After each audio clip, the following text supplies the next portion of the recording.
right, good evening, ladies and gentlemen. If I can ask everybody to have a seat, please. We will begin today's meeting. Today is Tuesday, September 12th, 7:06 p.m. Calling today's meeting into order. Madam Clerk, if you'll take the roll, please. Yes, Mayor. Mayor Danziger. Present. Vice Mayor Rose. Present. Commissioner Landsman. Present. Commissioner Mashide. Present. Commissioner Velasquez. Here. Mayor, you have a quorum. Thank you, Madam Clerk. Chief, if you'll lead us, please, in the Pledge of Allegiance.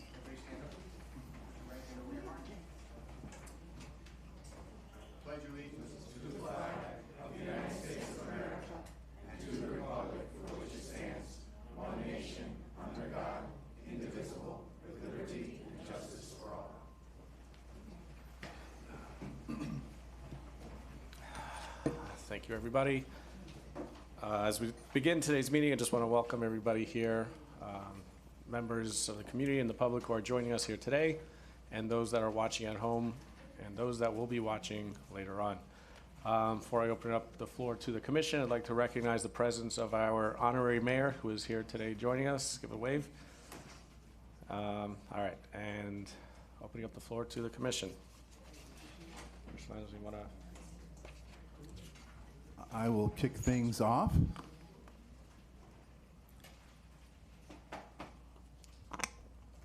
Welcome to all here in chambers and to all watching from home. I need to start by thanking all of the members of our various boards and committees, but especially to the members of the Planning and Zoning Board, the Charter Review Board, and the Tourist Board. The members of our boards volunteer their time and energy to help the town of Surfside move forward. Unfortunately, a few members of our town feel compelled to characterize these folks as corrupt or unethical unless they happen to agree with their particular positions. This is unacceptable and only serves as political theater. I also want to thank all of the members of our town staff excuse me, for their hard work across all of our departments. They are also often used as targets to further political agendas. Special thanks to our town manager, town attorneys, town planners, and our chiefs of police. On another topic, I need to call out a former Surfside elected official for his comments about the city of Hialeah. Jose, can you please play the clip? Thank you.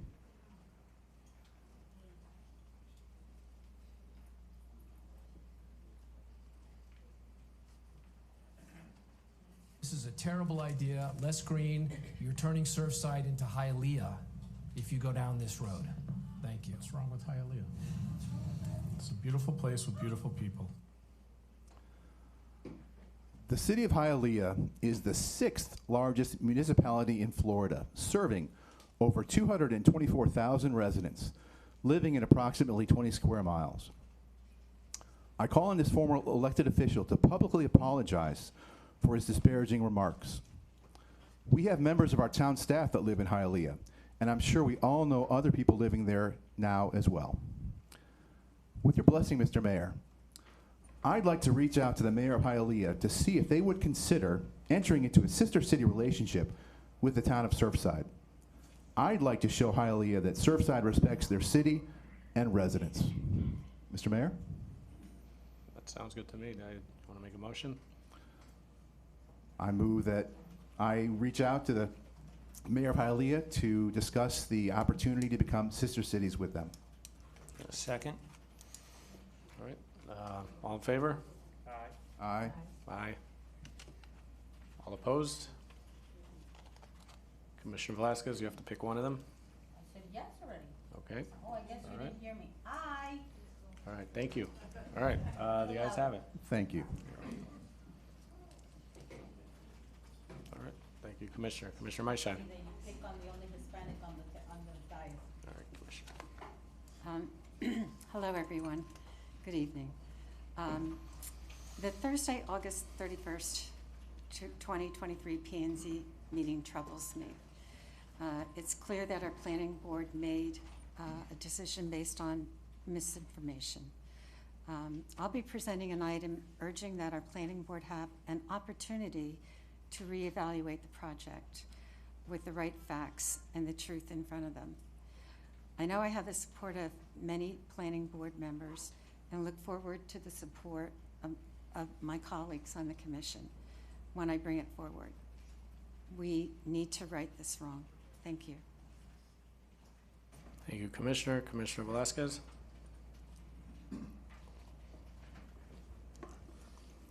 Good afternoon, everyone. Thank you for being here tonight. And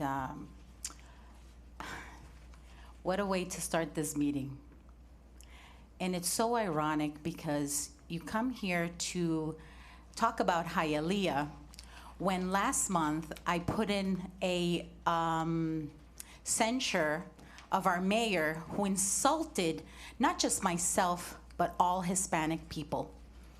And called here to say that would somebody from the public that speaks Spanish come and explain something to me, because according to him, I don't understand English.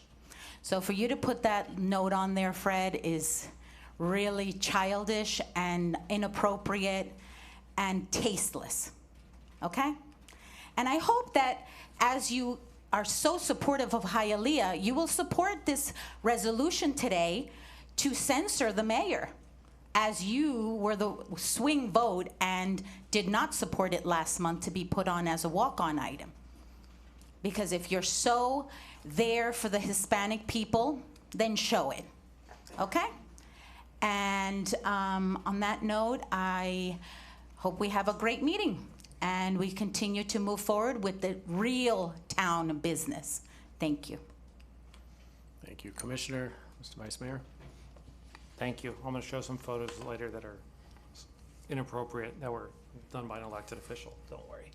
But thank you, everybody, for watching. Thank you, everybody, for being here. It's unfortunate that we are already 8 months away from the election, and it's already turned into a campaign season by some former elected officials. It's also unfortunate that the former mayor is not here. I'm sure he'll be coming later on, but he doesn't want to be ripped a new one in front of everyone, so he'll come later on because there's a presentation about him. But the cameras are here, so of course he's going to be here. To go after town staff is a complete coward. You send out emails to people you know cannot defend themselves because they work here. It is very cowardly and inappropriate, and I would think, as somebody who has worked with these people and are residents of our town, they would not stoop that low. But nothing is unexpected when you are a former elected official and have been voted out 3 times. I wish we could just get back to town business, and that's what most of us want to do up here. Hopefully tonight we can stay focused on that. Unfortunately, it's going to turn into a sideshow because of some people. I do apologize. We never throw our first punches, but I will punch second. And looking forward to a good meeting. Thank you, Vice Mayor. All right, moving on to item 1E, agenda and order of business. Mr. Manager, do we have the engineer present? All right, so if I can get a motion to move item 9C before item 3, so we can have a presentation by the engineer and get him out at a decent hour. I'd like to make a motion to move 9C forward. I'll second that motion. All right. All in favor? Aye. Aye. All right, that's it for me. Anybody else? Commissioner Velasquez? I'd like to add a citizen's presentation by David Roldan to the calendar with a PowerPoint presentation that he forwarded before the 12 noon deadline of yesterday, which I sent to the town clerk. So I'd like to have him be able to speak. Are you going to tell us what this is regarding, maybe? Oh, well, it's regarding the project that's going on at the building. I mean, it was in the presentation. I'm sure you saw it. No, we were not Oh, given okay. the presentation. Well, it's free. He wants to speak. Okay. Well, again, do we know what Mr. Forbes's presentation is? Do we have Mr. to Ford's say it? presentation was in a week before the agenda Well, but it closed. You're doesn't say asking for a anything. walk-on, which means we have to Okay. approve it, so we're asking you what it is. Okay, well, he wants to discuss the project. Okay, how is this different than the other item you have coming up later today? Well, one is a resolution and the other one is a citizen's presentation. I would assume that you would know the difference. Okay, I'm trying to see if maybe we merge the items so we can save our No, time. there's no merging. All He would like to have a citizen's presentation, and I'm sponsoring this citizen's presentation, which is completely separate from the resolution. Has nothing to do one with the other. All right, is there a second? Second. All right, all in favor? Aye. Aye. All opposed? Nay. Nay. Nay. Wow. All right. Can I just interject one? Wow, Fred, comment? you've stooped really low. You got Wow. Guys, you said your piece. Please I'm let not- the commissioner talk, all right? Ms. Mayor. Oh, jeez. As the Commissioner Velasquez just indicated, this is a presentation about the development project at the site of CTS. That's not on the agenda for today's discussion. We have a site plan approval meeting scheduled for September 27th. If Mr. Rodan wants to come to that, and I encourage you all to come to that meeting, of course, you can speak to your heart's content about that issue. For today, though, if we hear any testimony or any kind of information, it could bias this commission because we serve as quasi-judicial, and we are the judges for that particular application. So frankly, it's not appropriate to have a presentation about that project today. Feel free, Mr. Rodan, to speak at Good and Welfare. You have your 3 minutes to speak like any other resident or person that's here. Speak your mind. But again, as this discussion or this presentation is about the project for the CTS site, it's more appropriate to be presented on September 27th. Thank you, Commissioner, for clarifying our position on this. All right, anybody else want to add, change, remove? All right, moving on to item 1F, community notes. All right. It's going to be hard to start off talking about the beach events, but you know, this is something that really matters to the residents, not all this political garbage. Fact is that we continue to contribute to the safety of this community, enhancing the safety and the quality of life, and we've had some great events. Most of us at the commission attend these things, so again, want to thank the tourist board, our tourist director for putting on these events. It brings a lot of people out, and you know, it's been great. We can't wait to see what comes next as the summer comes to an end. I want to let everybody know that there is an upcoming condo safety forum set for September 26th at 7:30 p.m. at the Grand Beach Hotel.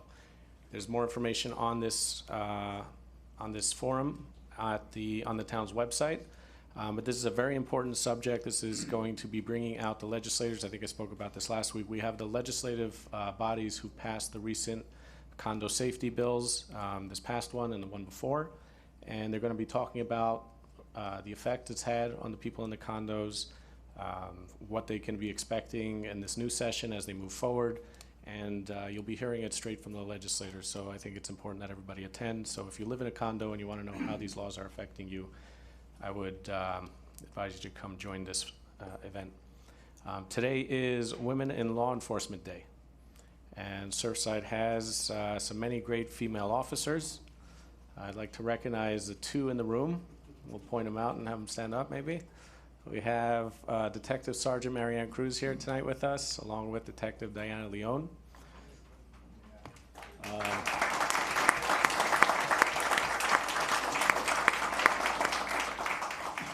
I challenge you to break decorum and see how they react. So don't test them, but we appreciate your services. Thank you for keeping our town safe.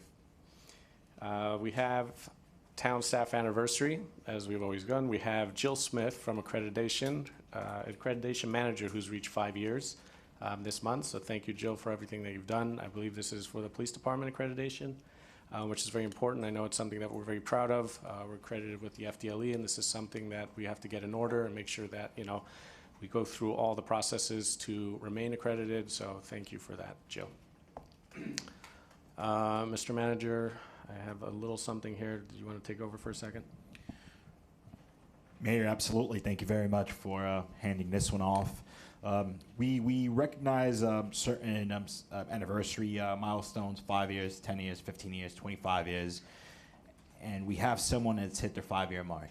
It's a very great addition. He's a prominent leader within the police department, and I just want to recognize our police chief for officially completing his 5 years, however you want to put it, but it's a congratulations and happy 5 years anniversary. And we have a pin that we use to recognize the 5-year mark, as well as a certificate that I would like to extend to you so that we can extend it to him, and congratulating him on his 5-year mark. All right, that sounds great. Take it away.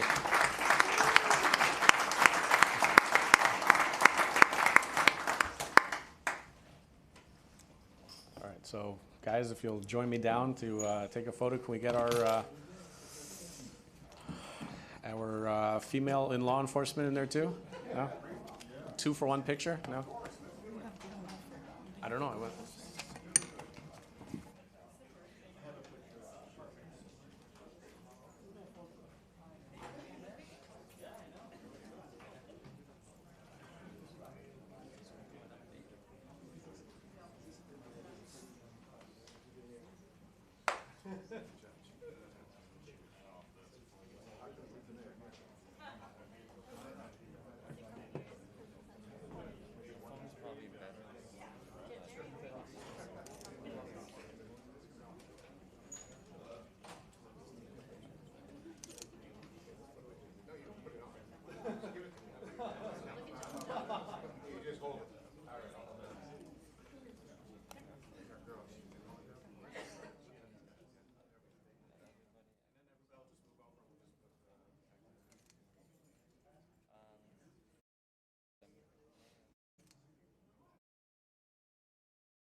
One more in case someone closed their eyes.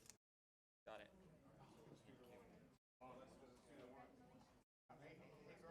Yes.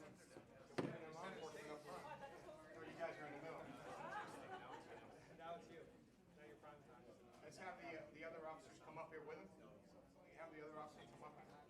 Chief, come on. Let's have the other officers. We have other officers here. Just gonna get a wider shot.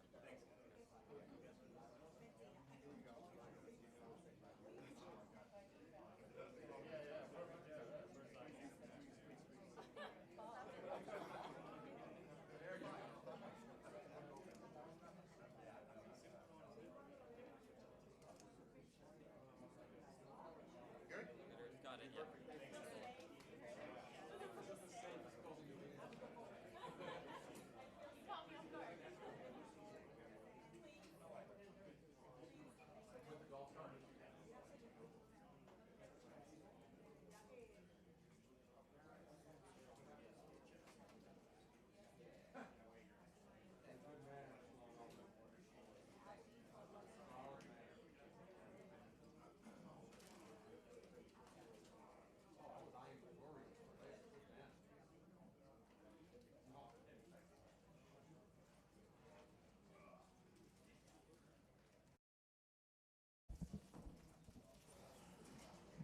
I guess in continuance of the spirit, we have, a very special Citizen of the Month presentation.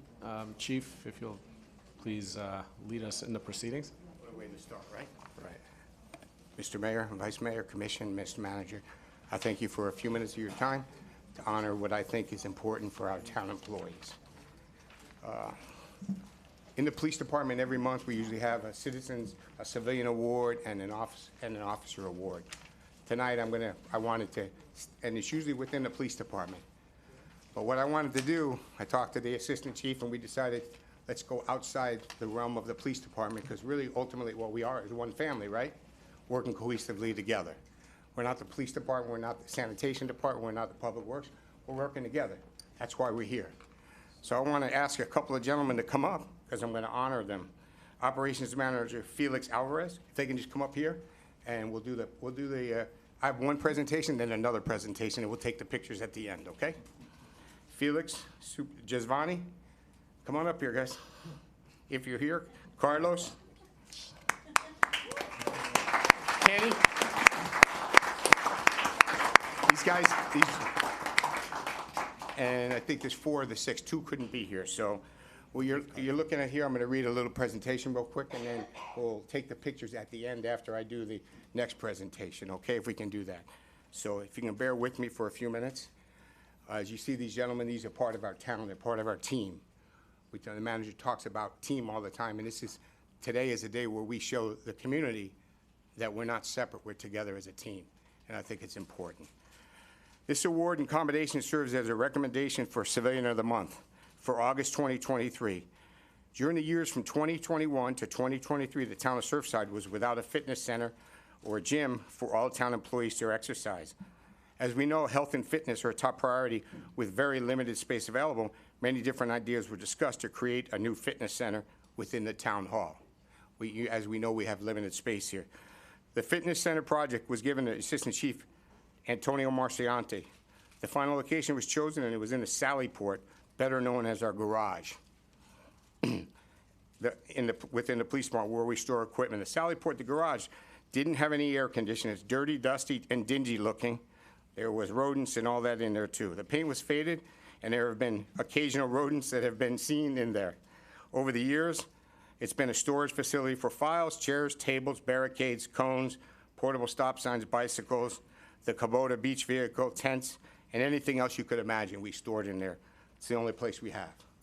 As you look in the parking lot, you can see we now have containers, and we've moved forward from there.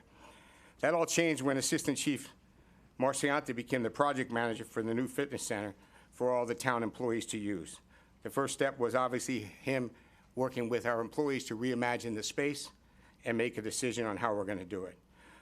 Assistant Chief Marciante had to meet with the Public Works Department for assistance in getting a new garage door, air conditioners installed, meeting with vendors, had to talk to gym and cardio equipment and all different installers.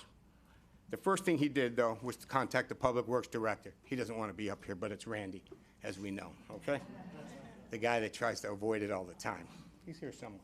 So, okay? Employees, the operations manager, Felix Alvarez, maintenance supervisor, there's 6 total, 2 of them couldn't be here. Maintenance supervisor, Giovanni Iglesias, I apologize if I messed the names up. I'm only half Spanish. I got it? God bless me, right? Maintenance worker, Carlos Duarte. Maintenance worker, Gustavo Gonzalez. Water and maintenance supervisor, Kenny Chavino. Close enough? Okay, thanks. Water and sewer maintenance worker, Curtin Turner. Without hesitation, let me repeat, without hesitation, these gentlemen stepped up. They met with Marciante, and they came together as a team to develop and turn that garage into an amazing fitness center if you haven't seen it already.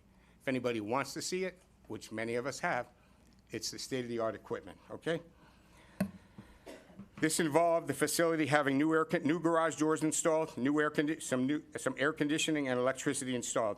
These employees were extremely motivated, knowing that all town employees would now have access to the state-of-the-art fitness center. The relationship with our Public Works Department and the Police Department is seamless. Again, seamless. Working cohesively as one team together, thanks to the relationship with our Town Manager, Public Works Director, and the Police Department. All working together with one common goal, what is best for our town employees. With the assistance of several police officers also, they selected paint schemes, flooring design, overall fitness center, and layout. In addition to the new equipment, safety and sanitary measures were also put into place. Because our HR director's here, we have to make sure.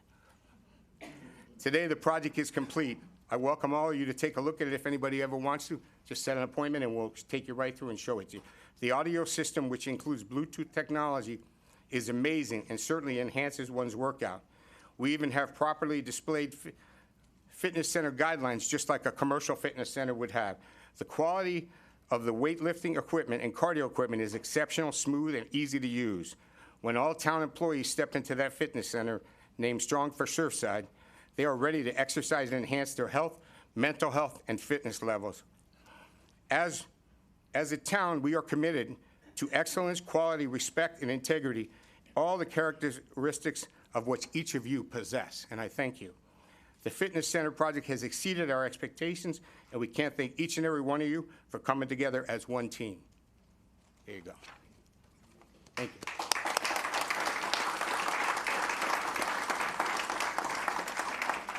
So we'll give you guys the plaques. I got to do one more presentation, and then we'll have the commission come down and do their part, okay? We'll take the pictures after. So this one's kind of unexpected, right? We got them all? So I'm going to ask Assistant Chief Marciante to come up front now. You guys can have a seat. Let's go. Dale. He just had no clue about this. Just sit here. We'll get our sergeant at arms to bring up. If we need you. Yeah. So now he's got to stand up here, right? As much as he picks on me, I get a chance to pick on him. Antonio Marciante. Some of it's going to sound, and Mike, of course, Some of it's going to sound redundant, but it's all put together but separated for different people. This award and commendation serves as a recommendation for Officer of the Month for August of 2023. During the same years, 21 to 23, the town of Surfside was without a fitness center for the town employees to exercise. As we mentioned, health and fitness within the town is a top priority, and with very limited space, we had to come up with new ideas. The fitness center project was given to Assistant Chief Antonio Marciante. The final location was chosen, as we know, the Sallyport, better known as the garage, and the police department stores their equipment there. If we talk about that location in detail for a moment, the Sallyport garage didn't have any air conditioning. It's dirty, dingy, and not good looking. The paint was faded, and Antonio came together to develop it. That all changed when he became the project manager for the new fitness center for all town employees to use. The first step was for him to measure out the room and reimagine the space, trying to do more with less. As we know, the garage is very small, okay? All of the stored equipment items found their new respective home in the connexes, the containers that we now have outside. Assistant Chief Marciante met with the Public Works Director for assistance in obtaining all the garage door information, air conditioning. He had to reach out to vendors and cardio equipment and get installers involved. With the assistance of other officers along with Chief Marciante, they selected the paint, the flooring, the design, the fitness center. On several occasions, Assistant Chief Marciante came in on his days off to oversee the installation of this placement and the equipment and flooring and the custom weightlifting platform with the Town of Surfside seal displayed on it. So in the room, we have now a Town of Surfside seal displayed on the floor, if you haven't seen it. When you talk about coming in on your days off, this is something this gentleman does all the time, working at 10 o'clock, 11 o'clock, 12 o'clock, 1 o'clock. The same as our clerks, but we're all working all hours of the night. This is the dedication this man has, okay? Today, the project is complete. The fitness center is open and beautiful. As we said earlier, the audio system, which includes the most up-to-date Blue technology, a large screen TV, is amazing and certainly enhances one workout. We even have properly displayed the fitness guidelines, just like a commercial center. Assistant Chief Marciante, your positive energy, your attitude is exactly what we strive to promote at the Surfside Police Department on a daily basis. As an agency, we are committed to excellence, quality, respect, and integrity, all of the characteristics which you possess, sir. The fitness center project has exceeded our expectations, and I can't thank you enough for all that you've done. An amazing job, well done, and please continue to keep up the great work and the things you do to improve the Surfside Police Department and the town of Surfside. Thank you. Now we'll do it.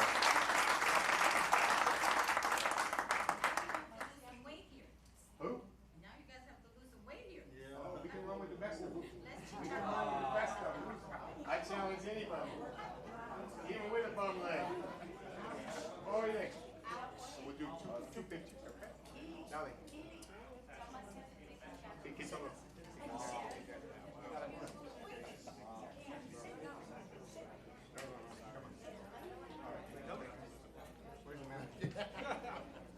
I'll start losing weight tomorrow.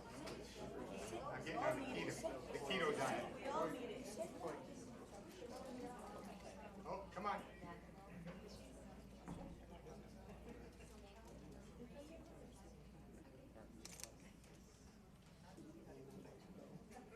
Sorry, this. Did it go? My camera's slower than the phone. Sorry. Everyone look here. Perfect. One more. Okay. Okay, got it. Thank you. Let's do the civilians. Come on, guys. Oh, yeah, vamos. Tony, let's go.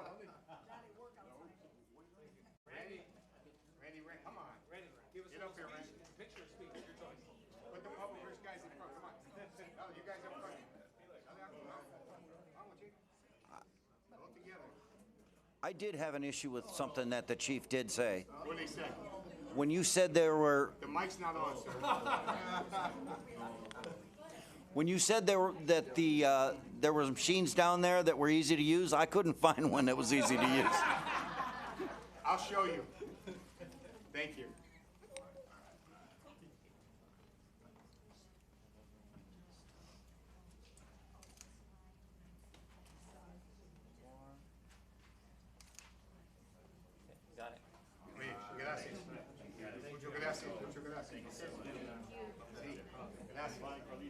there 6 times already. Great gym. Take the honorary mayor.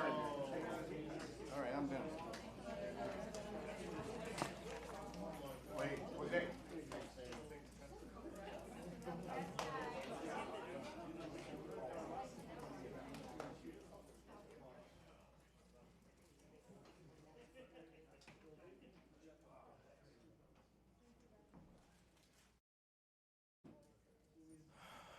All right, thank you, Chief. To feed off a little bit of what we just witnessed here with all it is apparent that we appreciate our staff and we call them out, whether it's an anniversary or a special deed. I think I'm going to echo a little bit of what the Vice Mayor said, and as far as, guys, excuse me, if I could please get some quiet over there, thank you. Again, what we've seen in the last couple of weeks is, some commissioners are upset about an issue and they're going to the press. They're writing articles, knocking staff, and I think it's important, what we saw here today is that you show a certain modicum of respect for the staff that are under you here. I understand we're in election season now and Surfside's starting to get, as it usually does. But I want everybody up here to remember the reason why we're up here is because the town of Surfside was not happy with what they had previously. And it's painful, and it's painful, and it's hard to see us devolve back into what was there. And I would ask everybody up here to maintain a certain modicum of decorum. It's okay to be up here and not agree with each other when it comes to items. When you start going outside, when you start jumping on the press to do things because you don't agree with the decision that was made, it doesn't go off well in the community. And again, I think the people of Surfside spoke when they put us up here, and I would ask that we remember that. A point of inquiry? I'd like to speak, please. There's no point of inquiry, No, well, yeah, there Commissioner. is, because you know Commissioner, what? You you're out get of to order, speak as- and you get to come out Yes, I here am, 'cause I'm the and mayor. talk about the Commissioner. rest of us. Commissioner, I'm in the And middle of honestly, talking, if I you don't want to say mind. something too. So wait your turn, and then you Okay, can so talk. I'm asking you Wait your to give turn. me a turn to Wait your to turn talk. and talk. You had your opening. So did you. How many openings do you get? This is my opening, Commissioner. Look at No, your agenda. that wasn't Look at your your agenda, opening. You've Commissioner, opened it and like follow 10 along, times. please. Anyways, moving on. Most of us on the commission have prioritized a lot of different things in this town. As I mentioned before, safety, quality of life, and that's translated to a lot of the events that we've seen here. We've tripled the budget of the tourist board, and that's to bring out the tourism, which finances a lot of the amazing things that we get to enjoy in this town, along with many of the programs that the residents get to enjoy as well. We have, the Parks and Recreation has a large number of programs, if you've ever gone to the site, including some of our senior programs, and I'm happy to say I've been at a lot of these senior brunches and a lot of events, but there seemed to have been a bit of a disconnect there. And I'm sorry for not recognizing you earlier, Commissioner Olczek, but I'm proud to say that we have taken an initiative, and former Commissioner Martha Olczek has agreed to be a liaison with the senior community.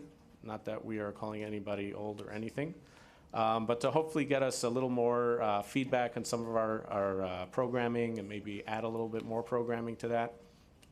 I go back with Commissioner Olczek, like, 11 years when I started on Parks and Recreation.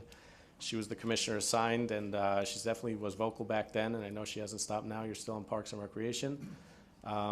So I appreciate everything that you're doing, and if I know this is a new position that we're bringing forward, very proud of that, to try to expand our programming and touch more of our seniors. And I know from speaking with them how important these programs are. Many of them are just sitting in the house waiting for the next event, so hopefully we'll be bringing more and more. Commissioner Olczek, if you'll say a few words, please.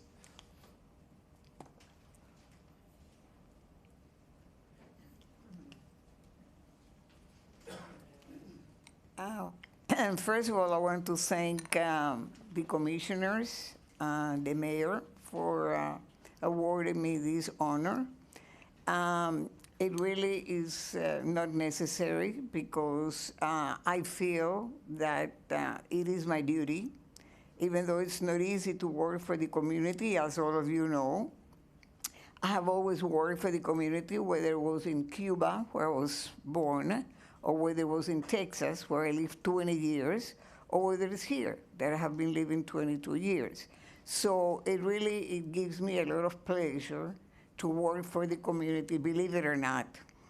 I feel very blessed, and this is my way of, in a very small way, to thank God for all the blessings myself and my family have been able to share.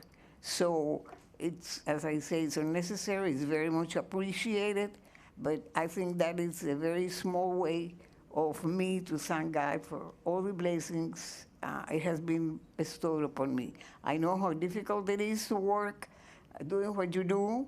I did it, I was there, I will never be there again. But I want to thank you for honoring me in this way. Thank you. Thank you, Commissioner.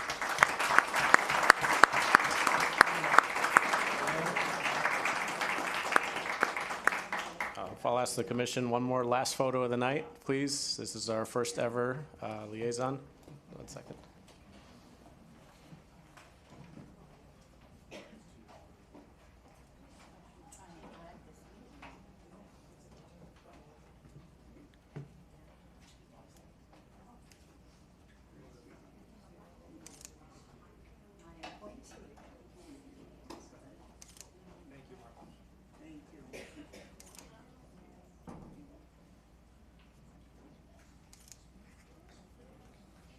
Can we move left a little bit more, have the seal a bit more centered?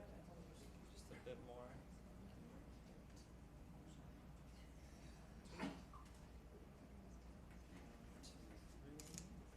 One more, then one on the phone.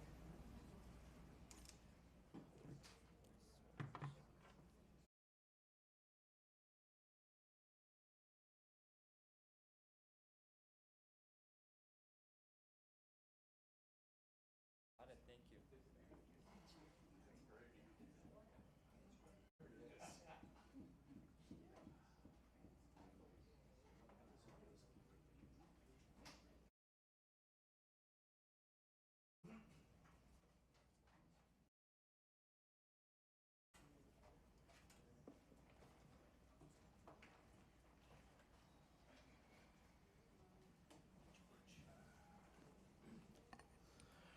All right, thank you again, Commissioner Olczyk, for taking this on. You've done a lot for this community. You will continue to do a lot. Many here don't know exactly what it is that you do aside from your time, which I won't embarrass you, but a lot of us do know, so we thank you for all that you've done and continue to do for this community.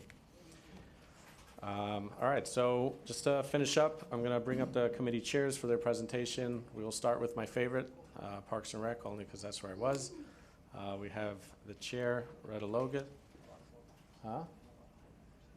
Oh, yeah, we do have a lot of the board members here, so thank you for coming tonight. So, yes, we all came because of Marta. So that's the first big news of Park and Rec. Sorry, Sandra, do I ruined need that. to say, Evelyn, do I need to say who I am and where I live? Retta Logan, 9141 Dickens Avenue, Chair of Park and Rec. So our big exciting news was Marta getting her new role. Sorry, I ruined that. No, that's all right. But then we are planning, and hopefully everything is going to go great. On Thursday, we'll have the pour at the 96th Street Park. And I'm saying planning, hoping, it's not. Then what I'm going to call the recreation center, right now being the tennis center, that's in final design. We're having huge successes with the YMCA. That partnership has been great. Summer went well, and the fall is going very well. Fall tennis is the most popular program still, but the soccer is doing well over at Normandy Isles Park. But exciting news is we have new programs. The Teen Scene program is coming back this fall, and we're going to rename it, or they're going to rename it, the teens will, so that's going to be exciting. Then we have Tunes for Tots. We have guitar lessons. We have a Mommy and Me program. We're going to start self-defense in November. There's a Jam for Jamie, which is a once-a-month toddler event. And then we're starting a gardening workshop. So Park and Rec is very parky. Thank you. I'm glad to hear about that YMCA event. I know, we put a little bit of a break in between our programming, and parents were a little upset, but I'm glad to hear that this new vendor is working out well. I believe there was a Jam for Jamie this morning. I meant to attend because, what? It wasn't? Yeah, it was a little early. I didn't get a chance to get out, but it's on my to-do list. Former Vice Mayor Eli Torgman. We have our committee chair for the tourism, the fun board, also another fun board, sorry. I am Eli Torgman, and I'm the chair for the Tourist Board, and I'm here to give you an update on the Tourist Board activities for August and September, as requested by the Commission. Last night, we opened the meeting with a moment of silence in honor and tribute to over 3,000 innocent souls lost 22 years ago on the tragic event of 9/11. And vow never to forget, as we also honor the 98 innocent souls lost at the catastrophe at Champlain Tower South. Now for the fun part. Events in August, and you can jump in if we need to. This is my friend here, Frank. He's the Tourist Board Director. So the Summer Sundays took place on August 6th. Music on the Beach was done August 27th, and the last of the series was done on September 10th. The last event for fiscal 2023 will be done this Sunday, September 17th. The theme is Plastic Festival, an international coastal cleanup set from 10 a.m. to 2 p.m., and it's all about the environment, and you're all invited. Please attend, as this is, we have joined a global communities for this particular environmental show. We have, for fiscal 2023, we have how many events? 32. 32. We had 32 events for 1 year. When we used to have, how many? 12 to 14. 12 to 14. So you can see the drive from these young guys that are in the board, as well as the commission. The trust has always been, hey guys, we want activity, we want happy moments, and you guys can deliver. And I think we have, and I hope that you're all happy and merry-go-round on that. Okay. So, don't forget now, Cleanup Day. So we have requested, furthermore, we have requested your approval, this commission approval, for the following. New monument sign at the entrance of Collins and 87th Street. Relocation of existing Collins monument sign to 87th Street and Byron Avenue. Surfside letters at the beach entrance on 96th Street. At present, this non-permanent monument is being reviewed by Durham. Upcoming events, take note. Relocation of the farmers market to the entrance of 96th Street and the beach to start October 1st. Take note, October 1st, brand new location, food, vendors, and so on and so forth. The activity will start at 9:30 and it will end at 3:30 with Bal Harbor participating. New fall event. Seaside Soiree starts October 15 from 3 p.m. to 6 p.m., repeated in November and December. As you can see, we're not only involved in events, but we're also involved in a few little things to bring up forward the name of Surfside. And with your support, we're getting it. Thank you for that. Walkability and security in the business district.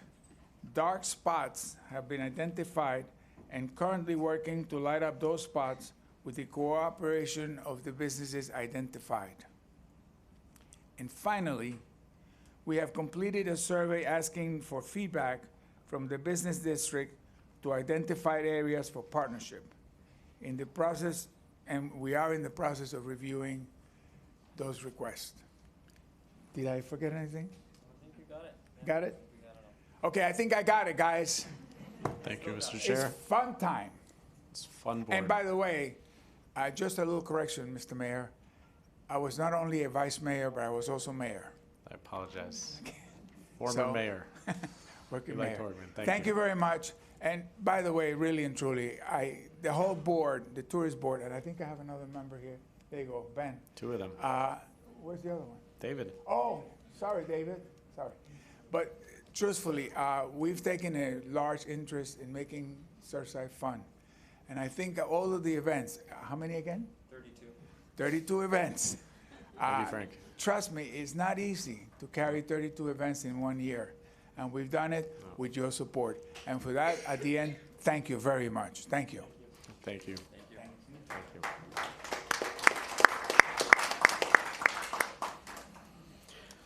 All right, Carolyn Baumel, Chair of the Planning and Zoning Board. I see you've got some support there also.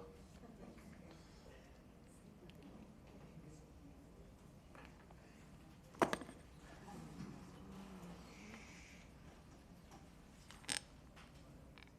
short. I need to bring this down a little bit. Carolyn Baumel, 9481 Bay Drive.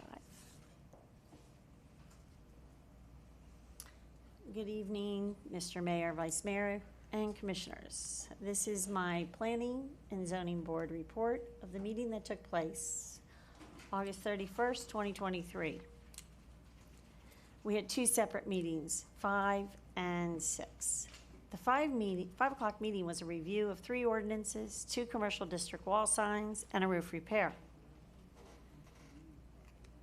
The 6 o'clock meeting had 3 new construction, 2-story single residences, one of which was an understory.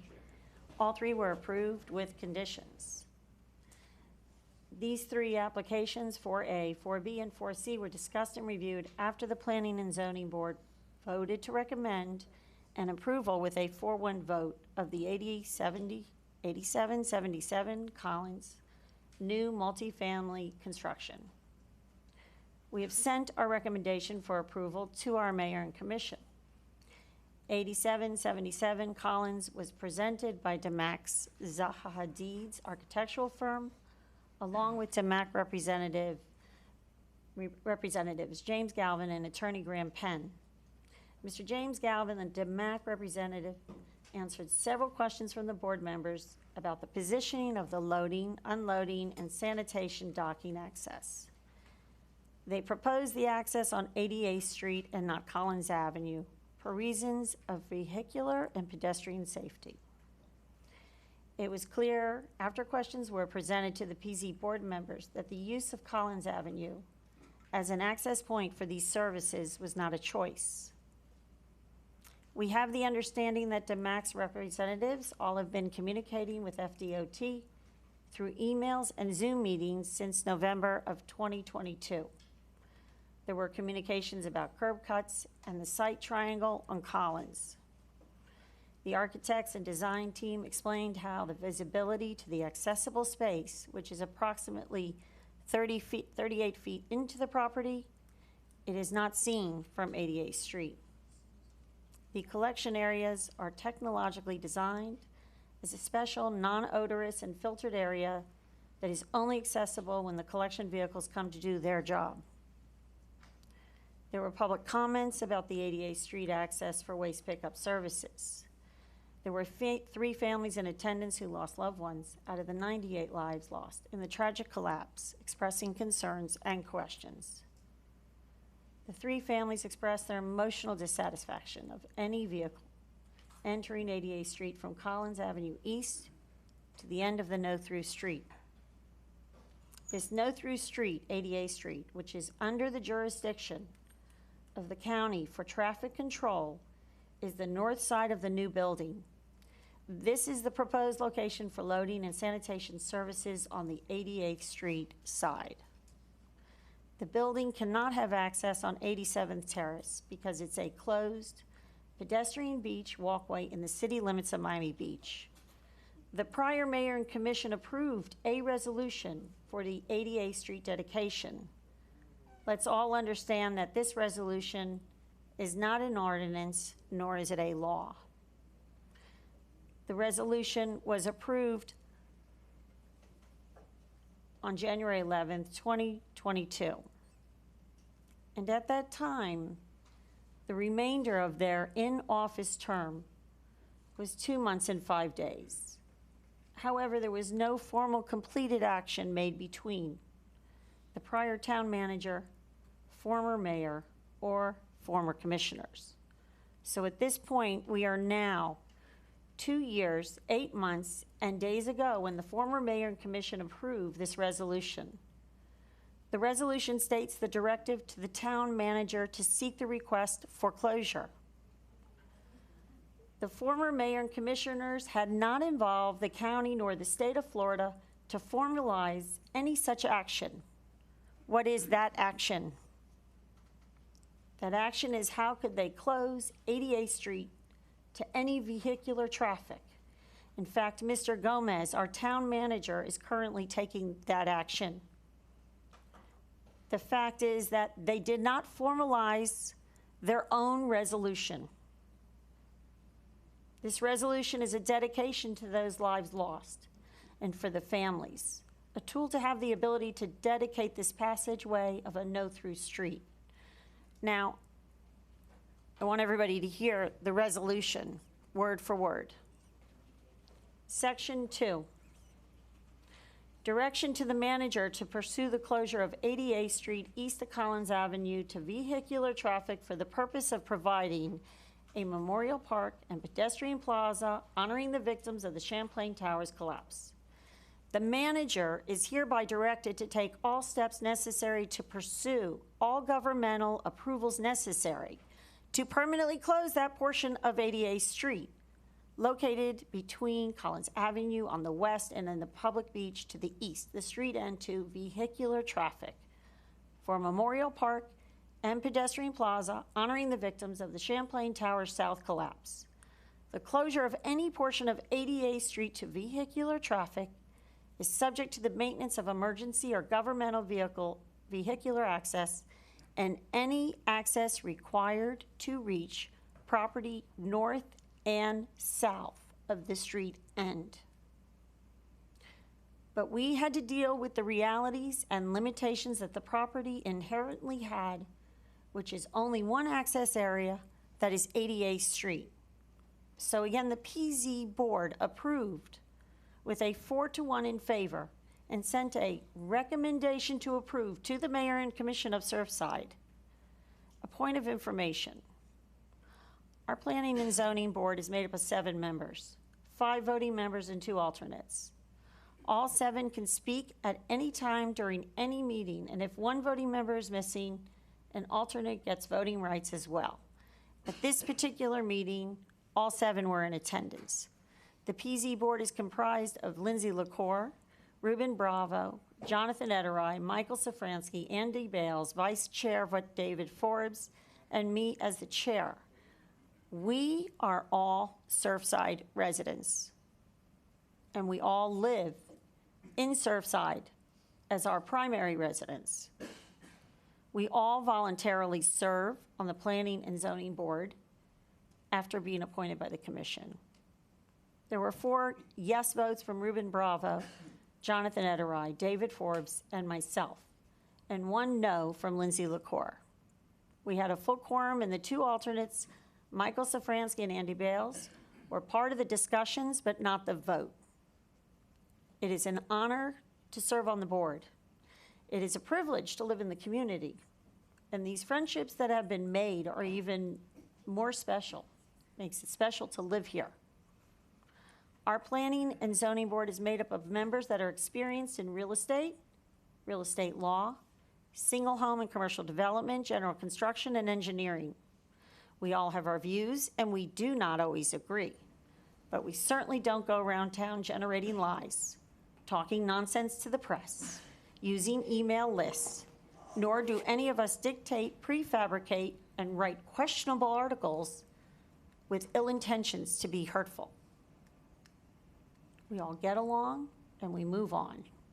We do not secretively meet, nor do we discuss town business outside the walls of town hall. That would be an illegal action if that occurred, and it never has. So I defend my board and this lovely town. Surfside once might have been referred to as a sleepy seaside town. but Surfside is asleep no more. And like many communities in Florida, the pandemic changed things at an accelerated pace. Fortunately, now we have a commission and a mayor whose intentions are to do what is good for this town. It was that one tragic night, June 24th, 2021, that changed the landscape of Surfside and stole 98 beautiful lives. And now we are at a crossroads of life, and we have to deal with the future while we respect and honor the past. We have to do our best with the options that we have. We take all the lessons we have learned, and we forge forward with compassion, grace, dignity, and respect. Thank you. Thank you, Chair. I know yourself personally and members of your board were subject to, there's no other way to say it, a disgusting personal attack by a former elected official that sent out emails to this community and many others attacking you personally for doing nothing but your job. And I apologize that you have to go through that. I think we up here had to grow that thick skin to go through that, but our own board members should not have to do that. So on behalf of, I think, everybody up here, we apologize that you had to endure that over the last week or two. I think that's all we have. Moving on to item 1G, we have good and welfare that started at 8:15. Get it done. We've got, all right, so before we start, we've got 2 public comments on this item. Mrs. Salzauer, 2 minutes, please. How would you like them to have public comment before the presentation? They should have public comment after the presentation. So you want Mr. Forbes to be able to speak, Mrs. Salzauer, yet I'll you be don't starting want your our time in 5 residents to be seconds, able to opine on what he's gonna say. That's wrong.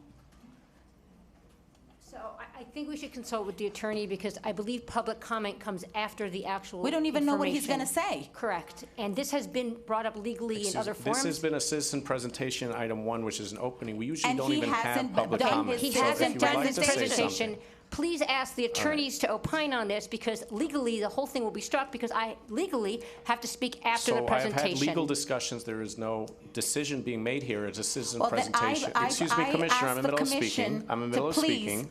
Allow Commissioner. David Okay. Forbes to Mr. present his Salzauer, I'm item starting your first, clock. Go. and 2 then minutes. be able to, no, wait a minute.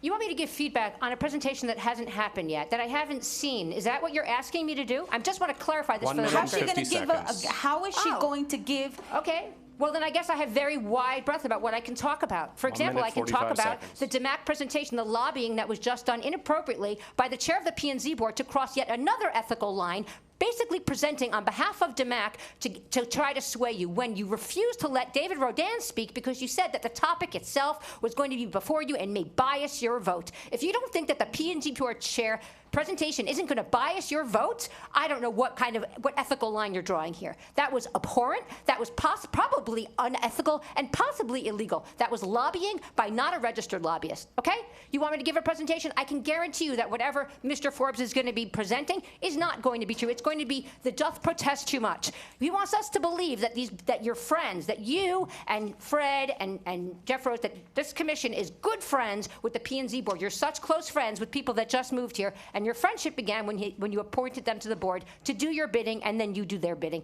That's how this works. That was a secret meeting. No one was invited to it. It was only ratted out when someone spotted them at the surf club.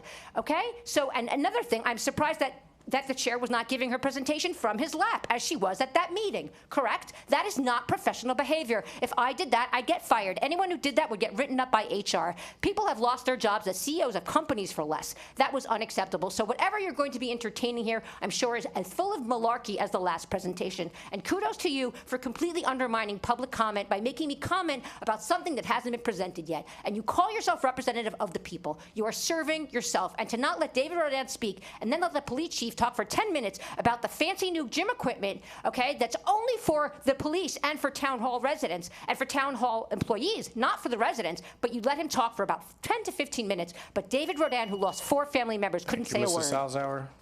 Mr. Burkett, 2 minutes, please. I hope everybody at home is watching this because this is truly exceptional. Here we are asked to comment on a presentation that hasn't occurred.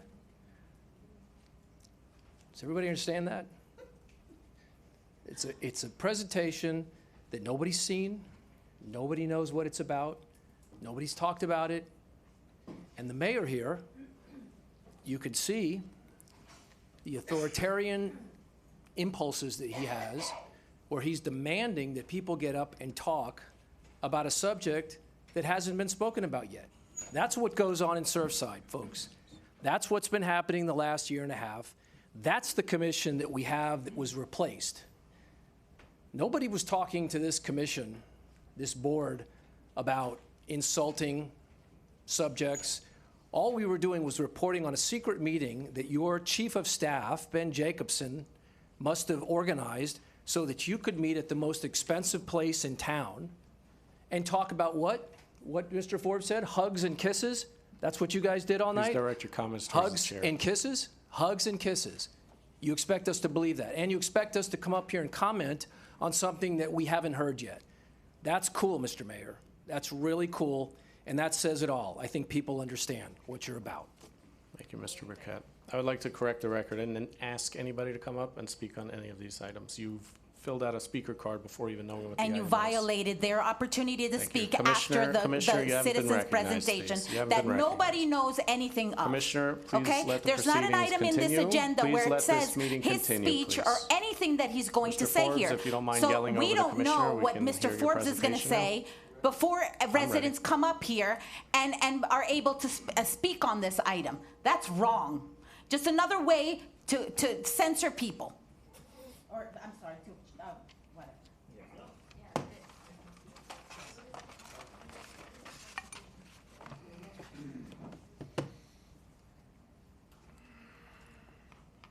There better not be anything on that board, on that presentation thing. Or else what? David I Forbes, made a public records request today. Commissioner, please let the man speak. Thank you. 716 88th Street. Thank you, Mr. Mayor, Mr. Vice Mayor, commissioners, staff, and fellow Surfside residents. I have been on the P&Z board for the last year and a half and need to come up to clear up a few things. I have been lucky enough to serve on this P&Z board with 6 dedicated members that have volunteered their times and expertise to do what we think is best for Surfside based on the guidelines given to us by this town. Even when we all don't agree in our meetings, you will always find lively discussions, but at no time will you hear members yelling at each other, swearing at each other, talking nasty about each other, and talking over each other like you've witnessed tonight and in years past. When I moved here, I started coming to these meetings to see how the town was run. And former Mayor Burkett, at that time, I truly felt sorry for you. You sat up there as mayor of the town, and you were swore at, flipped off, talked down to, talked about under their breaths, and ridiculed by the people in the audience. And I thought, my gosh, how could you actually want to do this and put up with this with former commissioners that were supposed to be people that you worked with? I will never forget the night when former Commissioner Salzauer flipped you off in the middle of the meeting, and when former Commissioner Tina would basically tell you to shut up while you're talking. And you were the mayor. At that time, you took the high road, and you did what you thought was best for this city. Boy, have times changed. Mr. Burkett, I voted for you. I gave you money. I went to your fundraisers. And now you've lost all of your soul. You now lie about anything and anyone to win the next election. You will lie, make up things, and align yourself with people that wouldn't know the truth if it bit them in the tush.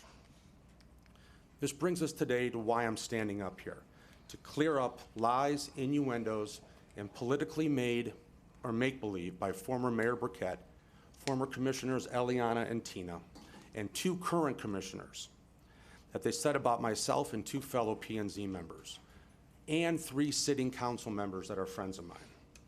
During last month's commission meeting, 3 of us in the P&Z board are in the audience as we normally do. Myself, Ms. Baumel, and Mr. Bravo. Since the commission meeting ran short due to a small agenda, we invited the 3 members of the commission that are our friends to join us at our usual spot, the Four Seasons Champagne Bar, which, to be clear, is a public venue, not a private exclusive club. You do not have to live there or be a member to go there. How do I know that? Because Mary Ann and Nellie were also there together, sitting at the bar. After about 20 minutes, I walked over there and asked them both to come join us. I thought I would take the high road and try to bring the board together, as I was sick of sitting here listening to everyone yell at each other. From all sides, not one side against the other or the other way around. Silly me, I was wrong. A lot was made of the six of us being together, and at no time was any city, county, or state business discussed. I implore everyone in this room to go back to the recorded P&Z meeting that we had last week and listen to my 3-minute rant about former Mayor Burkett, Mrs. Salzauer, Mrs. Paul, Nellie, and Mary Ann. I don't need to reiterate that whole thing again. These people don't care about you. They only care about themselves and winning an election. They will say whatever they have to do, lie and continue to lie over and over again to scare you guys to vote for them and not vote for the people that actually want to do good in this town. Mr. Burkett, it's a real shame that you make up things about everyone that doesn't agree with you. You align yourself with absolutely the wrong people, and you do it in the name of winning an election, no matter who you hurt and who you lie about along the way. It is okay to have a difference of opinions. Healthy discussion is good. Disagreements is not only good, but healthy. I consider myself lucky to be on the P&Z board and come to every meeting with my mind not made up because someone else on the commission likes an idea. I listen to all the facts and make an intelligent decision, but that is just me. Is everybody up for this commission perfect? Not a chance. But are they trying to do what's best for this town? I believe all 5 members up here are trying to do what's best for this town in their own ways. Former Mayor, I am not telling everybody here about things that you've done wrong. I'm not going to show a slide presentation. I'm not going to talk about all the press that you've gotten about being a womanizer, a sexual harasser, an anti-Semite, and a predator, because that would just be wrong. And that is not the way that you do things in this town. But if the press would like to know, I have the slideshow in my pocket, and I'm happy to give it to you. Going backwards in this town is the worst thing that can happen for all of us. I am not here for political gain. I am here to tell you to beware of people that are. I know by saying this stuff that I will get another wonderful article written about me in that political website of yours. And you can make up lies and tell stories to scare the hell out of everybody in this room. At no time have I, my fellow P&Z members, board members, friends of mine on the commission, ever talked about Surfside business outside of our individual commissioners. My goal is never to try to scare the daylights out of anyone in this town with lies, innuendos, and BS. Former mayor and others, it's time to take the high road and stop with all the lies and nonsense. This town deserves a hell of a lot better than all of you. Thank you. Thank you, Mr. Forbes. 8:15. All right. What? All right, let's open it up. Commissioner comments. Anybody want to respond?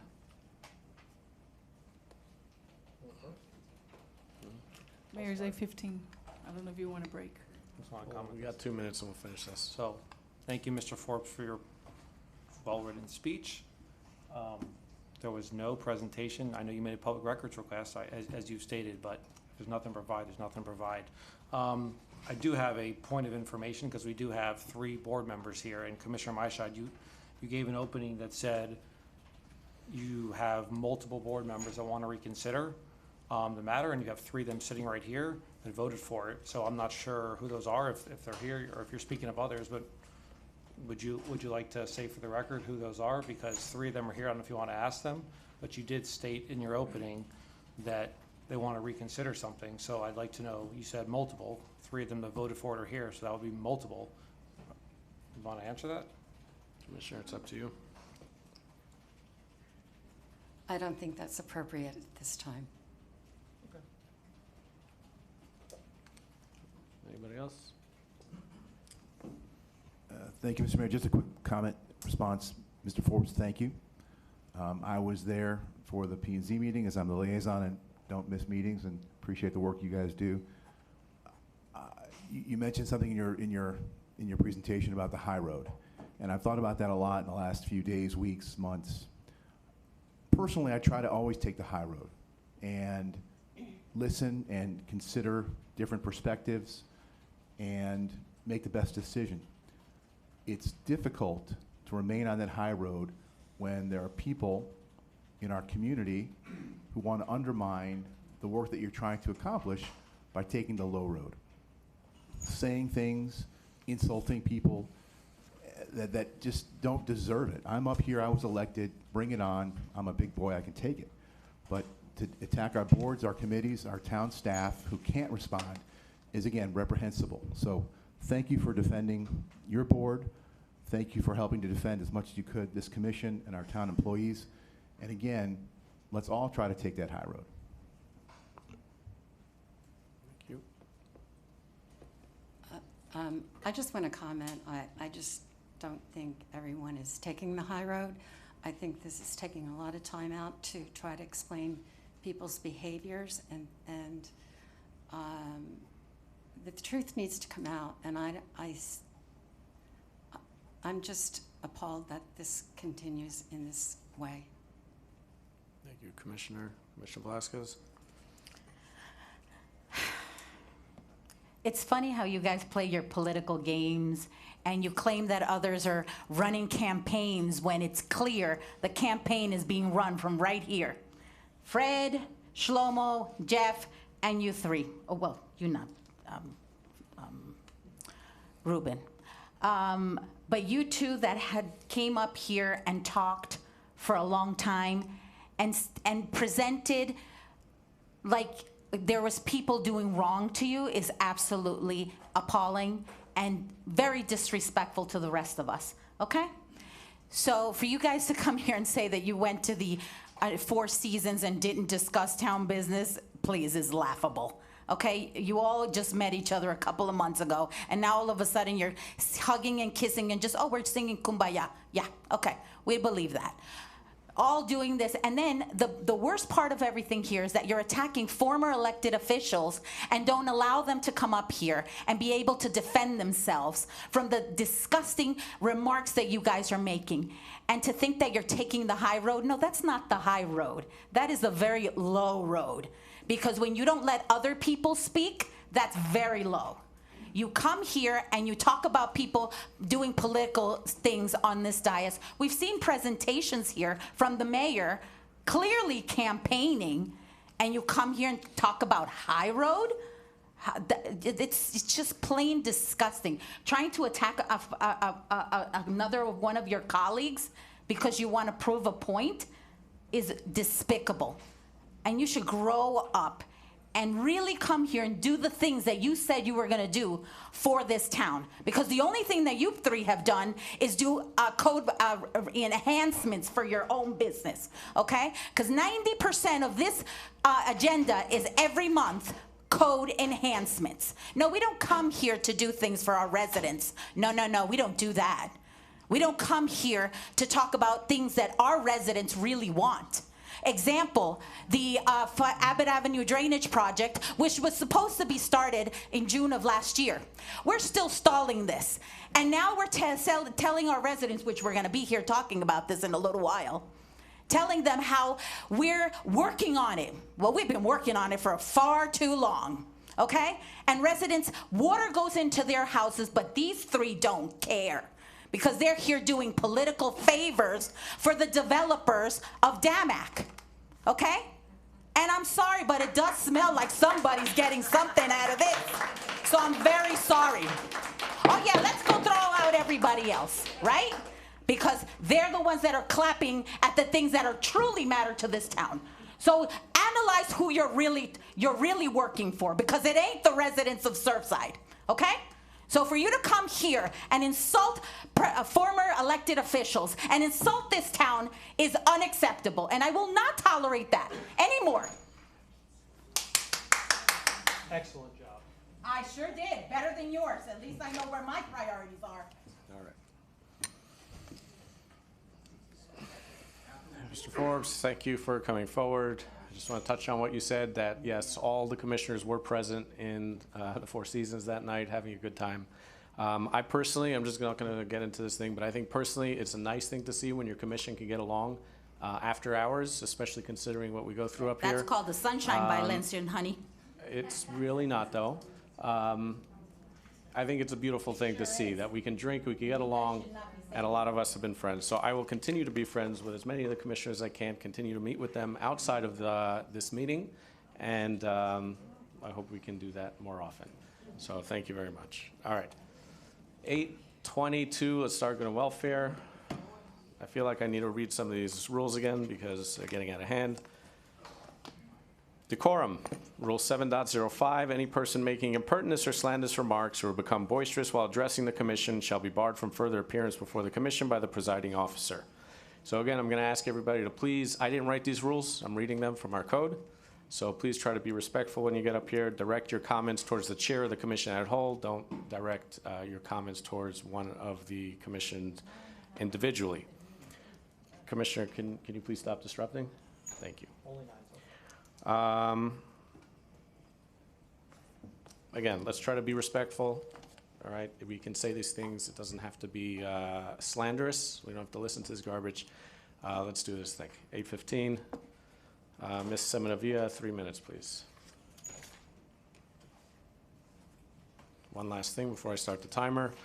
Items that go to welfare, it's on these blue cards, are for items that are not on today's agenda. If you start touching on a subject, I will ask you to please kindly keep your comments on items that are not being discussed here later today or earlier. Thank you. Okay, Debbie Semenavia, 9108 Abbott Avenue. You know, I wish that these political fiasco shows would not take up the time of real problems that need to get fixed in this town.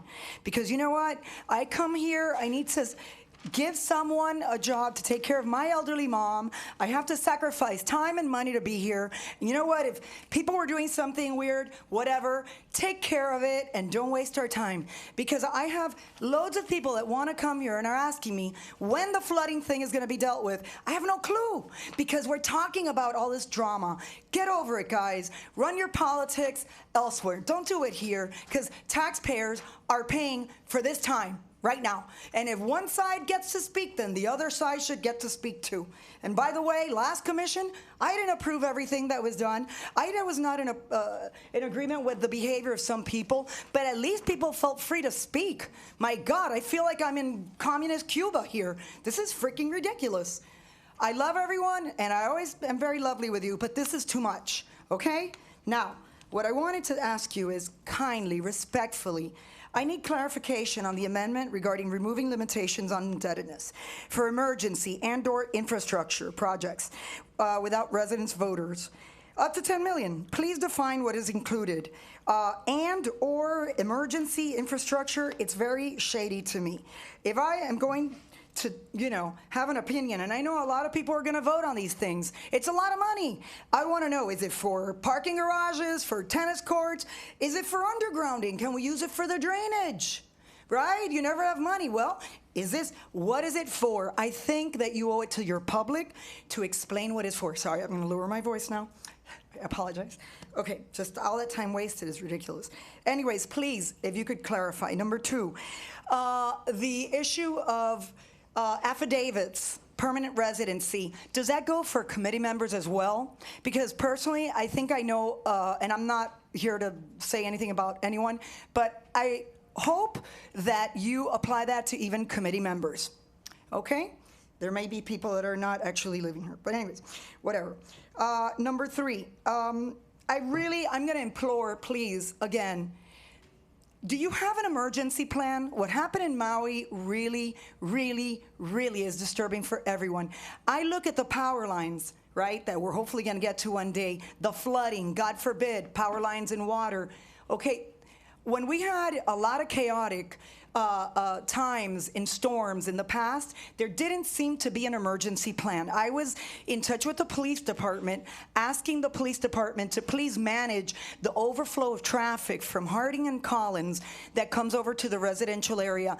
And the police department didn't even have a plan. It didn't seem like they did. I love and respect our police department, but please, we need to address it because look at what happened to Maui. Thank you for your service. Thank you, Ms. Silvia. Marina Sarabia. 3 minutes, please. Marina Sarabia, 501 89th Street. I humbly have something to say to this current commission. Many of us residents do not feel you're representing our interest. All we see is your almost exclusive representation of developers flocking this town for profit. And in the meantime, our streets keep flooding. We see front lawns turn to concrete and traffic getting worse each day, changing, altering our zoning laws to bring more traffic, flooding, and noise to our beloved town is not reflecting the interest of Surfside residents. Yeah, the beach, the YMCA, the parties, the salsa, that's all nice to have, community outings, but we have main issues that it appears to be on pause for just accommodating developers. It's gotta be something good for us, no? Thank you very much. Thank you. Mrs. Salzauer, 3 minutes, please.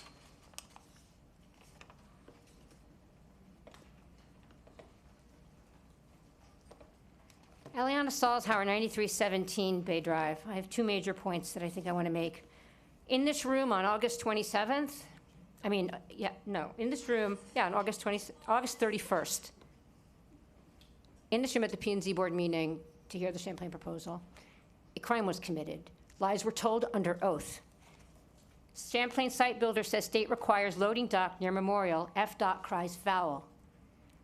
The assertion that FDOT had insisted, not just blessed, but insisted that the loading dock and garbage be on 88th Street. That lie was repeated from town staff, from the town manager, from James Galvin, under oath. We have a video. He's standing there raising his hand to swearing to tell the truth.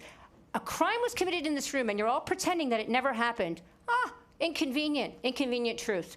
I want to say something else that's really important, and I'm not even speaking to you because you already know about this. I'm speaking to the residents at home.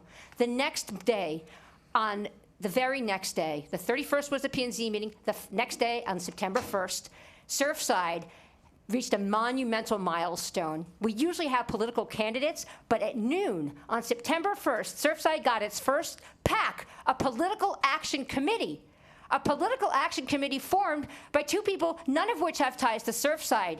A guy by the name of political operative named Aaron Nevins, who's in Plantation, and a guy, Jack Benavista, who owns the gun depot and lives in Miami Beach. Those two men formed a PAC called One Surfside. Can you come up with a more misleading title? And what is the purpose of a political action committee? Well, I'll tell you, a political action committee is dark money. It's unlimited fundraising that can be done by individuals and corporations. Unlimited, because when any one of you runs for office, when an individual candidate runs for office, they can only take $1,000 per person.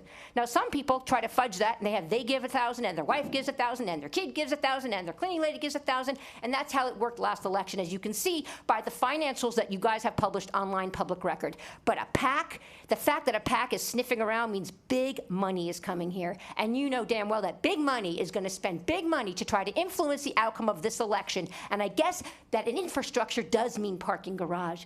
Infrastructure means parking garage. Google it yourself at home. The first thing that will come up is parking garage.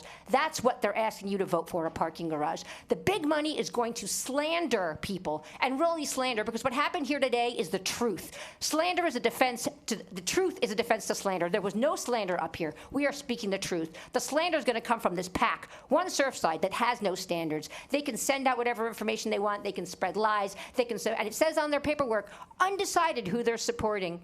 I could guess who they're supporting. I could guess they're going to be supporting the developer dream team, the D3. And you can see who they are in Shlomo, in the mayor's own newsletter, because he cut out everyone else. There's a picture of the commission. It's just Fred, Shlomo, and Danziger. What happened to Nellie and Mary Ann, Mr. Taking the High Road? That was really, really well done. Point of information, I'm in that photo. You forgot to name me. I did. I said Rose. Mr. I Burkett, said I've already Rose, asked everyone to Shlomo, please and stop Fred. clapping. I know you heard the rules. I know you know the rules, so please follow our rules. Thank you. Commissioner, please let public comment continue. Mr. Rodan, 3 minutes, please. Hi, David Rodan, 3029 Northeast 188th Street. I came here today to show a plan that the MAC didn't show last week. That was all. That's all I wanted to present, a plan zoomed out showing the extent of the memorial site that they were planning to take and what was left for us. I don't have much to say here without my presentation, but I'll say a couple of things. First of all, me and the families of the victims, we have no association with previous commissions, previous mayors, with nothing. We're not a political thing. And I'm talking to Jeff, Shlomo, and Fred. The temperature in this room, it's something that it's not right. And I don't want to be associated with the political gains, political campaigns, none of that. So please, don't look at us as if we're part of them. That's the first thing, because that definitely, it's hard not to bias a decision. Number two, all we are asking for is the respect that this memorial deserves. I have spoken with FDOT this week, and there is no requirement to have that loading dock on 88th Street. There's a million ways to do it through Collins, and that's what every other building on Collins that doesn't have a side street does. Please help us. Do a little bit of pushback. Make them do their homework. Make them go to the drawing boards and plan something that doesn't take 93 lineal foot of our memorial, that has 224 lineal foot. It's a 44% reduction of the side of the memorial. It's huge. That's all we're asking for. Today I'm wearing this shirt. This is my little brother's shirt. I have a tattoo here of my cousin as well. Never thought I'd get a tattoo, but that's a memorial for me, wearing this. And that's all we're asking for, a little bit of a memorial next to where that happened. So, Fred and Jeff, please, that's all we're asking. On the 27th, just don't go and accept it. Question it. We have until the 27th to figure out another way to go into the building. There's a lot of space. All the other buildings are doing it. You guys drive past it every day. It's not the only way. And it's a huge toll to the memorial to give them 93 feet of the side of the memorial. Those 93 feet are actually right in front of the apartment of my cousin Luis. And I really don't want to see a garbage truck parked there if a memorial could be in that place. I also want to say I'm sorry for the way I behaved in the last P&Z meeting. I started screaming and it got really emotional for me, and that's not who I am. I usually keep my cool, but that time I couldn't, and I want to offer everyone an apology. I did to the police chief, and that's all I have to say. Thank you. Bye. Thank you, Mr. Rodan. Mr. Kouslos, 3 minutes, please. George Kouslos, 9225 Collins Avenue. We're not supposed to speak about what's on the agenda or was on the agenda before this, and I'm really not. But since we're at good and welfare and my topic is the conduct of the commission, that's what the past 2 hours has been about, or at least 1.5 hours. My good friend David Forbes, I think, put it quite well when he talked about how the planning board conducts itself. You may disagree with their decisions, and they may at times disagree amongst themselves, and they at times deny projects, and they at times approve projects. But it's amazing how civil their meetings are, every one of them. And he pointed it out perfectly. I'd like to address him directly and thank him for that depiction, but I won't because I can't. But up here, it's a totally different story, month after month. And one commissioner says, well, we got to take the high road.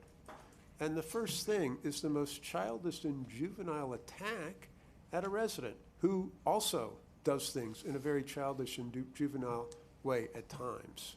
And I think in different circumstances would deserve something like the reprimand he got. But to basically single out a resident with some screen time there and some audio and everything else, that's not what this commission is about. We're better than that. You are all better than that.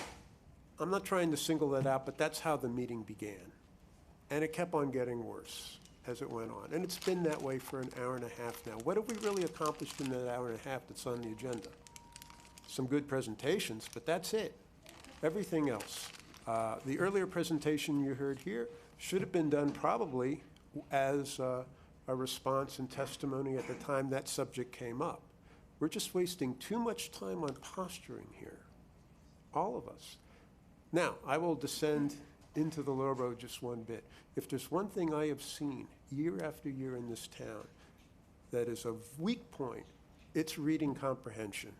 It's astounding how low reading comprehension can be, whether it's code, whether it's a newspaper article, whether it's testimony from an individual. Read things carefully. They have meanings, and they aren't what you thought they said if you read it carefully. And there have been statements made tonight about what certain things say, and they don't say that at all. Anyway, that was my one detour into a dig against you all, but let's be better than this. Thank you. Thank you, Mr. Koussos. Mr. Velasquez.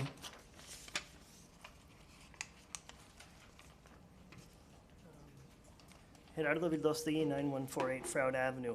I've spoken to the commission before and started comments in just the way I'm going to do it right now, talking about the fact that of all the many decisions you make in the 2 years of your term, I think really the most important, the most sacred one is coming up with a way to honor the 98 people who died on the worst day in the town's history. And I'm afraid to say I don't think it's going that well. And I want to repeat here, I'm going to use my time to repeat some suggestions that I've made to the commission before that have not been heeded, but I want to keep stating them for the record. Number one, just straight off the top, I'll say it quickly, I think you should rescind the approval given at the Planning and Zoning Board. It was based on false claims, and it was specifically based on a false claim that James Galvin made that the FDOT does not care about a memorial. That was not true. Second, I asked you to do this in July, and I don't think nobody on the commission has responded. The town manager hasn't responded. Why aren't we negotiating with 8801 Collins to move their driveway off of 88th Street so that we can maximize the space? It's only on the corner right there. There's a small fire hydrant that would have to be moved. It's not a major loading dock. If the goal really is to create the most space for the memorial, why haven't we done that? I've been asking for it more than once. I believe Tina Paul asked for this on January 11th, 2022. It's not an original idea. Third, and this is important, I think the commission should pass a resolution, I've asked you to do this before, asking the mayor to reveal the receipts for who paid for his trip to Dubai. I know this topic has been covered many times, but I think it's really urgent. This entire conversation continues to happen under a cloud. And you know, this is a new point, even though it's an old topic. It's not just hurting the residents who demand transparency. It's also hurting DAMAC. If you go back to some reporting by WLRN, DAMAC had their spokesperson, I believe her name was Sissy Kuhn, had to send an email to WLRN saying, we didn't pay for the flights. They said, we strongly object to any inference of wrongdoing. The mayor's secrecy on this topic is making the developer look bad. So if he doesn't want to do this for the sake of the residents, he should do it for the sake of the developer. And the commission should ask him to do it in a resolution so that we know this is happening transparently. Finally, you should appoint an independent lawyer to review a dispute about the size of the setback. There's a very strange thing going on for the sake of people viewing this who don't know the ins and outs of it. 4 of the former commissioners claim that their understanding of a resolution of a zoning code provision when they passed it was to create a setback of 10% of the frontage. The town attorneys have reinterpreted that. It's very bizarre that they are resorting to these textual interpretations against the clear intent of that commission. This is a bizarre situation. And I've said it before, I'm concerned about what happened in April when the town attorney claimed not to know who that code change discussed at the April meeting would benefit. She was directly asked by Marianne Maischeid. I think something is bizarre about this. It would be helpful to get an outside independent lawyer to review it. Please do that. Thank you, Mr. Velasquez. Luisa Agressi, 3 minutes, please.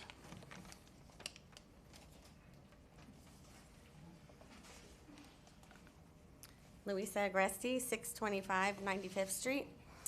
I recently learned that the previous Eden Hotel site was sold to the Kushner Savransky companies, and that one of the commissioners is going to present to P&Z to change that site and that side of Collins to zoning for mixed use. And I'm concerned that maybe what the public does not know, residents of Surfside, that mixed use is actually a backdoor way of trying to get 12 stories. It will trigger the new Florida law that allows maximum density for that piece of property. I'm not sure that the residents want the whole other side of Collins to be 12 stories, and I think it should be known to the public and all residents that if the developer or any commissioners would like 12 stories, maybe they should just ask for 12 stories instead of doing a back doorway of trying to enhance the density, which would allow for all of Collins, both sides of Collins Avenue, to have 12 stories. So maybe that should be put on a referendum. Maybe the people of the town should vote that. Maybe that shouldn't be decided by certain commissioners and developers. Thank you. Thank you. Mr. Burkett, 3 minutes, please. Charles Burkett, 1332 Biscaya Drive. Once again, we find ourselves at a crossroads. In life, there are always opposing forces at work. For example, we have elected officials Danziger, Rose, and Landsman whose conduct and decisions are strongly opposed by former and current elected officials, residents, and myself. This block of three, who never met a developer that they did not do backflips for, or even travel around the world to meet, wants everyone to believe that opposition to them is not because they're selling out our town to developers, but because residents are just too political and troublemakers and only want to replace them. To be clear, everything that happens in government is political, some good, some bad, and some corrupt. You cannot change the minds of corrupt officials by begging them to do the right thing, because they won't. Rather, you run for office, you beat them at the ballot box, you remove them from office, and you replace them with men and women who will serve the residents, not themselves. Given voters have had almost 2 years of Mr. Danziger, Rose, and Landsman, they now know these men well and they know what they stand for. By their actions, it's clear they don't stand for the residents who don't want Surfside turned into Hialeah, Miami Beach, or Sunny Isles, or the families of the 98 Champlain dead, or a commitment to transparent and ethical leadership. But what can an unscrupulous politician do when he must serve his financial master at the expense of voters? The truth is inconvenient. He must distract, divert, deflect, embarrass, humiliate, or harass residents who speak out, or accuse residents of being political, as if residents should not speak out or work to elect politicians they can trust. Sadly, at this point, there is not much that can be done to stop the bad things happening in Surfside. Residents must continue to endure the distressing ride we are on with these three gentlemen. This block of three will vote the way they want, and they will do with our town as they wish. However, that changes in 6 months when Surfside elects new leaders. This block of three will argue that the last commission fought too much, made too much noise, had embarrassing moments, and they did. What they will not tell you is that my commission let everyone be heard, did business in public, compassionately cared for our residents, including the 98 who tragically died, and strengthened our charter with debt restrictions which this block of three despise. Why is that, you think? Because they have big borrowing plans for big parking garages that pesky residents would never approve, but more on that later. I very much regret that things in Surfside aren't rainbows and daisies, but between the no discussion votes and the secret meetings Messrs. Danziger, Rose, and Landsman seem to be having with the planning board members. Point of information, his name is Mr. Danziger. And the critical vote just days later, before the billionaire developer was given everything it wanted, trust no longer exists. Gentlemen, for the record, the blame for the discontent in Surfside is not the fault of the families of the victims, the residents you censor, or me. None of us run the town. You do. The blame rests squarely with you. Thank you. Mr. Burkhauser. Mr. Zomper. 3 minutes, please. Jeffrey Zomper, 8827 Emerson. Jerry Springer had nothing on this place. It's scary. I fear for Surfside given what I just sat through. I wasn't here for other meetings over the summer, but if it was like this, I'm glad I wasn't here. I had two questions, which I'll raise. One was brought up by the first speaker earlier on the good and welfare. The definitions of emergencies, the definitions of infrastructure. But I also have a question about, is this $10 million a maximum, or is it or can there be multiple issues, an infrastructure project, an emergency flood, something else, and then within 3 years or 2.5 years, we have $30 million worth of debt. I like you guys a lot. I like watching you sometimes, not tonight. But I may trust you with $5 million. There's no way I would trust you with $30 million of my dollars to go into debt for multiple emergencies that are not defined, or infrastructure projects. I also questioned whether the $10 million could be borrowed for the undergrounding, for which 48 million or something was already approved. I don't see under the language any reason why it could not, but I asked that question. The other thing is something minor, given what everybody else has been speaking about, but it's a pet issue of mine.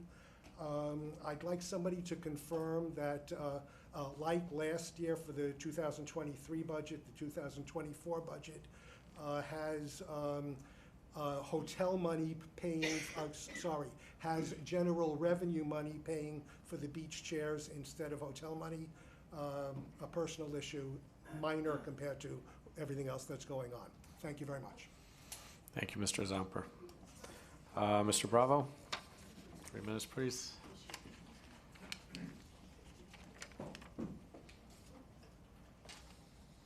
Thank you, Ruben Bravo, 9057 Abbott Avenue.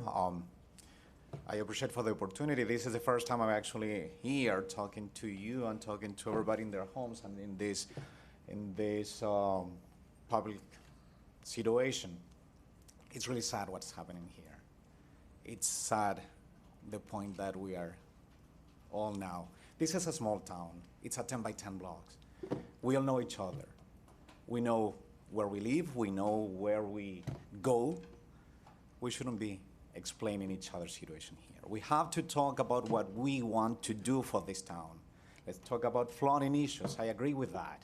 Let's talk about undergrounding. I agree with that. Let's do something for this town. Let's stop the nonsense. Let's stop judging, because we're nobody here to judge. Let's stop this chaos. Let's do something good.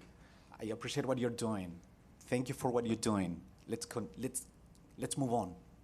Let's take the next step. Thank you. Thank you, Mr. Bravo. Excuse me, ladies and gentlemen, please. Thank you. Mr. Jacobson, 3 minutes, please.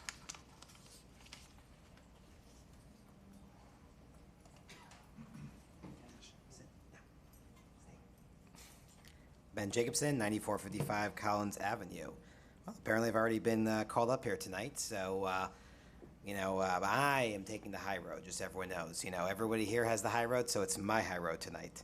Last meeting, there was an item brought up by Commissioner Maischide regarding the tourist board, where they wanted to defund it by 2/3.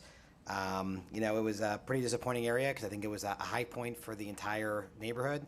People all get together. We get together with ourselves. We get together with people from the outside. It's an area where it shines brightness into the entire town, and to go after that, there's only one reason for it, and it's called Operation Chaos. What you're seeing here is, let's make anything awful, everything terrible, go after every single item that's good in this town, because if we make it a terrible commission, we can bring back in the former representatives who embarrassed us for, day after day, meeting after meeting. One thing that was interesting is that last tourist board meeting, which happened yesterday, actually, Commissioner Velasquez came and she spoke, and she said that, after they tried to vote to defund it, she said, okay, how do we work together? And that's how the charter was created. The charter was created so that when items want to be done, it gets brought before the tourist board. We come up with a nice idea, and then we work together to take from the reserves and take from the funds, and then we bring it to the full commission. And together, as a board and a commission, we move forward for larger scale projects. So I like to commend the commissioner for bringing that forward and following the proper way, as unfortunately the other commissioner did not. Another question is, they like to talk about me being at this meeting with the P&Z and this whole great grand scandal. Well, why was Nellie and Marianne at that exact same Four Seasons having drinks? I mean, they were together for hours. Clearly, they were working on some sort of program or something to talk about. But then again, we saw them on the news, a couple days later, talking to the news as if they had a unified front on an item that was going to come before the commission. So here we are talking about nothing that has to do with this, and somehow they're able to get a complete pass because, they're on the good team. There's always blasting about development. Well, development is good. We live on the beach. Our buildings get old. They start to have issues. And when buildings get old and start to collapse, start to show signs of collapse, they need to be fixed. Yes, buildings collapse. We had this in town. It was a terrible situation. It was beyond awful. Ladies and gentlemen, and please. It's awful what happened there. And Ladies and gentlemen, please. I was there every second, Mr. Speaker. If you have an issue with this, please step outside. Thank you. I was there every single day. Mr. Langesfeld, this is a government body with a meeting. I understand what you're going through, but please let us continue, okay? I don't understand. You're correct, but you need to respect the room you're in, okay? I was there every single day helping out and doing everything I could to help what was going on there, and that beyond awful time. But there's other buildings that are going on here, and there are other buildings that do need to have servicing and that are going to run out of money. Our property insurances are going through the roof. I'm in a condo. Our expenses continue to rise. And to say that all development is bad, all development is evil, that's every part of it. You just use the word development, it's like the worst thing you could possibly say in this town. And that's just not right. It needs to move forward. There needs to be responsible development, and that's what this commission that I've seen has been approving, and previous commissions as well have approved proper development. Thank you. Thank you, Mr. Jacobson. I'm holding no other speaker cards. If anybody would like to speak during good and welfare, please step forward. Otherwise, at this point, we'll shut it down. I did not receive one, so if you don't mind filling one out after. Thank you.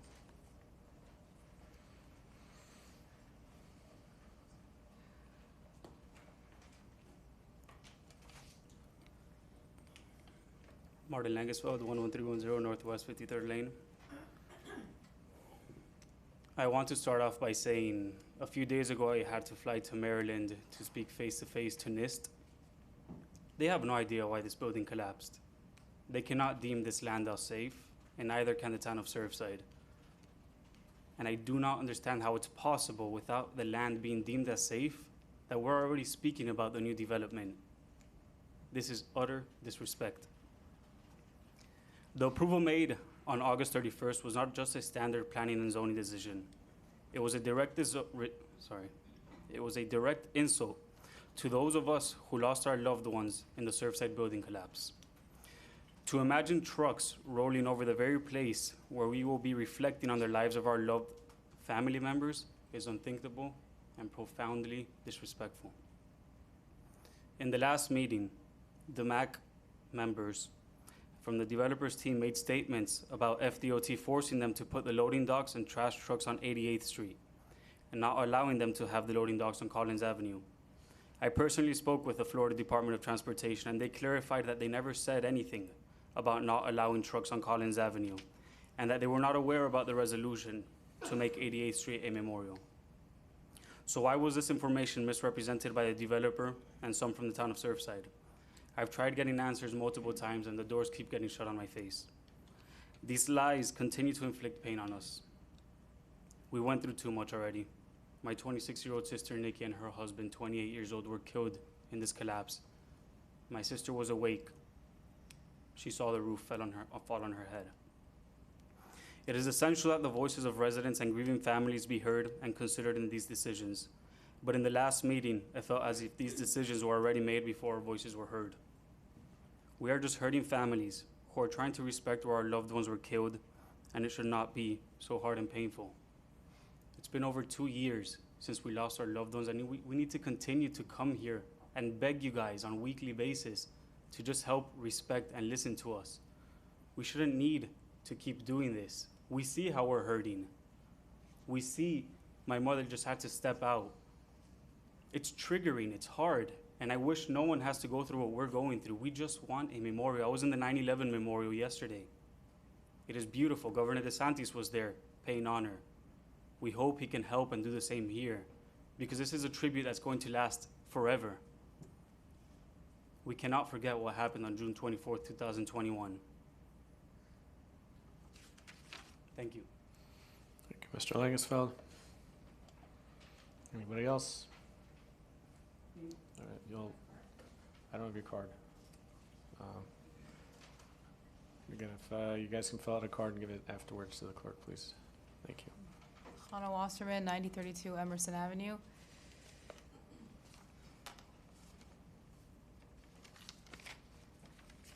So I'm here to echo things that David said and Martin said. I lost my mother and father on June 24th, 2021. And we are here to request that the commission represents the town of Surfside and the people who live in Surfside and the people who died in Surfside, and make the memorial a priority, and to have a respectful memorial, to have a space that we can go to.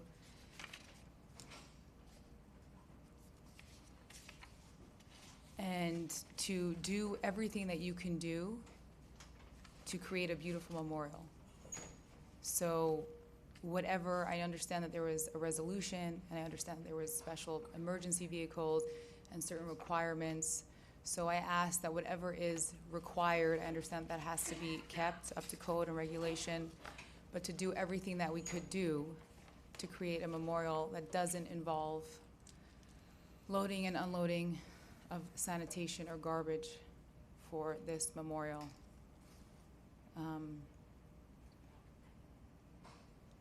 And yeah, we speak about having compassion, and the situation deserves the utmost compassion. It really, really does. I know that time goes on and we continue to talk, and it just feels like we're repeating the same information, but it really deserves respect and compassion. And yeah, I'm just echoing Martin and David. Thank you, Mrs. Wasserman.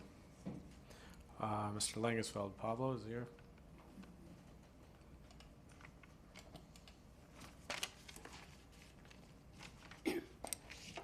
Good night, everybody. I would like to know what is the status of the investigation. It's been over 2 years, and we know nothing. We're still looking for accountability and justice. Regarding 88th Street, I would like to see if we can put a banner or something on the street saying that there's going to be a future memorial honoring our loved ones. And I suggest the closure of 88th Street now, because it should not be the primary road or the primary entrance for demolition and construction trucks. 88th Street should be a place of respect. 88th Street is sacred, period. We cannot wait several years until this building is finalized to see a memorial. We need to start on that memorial now, because there's no time. Those people need respect now.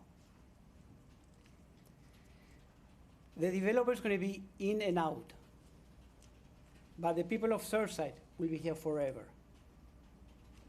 And this is what we need to respect, the people from here, from the town, because they will be here forever. Thank you. Thank you, Mr. Langesfeld. Anybody else? All right, at this point, closing public comment, opening up to the commission for a response. Who would like to begin? I guess it always falls to you.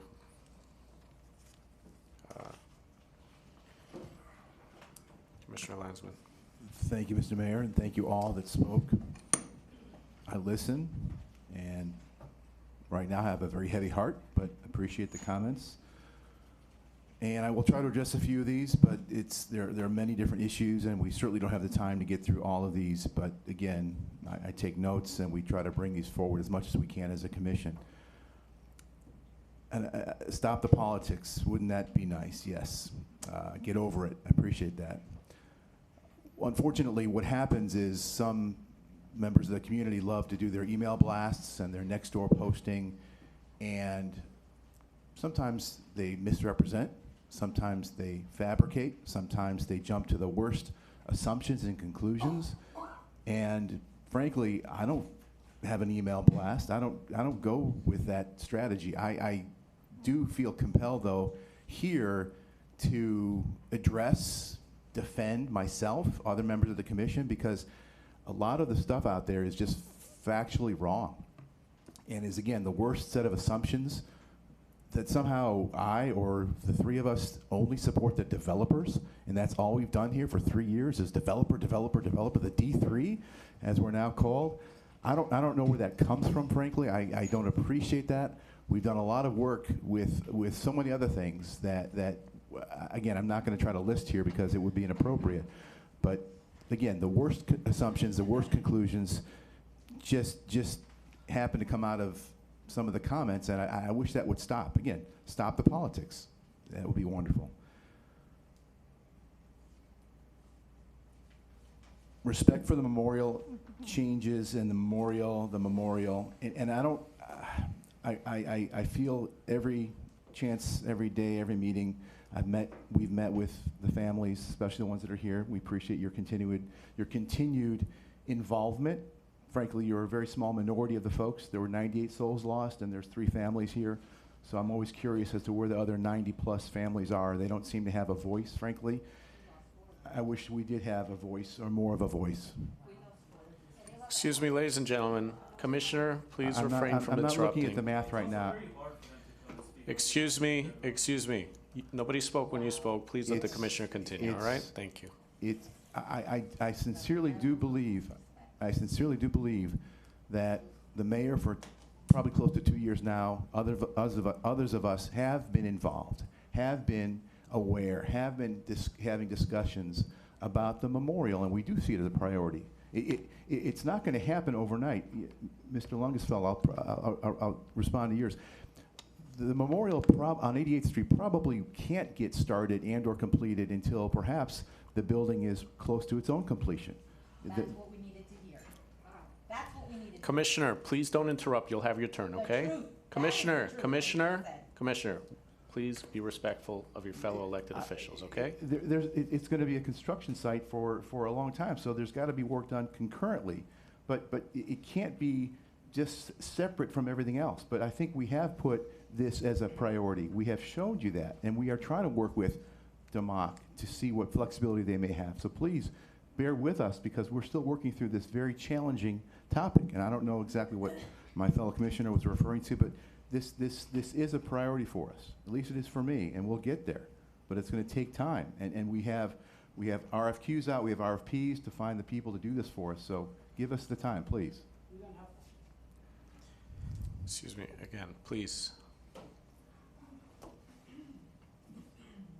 Martin, you were there yesterday with NIST, and you said they have no idea what happened, what caused this. So, Mr. Langesfeld, I'm going to ask you again to please. This is not a two-way conversation. Mr. Langesfeld, please refrain from.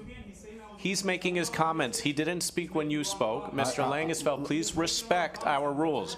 Mr. Langesfeld, please respect our rules, okay? Let me clarify. You were in Maryland, I believe, with NIST a day or two ago. They apply to everybody, Marianne.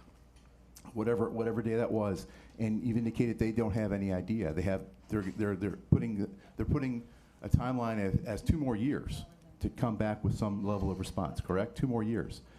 So we may not have an answer as to what caused this. We can't control that, but we're certainly trying to work with them as much as we can. Kilsheimer is our own engineer that has not given us any results yet either, so we're also frustrated with that lack of knowledge. Again, let's stop the politics and let's keep moving forward. Thank you. Thank you, Commissioner. Commissioner Maisha. Actions speak louder than words. I think it's time we see some action. And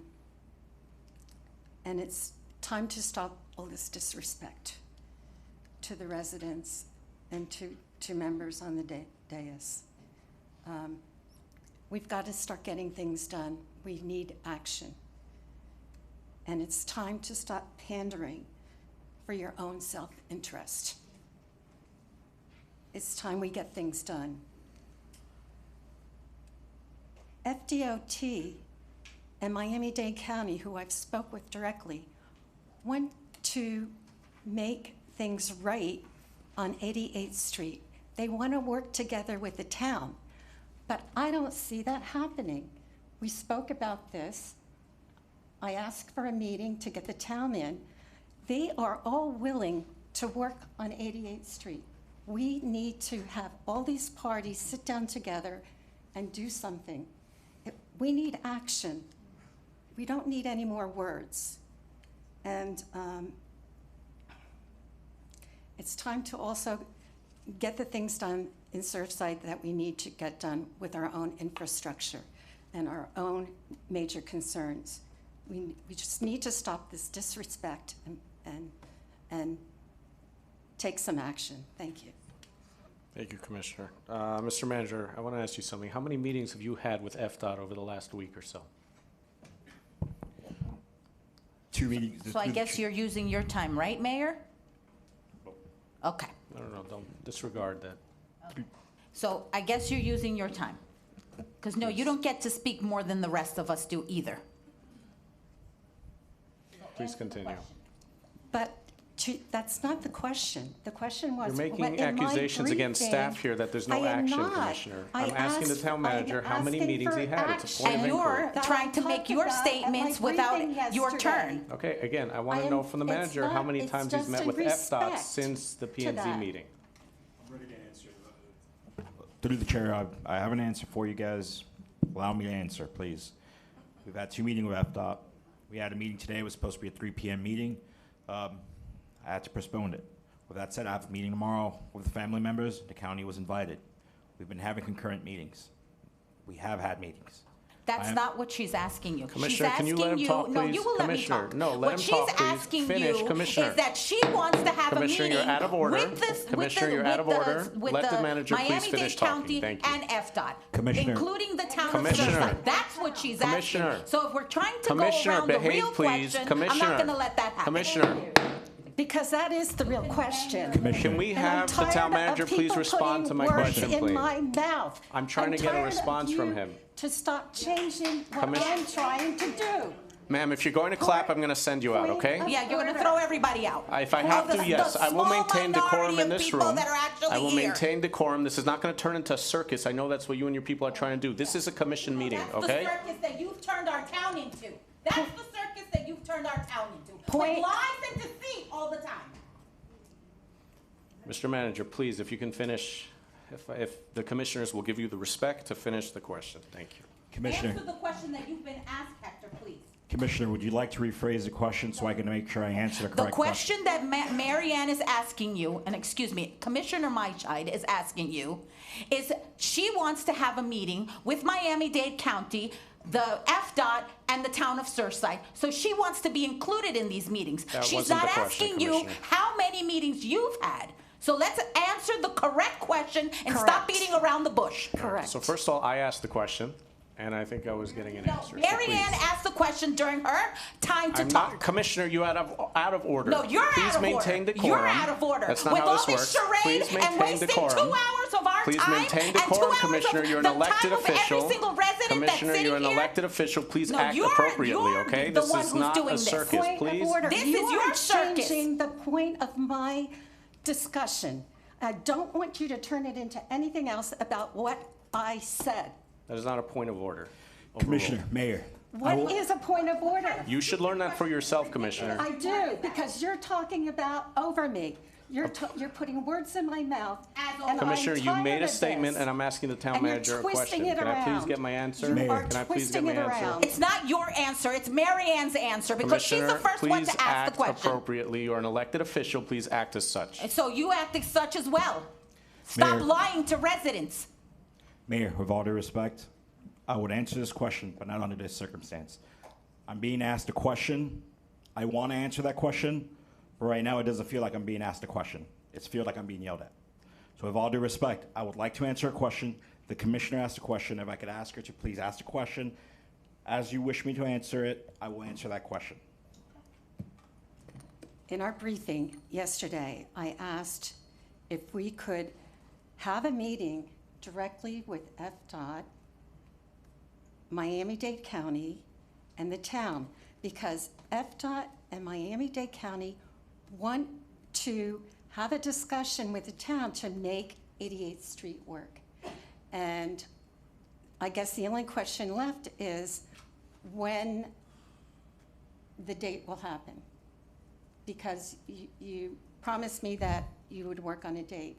I don't want to get any other meetings into this.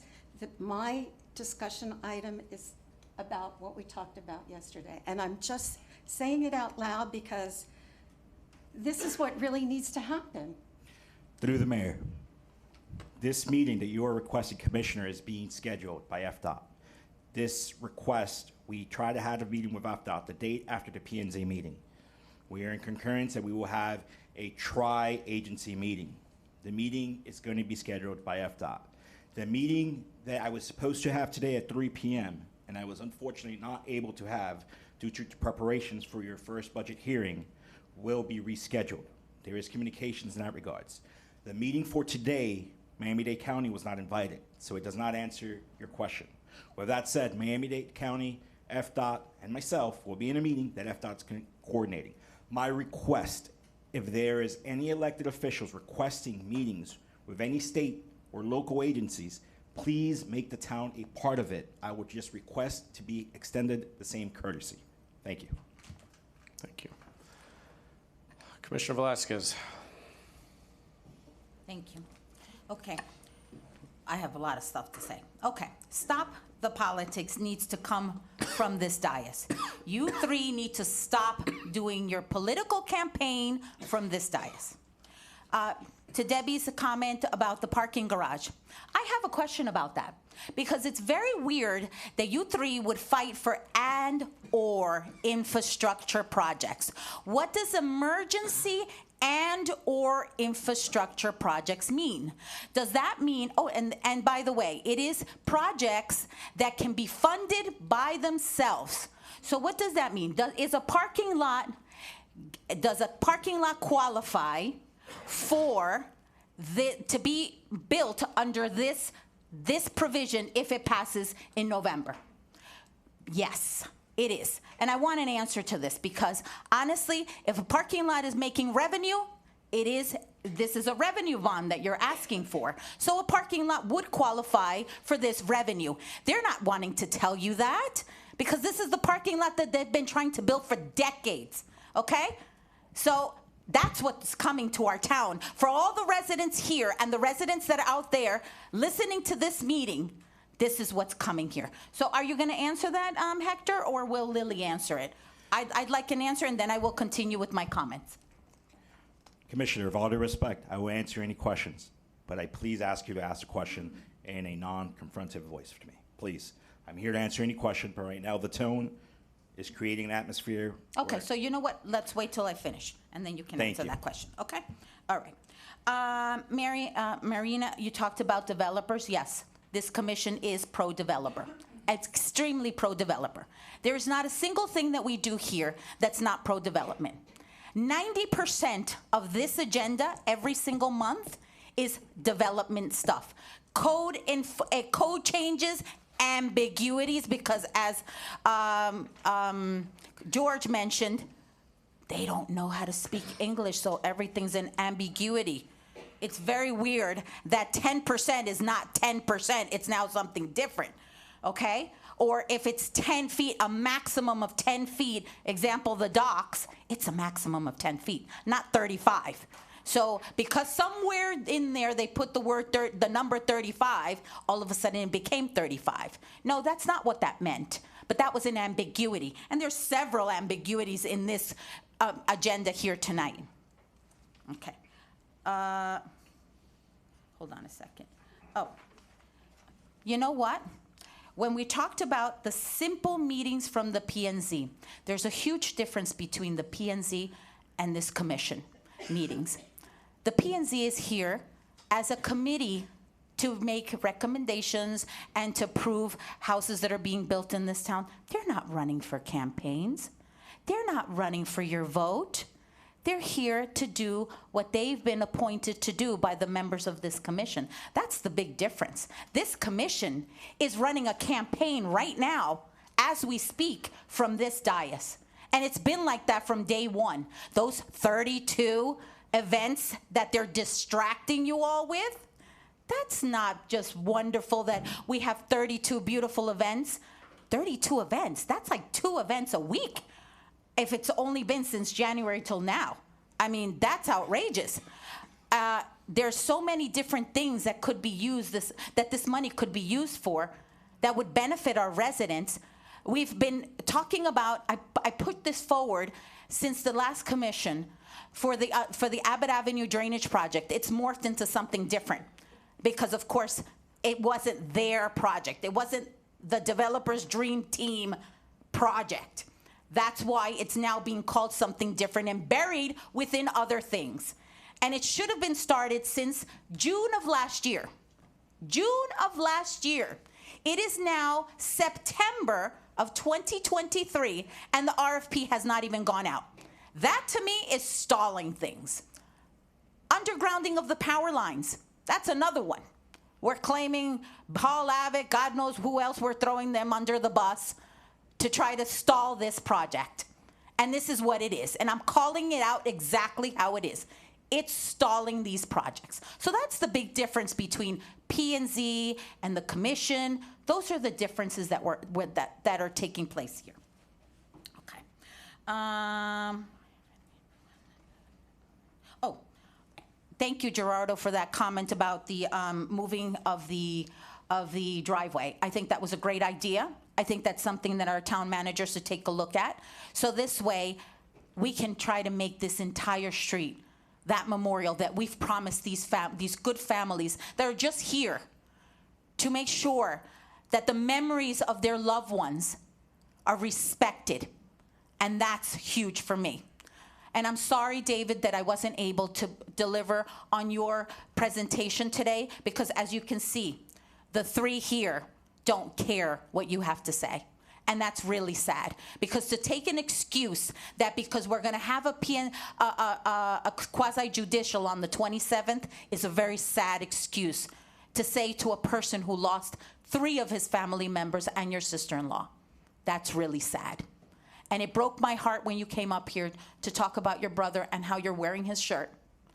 That means something. And these families have gone through a lot. For you to not allow him to speak, regardless of whether this is going to be heard on the 27th or not, that's unacceptable. Oh. And yes, I also want an independent attorney to review this 10%, because it is clear based on the email that went out last week talking about this 10% that we're not getting the correct answer, because when something says no less than 10% or a minimum of 10 feet, a minimum of 10% or 10 feet, it's clear that it means 10 feet is for a property that's smaller than 100 feet. That's how I interpret it. And I think many people would agree with me on that one. Okay? So for us to continue to say that it was the 2006 code, that the commission said this, I know the commission that I sat with on this, on my first term. They would never allow this to be 10 feet. It would have always been 10%. And whether you want to come here and laugh at Tina or Eliana or Charlie and make a mock of our town because you think that you're not doing that, that's exactly what you're doing. We've spent 2.5 hours of residents' time, of staff time. You talk about the staff, yet you're making them here. We're going to be here till 2 o'clock in the morning. Do you guys realize that? Yeah, 2 o'clock, if not more. Or is this a stalling tactic so that the item that I have on 9B to talk about this 10% exactly, this is what this is for. That's why we're stalling this clock. So this way, we're going to get tired, and we're going to say, you know what, we're going to put this on for next month. That's not right, and that's not fair. Okay.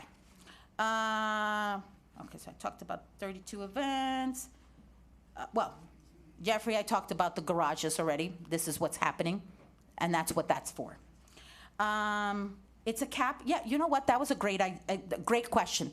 Is this going to be multiple times that they can come here if you vote yes for this to ask for $10 million every single time that they decide they want to make an emergency and or infrastructure project? Okay? Yes, general revenue. I believe that the general fund is being used for the beach chairs. I thought we were very clear on that when that was passed, and I'm pretty sure that that's being followed, or I hope it is being followed, and it's not being used by the tourists, because that was the main point. Okay, Ruben, well, he left already. It's a small town with untapped resources. This town is like a diamond in the rough. Like a diamond mine. Do you understand how much money there is to be made in development in this town? And we're just being found on this map. And unfortunately, for the wrong reasons, is that Surfside was put on the map. And now they're coming for us. And we already have our first item in this agenda, which, because of the time, we might not get to it, and is to convert one of our areas, this downtown corridor, into a mixed-use project, mixed-use area, which giving you some kind of weird story that we're gonna rezone. No, that's the live act all over it. Don't let anybody cheat you on that. Okay. Where's Ben? Okay, there you are. No one ever said that what we tried to do here with the tourist fund was to defund the tourist fund. That never was said here. Okay? So that's a lie. Okay? What we said here was that we wanted to try to use that money, that 34%, and try to use monies that are in the reserve, which are over $6 million, for projects that would be to benefit all our residents. Not just some parties and, oh yeah, let's go sing it. Go give ourselves hugs and kisses and sing Kumbaya, okay? So no, this is for things that should be used for the betterment of our town, not just for parties. And let me see, I still got more. In terms of the memorial, oh my God, that was the most terrible thing to say to anybody. To tell them that you can't build a memorial until this building is built is the biggest lie and the most deceiving thing to say to any family member that lost their family in this building. Because let's just use an example. Right now, right across the street, the Four Seasons is building a building. Right next to another building. Is that affecting their building next door? Is that affecting the Carlisle? Absolutely not. So there is no reason that we are stalling this memorial, because that's what's happening here. It's being stalled because we need to be doing favors for people. Okay? That's the truth. Well, status of the investigation. Our town, we put money to try to investigate this. That is out of our control. I don't really know why NIST is taking so long, and even our own investigator, something that's difficult. They don't have all the materials. There's something going on that's delaying this process. I think we will someday find out. I'm not sure when. I can't give an exact date, but there is things that are happening. And NIST has come out with some explanations, but nothing major. And on that note, that's all I have to say. Thank you. Thank you, Commissioner. I'm going to ask, please, that you take note that even though you sat here and insulted many of us for so long, not one of us interrupted you, and I would appreciate if you extend that courtesy to the rest of us. Well, if you're not lying, Mr. Vice Mayor. Thank you, Mr. Mayor. I actually have that noted, how many times, I'll get into that later. She interrupted. Thank you for your 17-minute rebuttal to everything. To the family members, I know it's not easy being here. Mr. Odan, thank you for your apology. It wasn't necessary. This is an emotional time for you and everyone here, so you guys don't need to apologize for outbursts. I can't imagine what you, any of the families here are going through. So I know you guys have all different range of feelings. It's okay. And for me, you know, outbursts is not going to bother. I can't imagine, none of us could, you know, are in any of the situation that you guys are in. So having your feelings, all different ones, is not a problem in this room. Now, I'm going to talk about some of the items. I'm going to try to read my notes. I'm so sorry. I forgot that Hector didn't answer my question. I apologize. That's I sincerely apologize. 34 interruptions. Okay. So that was one of the items. 34 times you've interrupted us in 2.5 hours. If any of us did that here, you would be going berserk how we're getting special treatment. For some reason, you think it's okay to 35 times. Commissioner, please This is the stop whole point. interrupting him and let him say his piece, All okay? the We heard mayor's your trying to crap. do, One second, and he Mr. had- Vice Mayor, I'm sorry. We heard your crap, let him say his, okay? Thank you. Crap is, well, that was, That's an understatement, please. yes, that's what I was gonna say. That is definitely an understatement on what she said. But 35 times now, she's interrupted us up here. We are trying to have a productive meeting. Nobody's been disrespectful like the way you have been to any of us up here. That is why we've been here for so long. Now, in regards to some of the comments. Louisa, nobody's trying to make anything 12 stories. I think you should not be getting your information from former elected officials. Mr. Zomper, the beach chairs are being paid and they're resident only. That is something we all talked about and all still fully support. They are revenue generating bonds. The memorial is a process. It's not just one thing that's gonna get done overnight. We're not trying to play politics up here, but unfortunately, there's some former elected officials that keep bringing this up, sending us text messages, you're going to jail and you're corrupt. It's pretty unfortunate that this is what we've turned our meetings into. We have actually a big agenda, and the misinformation, no matter how many times you say lies or misinformation, nobody ever backs anything up with facts. Commissioner Velasquez stated 90% of this agenda tonight is zoning. I just counted the items. It's 25%. There's 28 total items on the agenda, only 25%. Learn how to count. I don't know what's so hard about that. Just because you say a lie over and over and over again doesn't mean it's a fact. It's the same thing a former elected official does consistently on Nextdoor. Post misinformation, it's not a fact. I urge everyone to count every single line item on the agenda and see if it's 90% zoning or 25%. Now, I hope we are going to be here late because we have a full agenda and we're going to get to the end. This commission, I know at least 4 of us over here to my left, ran on being productive and getting things done. We're not trying to stall and hide things like what was done in the past. You may not like our outcome of what we're voting on or doing, but we don't hide from the fact of what we're running on. We represent all of Surfside. The same people you're hearing over and over and over have stated, we didn't support you, we didn't vote for you, you're not doing what we want. We are hearing you. We're not doing what you want because it's not the same thing we agree upon. There's no issue with having difference of opinions, but don't just say we're not listening to you. We are actually listening to you. We don't agree with you over and over and over again. The people that supported us, that elected us, that put us up here, that gave us our votes, we're doing what we were supposed to do. We're doing what our supporters do. We do listen. We just don't agree. Thank you. Thank you, Mr. Vice Mayor. All right, I'll try to go through some of these responses as well, if we can remember what people said when they got up. Question on referendum items from Mrs. Semenavia. You said that you didn't know what was happening. First of all, we had multiple meetings. I would urge you to sit and watch some of them. This town has sent out information via the Gazette, via email, and will continue to send out information and try to educate this community on the items before they go out for a referendum. However, unfortunately or fortunately, we're very limited as to what we can put out there because it cannot be construed as trying to push residents one way or the other, so the information has to be very basic. I'd urge you, if you have continued questions, to reach out to the manager, to any elected official, and try to get a little more information. But again, if you watch the meetings and the discussion, there was a lot of back and forth, and you should be able to get some information on that. One of the speakers got up here and said every issue in town is on pause as we go through development.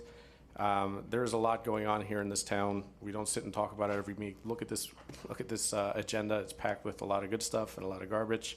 But a lot of good things are happening. It doesn't take, you can look around town, they don't get the notification and the attention it's needed, but there's a lot of safety projects ongoing within the residential area, which mean a lot. Nobody talks about that, but they're ongoing. I'd urge you to maybe take a look at the State of the Town address, in which we addressed everything that went on that first year. Hopefully we'll put on another one at the end of this year, and we'll continue to be able to point at the things that we were able to accomplish for this town. Comment on a PAC, it's very scary. Again, I ran for mayor. I think I made a little over $7,000 compared to Mr. Burkett's $27,000, and I still won. So regardless of PACs, not PACs, I think we're going to run on the issues, and we'll see what happens in 7 months. Mr. Rodan, I don't know what to say on a lot of the things. Again, I sit up here and I go through my list, and I try to be calculated and keep to my job, which is to maintain decorum in this room. As you can see, it's not easy. I have to tell family members who lost loved ones that they have to stick to the rules regardless. It's not easy. Again, like the Vice Mayor said, you don't have to apologize for the outbursts. Of course, it's understood, as is from everybody. There's no hard feelings, but again, my job up here is to try to keep that regardless of who's doing it. About your presentation, again, we were told when it comes to the meeting on the 27th, we have to be impartial. If we sit and review plans, then we're already coming in with a bias, we're already coming in with a predetermined notion. We've seen the emails. I can tell you that the town is continuing to have those conversations. I know we have a meeting set up for tomorrow, but we are having these conversations. We heard what happened during the planning and zoning meeting. We're gonna try to maintain it and deal with it as best we could and work around it, or work through it, I should say. But understand, I think we all know that the property sold, it's private property. There's only so much we can do. There's one thing, I think we all want the same thing for that land, but at the end of the day, it's not in our hands. The property was sold, that money went to a lot of the people that lost their homes. There's hundreds of people that were left homeless as well. Those victims, and it was part of that, it was required. Now we're dealing with an impossible situation. We have a developer who has private land that has that right to build. And we have family members that, want to ensure that their loved ones are remembered and not forgotten, which again, I think is impossible in this town, but we will continue to work through it. I think the allegations that nothing has happened, not by you, by some of the members up here, is unfair to our staff. I know, Hector, since he's come in December, has moved this at a pace that hasn't moved in the last year and a half prior to him. We've been open about this. The schedule is open. The timeline has been sent to the family members. Everything we do here is open. We continue to meet, but we do have limitations, and we've been open about those as well. But we will continue to work through this, and we'll make sure that that's going. But to sit here and say, some of the elected officials, that nobody's moving, that there's no action, I think it's unfair to a lot of the people here that have been pushing for this and continue to push for that.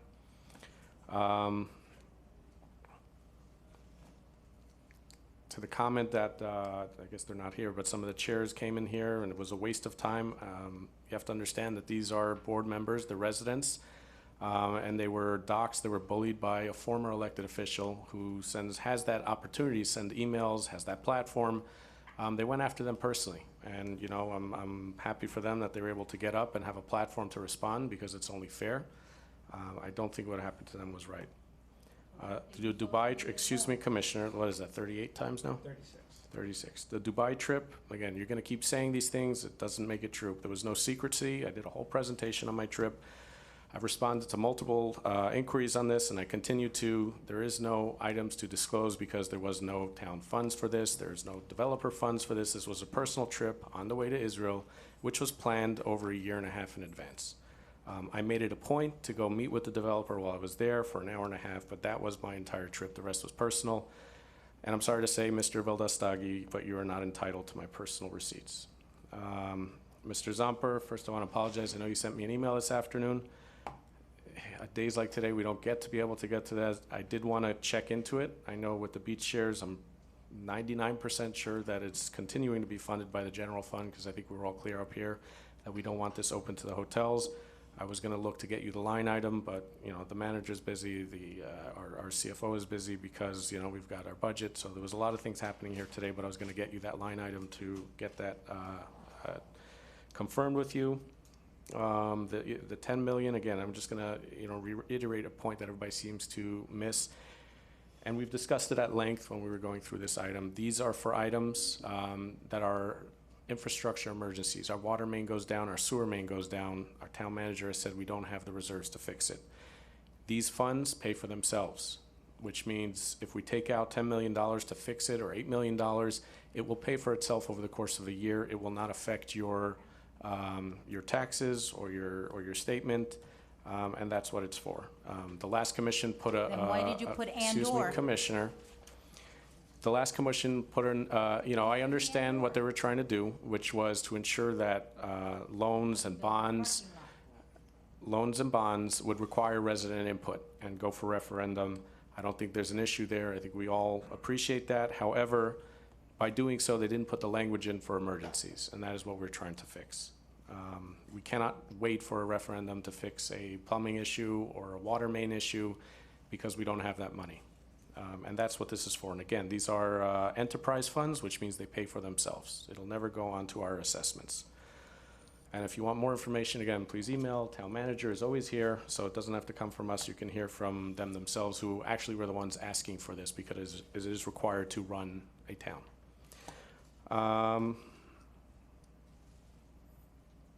That is it. Again, you know, I'm gonna commend Hector. Again, he's got to put up with a lot of crap up here.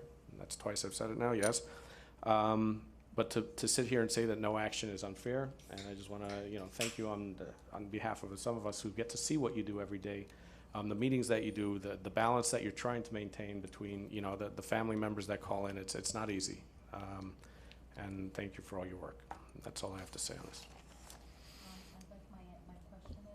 All right, we're not having discussion on this. We're going to move on now. Well, I asked the question to the town And town as manager at the beginning. chair, I am going to move on. So point of inquiry, I'd like my question asked, answered. That's not how point of inquiries work, Commissioner. Well, I'm. All right, moving on to item 9C, I want to appreciate the engineer who's been sitting here. I'm sure it was a. Thank you enjoyable very much, time. Mayor. Long ado, but we want to give you an update. This is a discussion item moved up. We did retain Keefe Engineering to initially look at an issue pertaining to Abbott Avenue, a site-specific issue, and come forth with solutions to, what's up? Just bear with me 1 second.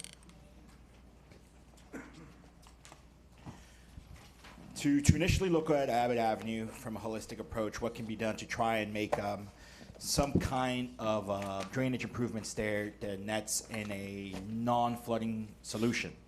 The results of that, as the market spoke, you saw, is at a low bidder price of $8 million, higher price of $12 million. So that allowed us to put our thinking caps on, considering that funding source within the stormwater fund does not exist, and reevaluate what alternatives can be done for this Abbott Avenue project, the additional pumps on Abbott Avenue.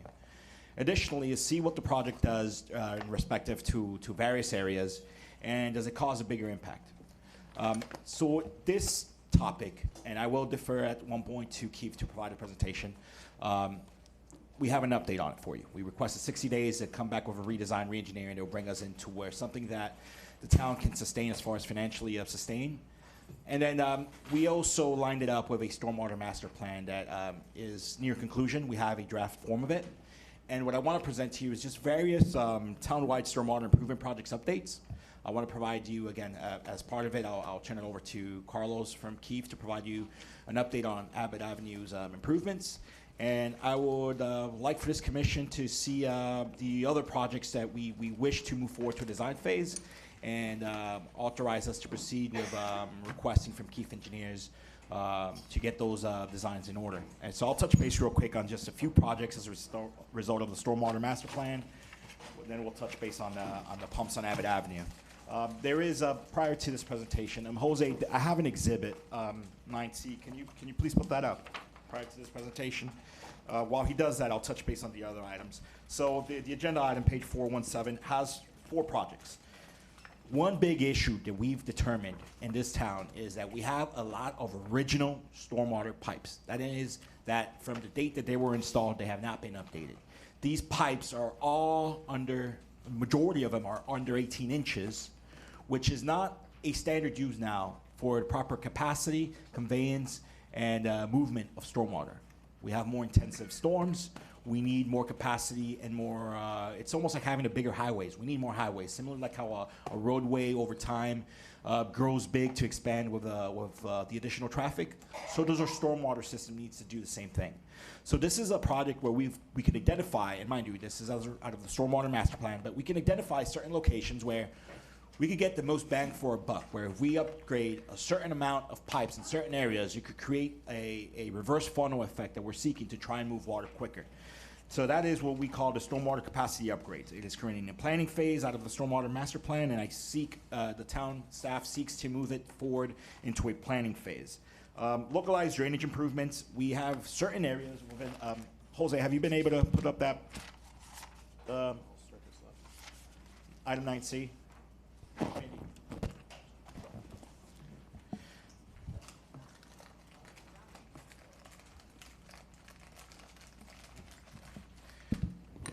I'll defer to your agenda item on page 418 just so you have an idea on the following item. I apologize for that. Localized drainage improvements. We have certain areas that right now are outside of basin scopes, which means there's no optimal or any type of sufficient drainage system of collecting in those areas. 96th Street from 95th Street on Bay Drive is one of those that we've identified as one of the areas that could use some alleviation when it comes to flooding. It's a simple solution there, which doesn't involve pumps, just gravity upgrades as well as additional catch basins. That's another one we want to seek to move forward from a planning phase to a design phase. That one is easy enough where we're going to have that area used a little bit more now with the park, and we want to alleviate that since we're going to have a big amount of pedestrian movement there. Another one that we want to try and move from a planning to a design phase is more of a technical one, but is a pump performance optimizations. That is straightforward. We have current pumps that were installed 2013 and under. There's new technology to optimize pumping systems with VFDs and electrical upgrades. So we're seeking to have those just reviewed for optimization so our pumps can work more efficiently and stronger. And lastly, it's the additional pumps at Abbott Avenue. The pumps, as the original project, involved 2 pumps to drain the basin of Abbott Avenue from 92nd to 91st Street. That project, again, came in at a price that was not sustainable to the town. So we requested Chief Engineer to create an alternative, valued engineer design. So I'll turn it over to Carlos to talk to you a little bit more on that. But keep in mind that just because the pumps are on Abbott Avenue doesn't mean that the issue corrects a localized issue. There is an area of influence that you can see in page 418 that shows you the areas influenced by that pump behavior and which pump stations are impacted by those. Pump station 1, pump station 8, pump station 2, pump station 3, pump station 6, pump station 7 will work more efficiently because Abbott Avenue and the surrounding areas are contained within its own individualized basin. So rather than seeing this as an Abbott Avenue stormwater pump station improvement project, it's the pumps on Abbott Avenue that create stormwater drainage improvements in town. The original proposal, I do want to make a point of it, that was proposed by Keefe Engineers was based on the objective of 0 flooding. We can't afford that to date because of the stormwater funds capacities, even with the grants we've obtained through our staff. So we've created a more modularized solution where we install 1 pump to initially start the treatment of the area, where later on a 2nd pump can be added and we meet that objective. So with that, I do have Keefe Engineers here. I do have Randy Stokes, Public Works Director. I'll turn him over for a quick presentation to give you an update on their evaluation over the course of 60 days. And this project, we're seeking, we already have the approval to move forward to procurement phase. Once this engineer finalizes the documents this month, by the end of the week, hopefully, we will then go ahead and turn over an ITB to the market so that we could have them, the market, tell us what the actual market value of this project is. Nonetheless, there is an estimated probable cost for this project, and with that said, Mayor, if I may, I'll turn it over to Carlos Morales of Keefe Engineers. Thank you, Carl. Good evening, Mayor, Vice Mayor, Commissioners, constituents. So, a couple of years ago, we were tasked to take care of the Abbott Avenue flooding problem. And when we started looking at the approach that we needed to take, we decided to take a holistic approach. We didn't just consider Abbott Avenue. So in our design, we researched the city infrastructure, and we included all of the city infrastructure in the design. So I think the slides are wrong, but anyways. So what we ended up concluding is that the way the hydraulic grade line works is that Abbott Avenue is the lowest elevation on the town. So whenever the town has stormwater, whenever it's raining over the town, the water goes out first, closer to the intercoastal. Then Abbott Avenue is the last place to reside. So to be able to mitigate the water there quicker and be able to help the other pump stations in the town, the best area to localize those pump stations were on the Abbott Avenue, 92nd and 91st Street. When we did original design, like Hector said, we had 2 pump stations, one 92nd, one 91st. After the bids came out on the last proposal, they were over budget, so we looked at value engineering the project. And we talked about putting in pump stations with 6 drainage wells and connected to the intercoastal as an overflow. The pump station, they're looking at the images, it's mistaken, that's a 92nd. Now the pump station has moved to 91st. 91st is a lower point, so it'll help move the water out quicker in all the areas. And by providing that, as you can see, it's hard to see right now, but in those areas, all of those areas show improvements. So the farther away you are from the pump, the less the improvement is, just of the pumps working, but everything else works. In the pump area, we're showing improvements between, on the pump area between 91st Street, where the pump is located, which is the middle sector, the pink middle sector, that shows improvements from the Indian Village Drive entrance all the way to Abbott Avenue, from 3/4 of an inch to 1.5 feet improvements. And then subsequently, the radius going out, it reduces the amount of improvement that the pumps provide. As you can see, your whole town is one big basin. It's all interconnected. What Hector's saying, that this will help the other positions in the town, will help you, the other positions in the town, will make the other pumps efficient. And in this model that we did, we also knew that you had deficiencies in your pipe. So our original proposal had improvements on pipes in different other locations, which is with the Kimley Horn, like we talked about last week, the stormwater master plan, that everything it's one whole system, everything works together. So the new value engineering proposal, which this is the cost that I grabbed from the original bid, we're getting the project down to $4.7 million, which tomorrow I will be sending my plans to a private cost estimator to get it more down to market of today. So when I turn in my plans, hopefully by Friday afternoon, I'll have that cost estimate nailed down to what the market value is today. That's pretty much it. I mean, we value engineered. We're still making progress. We're still helping the town, and right now we put it under $5 million. Carlos, thank you. Thank you for the presentation. Thank you for providing the update. Again, just to touch base, we're seeking obviously this month to go live with the ITB, second time around. Apologies if the numbers came in at the market value, but I cannot speak for the market. We've done something to put something together that will deliver, hopefully, at an engineering estimate probable cost, something within our budget range, and that is what we're going live with now. Lastly, I would seek if maybe throughout, perhaps I would request a motion from Town Commission to allow me to start the process with the other projects, as we want to treat more localized issues throughout town as well, that ultimately do these smaller projects proposed have low cost, high bang, and lastly, perhaps through Chief Engineer, since they've obviously received it, perhaps they can assist us with this. Thank you. Thank you, Mr. Manager. Before I open it up, let's just do some public comment, and then we can open up for discussion and questions if we have any.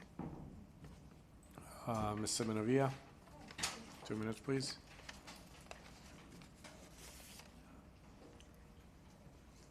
Thank you. Thank you, Town Manager. That he was there. Thank you, Town Manager, and thank you for the presentation. I really appreciated that. Commission, Debbie Simadevilla, 9108 Abbott Avenue. This has been something that I've been following for, believe it or not, 20 years. It literally is on the record for 20 years since the Indian Creek Surfside settlement that there were supposed to be pumps on 91st Street. Due to the regular, thank you, Town Manager, thank you. Because there's been historical, chaotic flooding affecting not just a few houses, but literally the chaos happens when there's so much traffic that spills over, polluted water going into our house, into our yards, standing for 8 hours at a time, and waves of water coming into our homes and flooding our cars. And I don't know if my neighbor's gonna speak, but she's experienced it. So I just implore you to follow through, okay? Where there's a will, there's a way. This is a true matter of safety, health, and welfare, not for anything, but there's been kids playing on the street, God forbid, a power line on the street. God knows what people could stand on. You know, it's a real safety issue, guys. And if you care, you will take action on this. It's the government's responsibility. I can't count the numerous amount of people that have been here throughout the years begging for help, literally begging for help with this situation, and it's been punted around for decades now. And, you know, I really hope this doesn't get caught up in the crossfire of politics, prior commissions that, you know, initiated this, and this one, and the future one in a few months. This is, if you care about your people, if you care about the property owners, taxpayers that are waiting for you to take action, then you will take the positive action. And so I really implore you to please do the right thing. Thank you so much, and thank you. Anybody else? Because, excuse me, Ms. Simadevilla, please. Thank you. All right, take it outside, take it outside. All right, at this point, closing public comment, opening it up to the commission. Anybody want to start? Have any questions for the engineer, for the manager? Thank you, Mr. Mayor. And just a comment or two. Action speaks louder than words. I don't know why we don't recognize that this has been an active project for our commission. Ms. Simadevilla just mentioned 20 years in the process, 20 years. So I think this commission, which we're all part of here, has taken action to do the right thing, to allocate funds, to look for an affordable solution. And this is just one of the things, one of the many things that we've taken action on and not just spoken about. So let's hear the five of us take a pause to say, you know what, maybe in 24 we'll actually put a shovel in the ground and do some of this and get some water moved. So thank you, Mr. Manager, for helping us get through this. If I recall, we spoke at this meeting, it was months ago, about that $5 million target.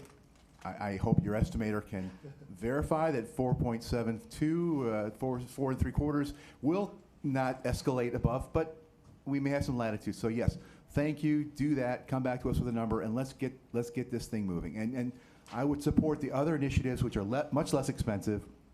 It will help, again, mitigate stormwater removal throughout our entire town in addition to this activity. So action, action, action.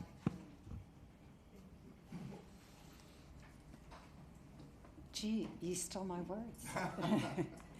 I want to thank the town manager for getting us under the 5 million and reaching out and working on that. And I do think that we do have to move forward with all of the above. Thank you. Thank you, Commissioner Velasquez. Thank you very much for that presentation. We've been doing this for a long time. We've been trying to get this problem fixed. And yes, action needs to happen here. Just a couple of months ago, I think you came here in June, if I'm not wrong. Yep. And we had a deadline of 60 days, which 90 days is okay, whatever. If it wasn't for Commissioner Maishai, this whole thing would have went down the drain. Because some people here wanted to give, oh, let's give $2 million. That's what we got from the state and just call it a day. Another stall tactic. And I'm glad that Hector came out with other ideas with your help to try to mitigate other areas which I'm aware that have issues. For example, 95th Street between 95th and 96th. I knew about that area, and I was hoping that someday we could do something in that area, and maybe that this project would have mitigated some of that flooding as well. And doing something specific for that area is a great idea, and I totally support it. I really support anything that is going to eliminate this flooding problem, because I've known about the pipes. We sat down many times with Randy, the guy in green, and talked about this. We looked at these pipes. We knew what pipes were in, what the sizes were in there. And I always put the example of Alton Road. The minute they put in those ginormous pipes, that was the end of that problem. And they used to have some massive, massive flooding over there. And that was the cause, that was the solution for their problem. I mean, it doesn't completely finish it, but it minimized it drastically. And that's what we want in our town, to make sure that our residents don't go through it. I don't want to see any more people kayaking down the street either, or people's cars getting flooded and stuff like that. This is something that we really need for our town, and I fully support this, and I hope that the rest of the commission does the right thing and support this as well, because people deserve to get a solution. I mean, as you heard, Debbie, we've been working on this for 20 years, and other commissions have put it on ice and forgot about residents because they didn't want to spend $1 million. And here we are now spending 4.7, because 10 years ago they didn't spend $1 million, and that's just not right. But thank you very much for your presentation, and I hope that this doesn't take forever, and hopefully we put that shovel in the ground before this commission ends in March of next year. Been waiting since 2-3 years ago. Thank you.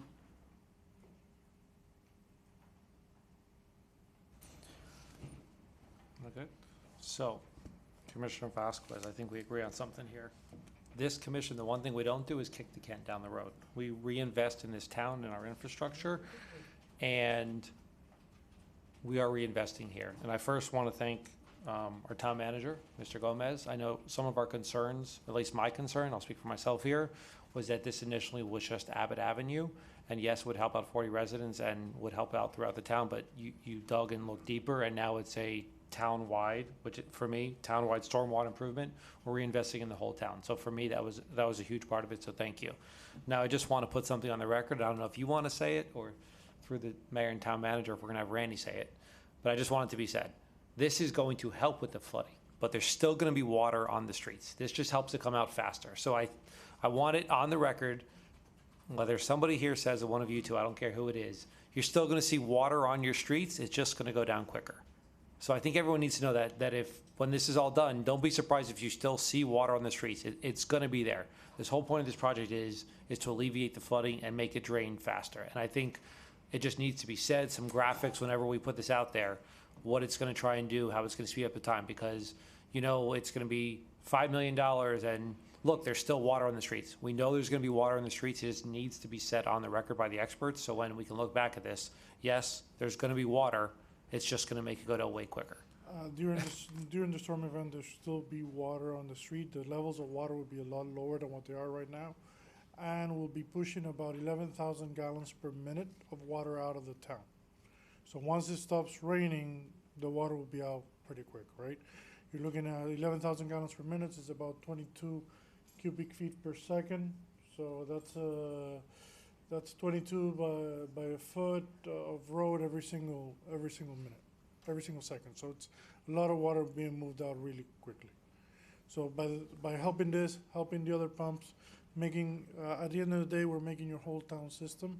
It's making your whole town system. No, we're making your whole town system more efficient. So it'll help everywhere else, like Randy's been saying for years. Thank you. I have a point of inquiry, just a quick question. Yes. So when you say that when the rain stops, but during the storm, it's still pumping the Yes, water yes, out? always. Oh, okay. I was Always, just gonna say, 'cause you're not gonna turn on Always, these but- pumps but- until. But during the peak event of the storm, there's gonna be a point that no matter how much you're pushing water down, it's not gonna be able to handle all the water that's coming down. So eventually, once it resides, that peak stage of the storm, maybe by the end of the storm, it's already dry, because the peak stage only occurs during the 67th minute of the storm. So after that, it just really falls down. Perfect, thank you. Can I get Randy to come up and say that thing that the vice mayor wanted him to say through the manager? Do you mind? Yeah. Jose, can we make sure that the camera You don't is have to get Randy in showing? the record. You already got No, me we in want the to see his tie and everything. You already got me in the record. You don't have to say that. No? All right. I'm kidding. Good evening, Mayor, Vice Mayor, and Commissioners. Yes, I can guarantee that you still live on a barrier island. This will help. It will help. You're gonna see flooding. There's gonna be storms that, I mean, when you get 7 inches of rain in 3 hours, there's no system that will keep that dry. There's no such thing. It's gotta go through the grates. You know, I explained to all the residents that don't understand that if you take the drain out of your bathtub and turn the water on, it won't fill up. But if you pour a 55-gallon drum of water in it, it's gonna come all the way to the top, and it's gotta go through the drains, and that's what's gonna happen. And it's gonna go out faster. Thank you. All right, first of all, I want to thank you for your patience here tonight. 2 hours, 45 minutes in. Hope you enjoyed the show. I think it was shorter than last time. Last time, we did try to move you up. Unfortunately, we couldn't even get past the first item on the agenda. I will get popcorn for you next time, if we can make sure that happens. Don't worry, I've already been to the town of Pembroke Park meetings with popcorn. I've heard there's worse than this, so I still feel good about our meetings. I do agree this has been a major safety issue, right? It's not just about flooding, it's damaging of people's property. It is a safety issue because it could be a down power line. There could be, any sort of item, wood, nails in the street, people walk through it. And again, it does, affect people's property. So, I'm glad we brought it forward. The problem that we had is when we reviewed the project last time, it came before us, it had an estimate of one price and it came back from like $8 to $12 million. It was also designed specifically, for Abbott Avenue. I think what we did here, we had two issues to address, and number one is to make it more affordable within the budget, and to ensure that we can actually pay for this without going for a bond. And the other thing is to ensure that this affected, and I understand that yes, putting a pump in will alleviate, but to make sure that this drainage problem or drainage solution is starting to look at a town-wide solution, and not just 2 blocks, because we all field the emails and the phone calls from residents all over, not just Abbott, unfortunately, whether it's Hawthorne, Bay Drive, of people that are stuck in their homes for hours because it's not draining correctly. So I'm glad to see that we're addressing this on a larger scale. Even though I guess I didn't make my point clear last time, it was always a town-wide solution. Because it's all interconnected. I mean, when we looked at the design, we didn't just design Abbott Avenue, we designed the whole town. So we had the whole town already designed and calculated before even Kimley Horn went ahead with the full study. But in all fairness, if we don't enhance the drainage that we have on the street ends and enhance You our do. pipe. You need to, which is also. Exactly, so which that is wasn't was- looked at in the first place. Yes, it That didn't was. come in coordination. We did have several upgrades to different sections, different scenarios on the first go-around before you were mayor. Well, it wasn't presented to us. I can only deal with what's in front of me, so. Which were other improvements that needed to be made, and those were pipes upsizing. I have a point of inquiry. Can I please finish my comment, Oh, Commissioner? okay, I'm sorry. Okay, thank you. So again, I appreciate that this is starting to address a lot more of it. Yep. And we look forward, but again, this is, there's gonna be a cost estimate coming in, and then we go for RFP, so I think, we Correct. shouldn't pat ourselves on the back just yet. No. Let's see how this project progresses, keep an eye on it, and hopefully this is something that we can do and fix up for our community. So thank you. You want the floor again? Yes. Well, again, I have a quick question, and sorry about the whole friend thing here that should have been on social media instead of in the commission meeting. This is not the forum for that type of comments here and to create all these presentations. But my quick question is, when you're talking about the bathtub situation, now if you add a pump to that bathtub, is that water gonna push out much faster than just pulling the plug and letting the water drain by gravity instead of just sucking it out? Like if you were doing it with one of those shop vacs, you're gonna get that water out of there much, much faster, correct? Always. Yes, okay, thank you.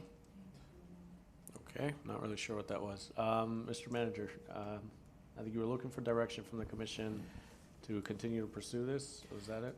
Mayor, I have a marching orders. We already gave it wheels. We will procure it. We will make some changes to the ITB. I'll take it upon myself to make some changes there. Nonetheless, the project is presented in its form is what we'll put out there. I'll make some changes to make it a little bit more attractive in the streets, but it's just a formality. Other than that, I want to move forward other designs. I don't need a motion. But I think as a consensus, it'd be a good idea that obviously as a commission, we want to move forward stormwater projects. So I would request if someone on the dais can make a motion to allow me to proceed moving some planning phase projects into the design phase, and those projects being the ones outlined in my presentation. I'll make a motion to move forward with the townwide stormwater improvement projects as the town manager has noted. Second. I'll second that. Second. All in favor, say aye. Aye. All opposed? All right, thank you again so much for your patience and for being Thank here you. tonight. Thank you, everybody. Have a good night. Have a good night. Who makes these things? I spent like 10 minutes trying to put them together. All right, moving on to item 3, consent agenda. Let's see, do we have any public comment on that? No. All right, I would like to pull item 3H and 3I for discussion afterwards. Motion to approve and then discuss item 3H and 3I. Motion Approve consent? Motion to approve without. consent minus 3H and 3I. Yes. I'll second that. Second. Do you need to call the roll? Commissioner Mashine? Yes. Commissioner Velasquez? Yes. Commissioner Landsman? Yes. Vice Mayor Rose? Yes. Mayor Danziger? Yes. Mayor, the motion carries. Thank you. Moving on, I guess, to item 3H. I apologize, my agenda booklet came apart because Mayor, it's may- way too thick. May Yes. I read the title of the resolution? Well, usually I just say the item and then ask, so. Okay. Authorizing to execute project agreement with Kimley Horn and Associates Incorporated and expand funds for design and engineering services for the town utilities project, undergrounding project. Madam Clerk, if you'll read the title of the ordinance into the record, please. Yes, Mayor. A resolution of the Town Commission of the Town of Surfside, Florida, approving a project agreement with Kimley Horn and Associates, Inc. for utilities undergrounding design and engineering services pursuant to the continuing service agreement for professional engineering services, providing for authorization and implementation, authorizing the expenditure of funds, and providing for an effective date. Item 3H. Thank you. All right, so I guess we don't have public comments. I will just give you my issue, or do you want to? Mayor, you're the chair, so you're well pleased. I just want to make a statement, if I can, as part of my introduction, that just to address a comment that was made, because it really, it's all in the spirit of moving things forward and actions, not words. HPF Associates quit on us. They quit on us 4 times. I'm not going to chase sub-consultants that don't want to work here. They put together what I truly felt after review of town administration was not a proper design package. You don't go forward with this type of design and not survey and go strictly off GIS appraisal maps. What I'm putting together is how I feel this project needs to be forward so I could successfully take it to you to the next level. It is straightforward. Kimley Horn, I circulated a memo internally. If you have any questions pertaining to the memo, I'll defer it back to you, Mayor. Thank you, Mr. Manager. Now, I'm not here questioning, I guess, the contract that's put together or the use of Kimley Horn. My issue is specifically with the fee scheduling and the billing.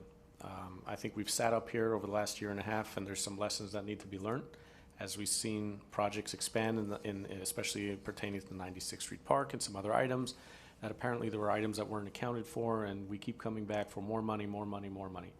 What we have here is 2.7 roughly, $2.4 million being asked for us. I understand there's 1.7 already accounted for, but it's a total of $2.4 million, 2.431. And it says right here, lump sum fees will be invoiced monthly based on the overall percentage of the services performed. When you go to the fee schedule, Exhibit A, it says to be inserted.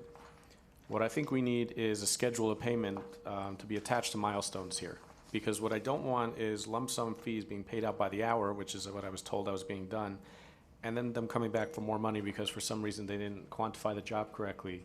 And now they're at, they finished the hours and we need to continue. So what I would like is for them to take each one of these steps, divide it into those hours, and attach milestones to those hours. So we know that after 100 hours, if they haven't reached a specific milestone, that they're falling behind.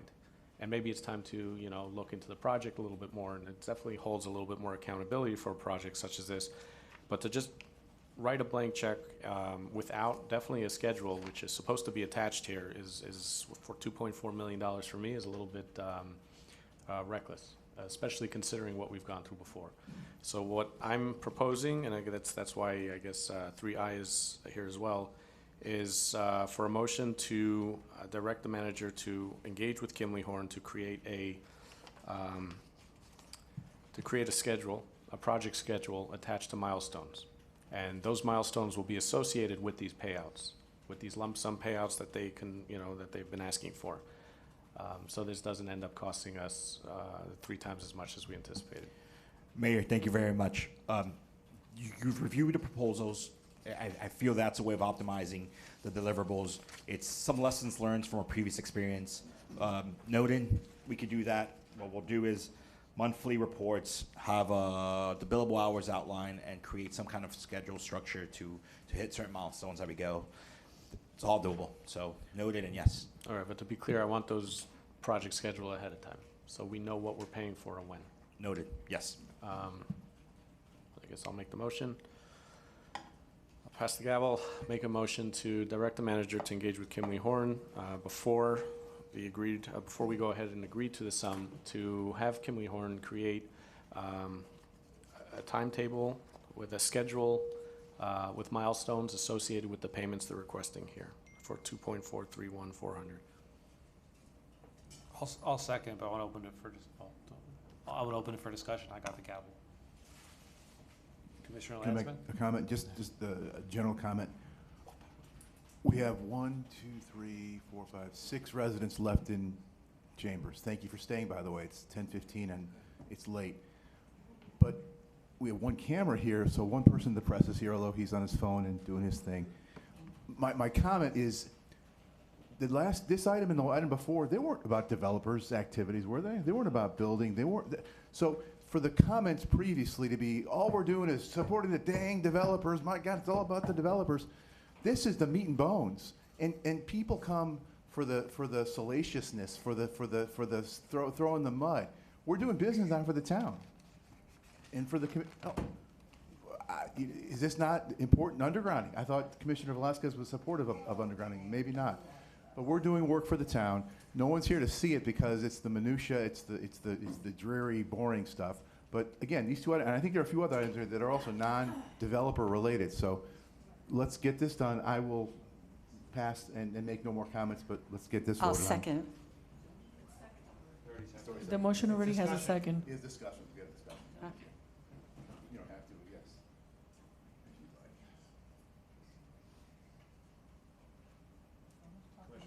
Commissioner, you have any comments? Okay. I already commented. Oh, no, No. Okay, Commissioner Velasquez, because we're going to have to work on this one. Oh, God. This is so funny how we waste people's time with ridiculous comments about a camera and stuff. I mean, this is another one that should have been done a long time ago. And I'm not blaming Hector, as Hector is relatively new as a town manager.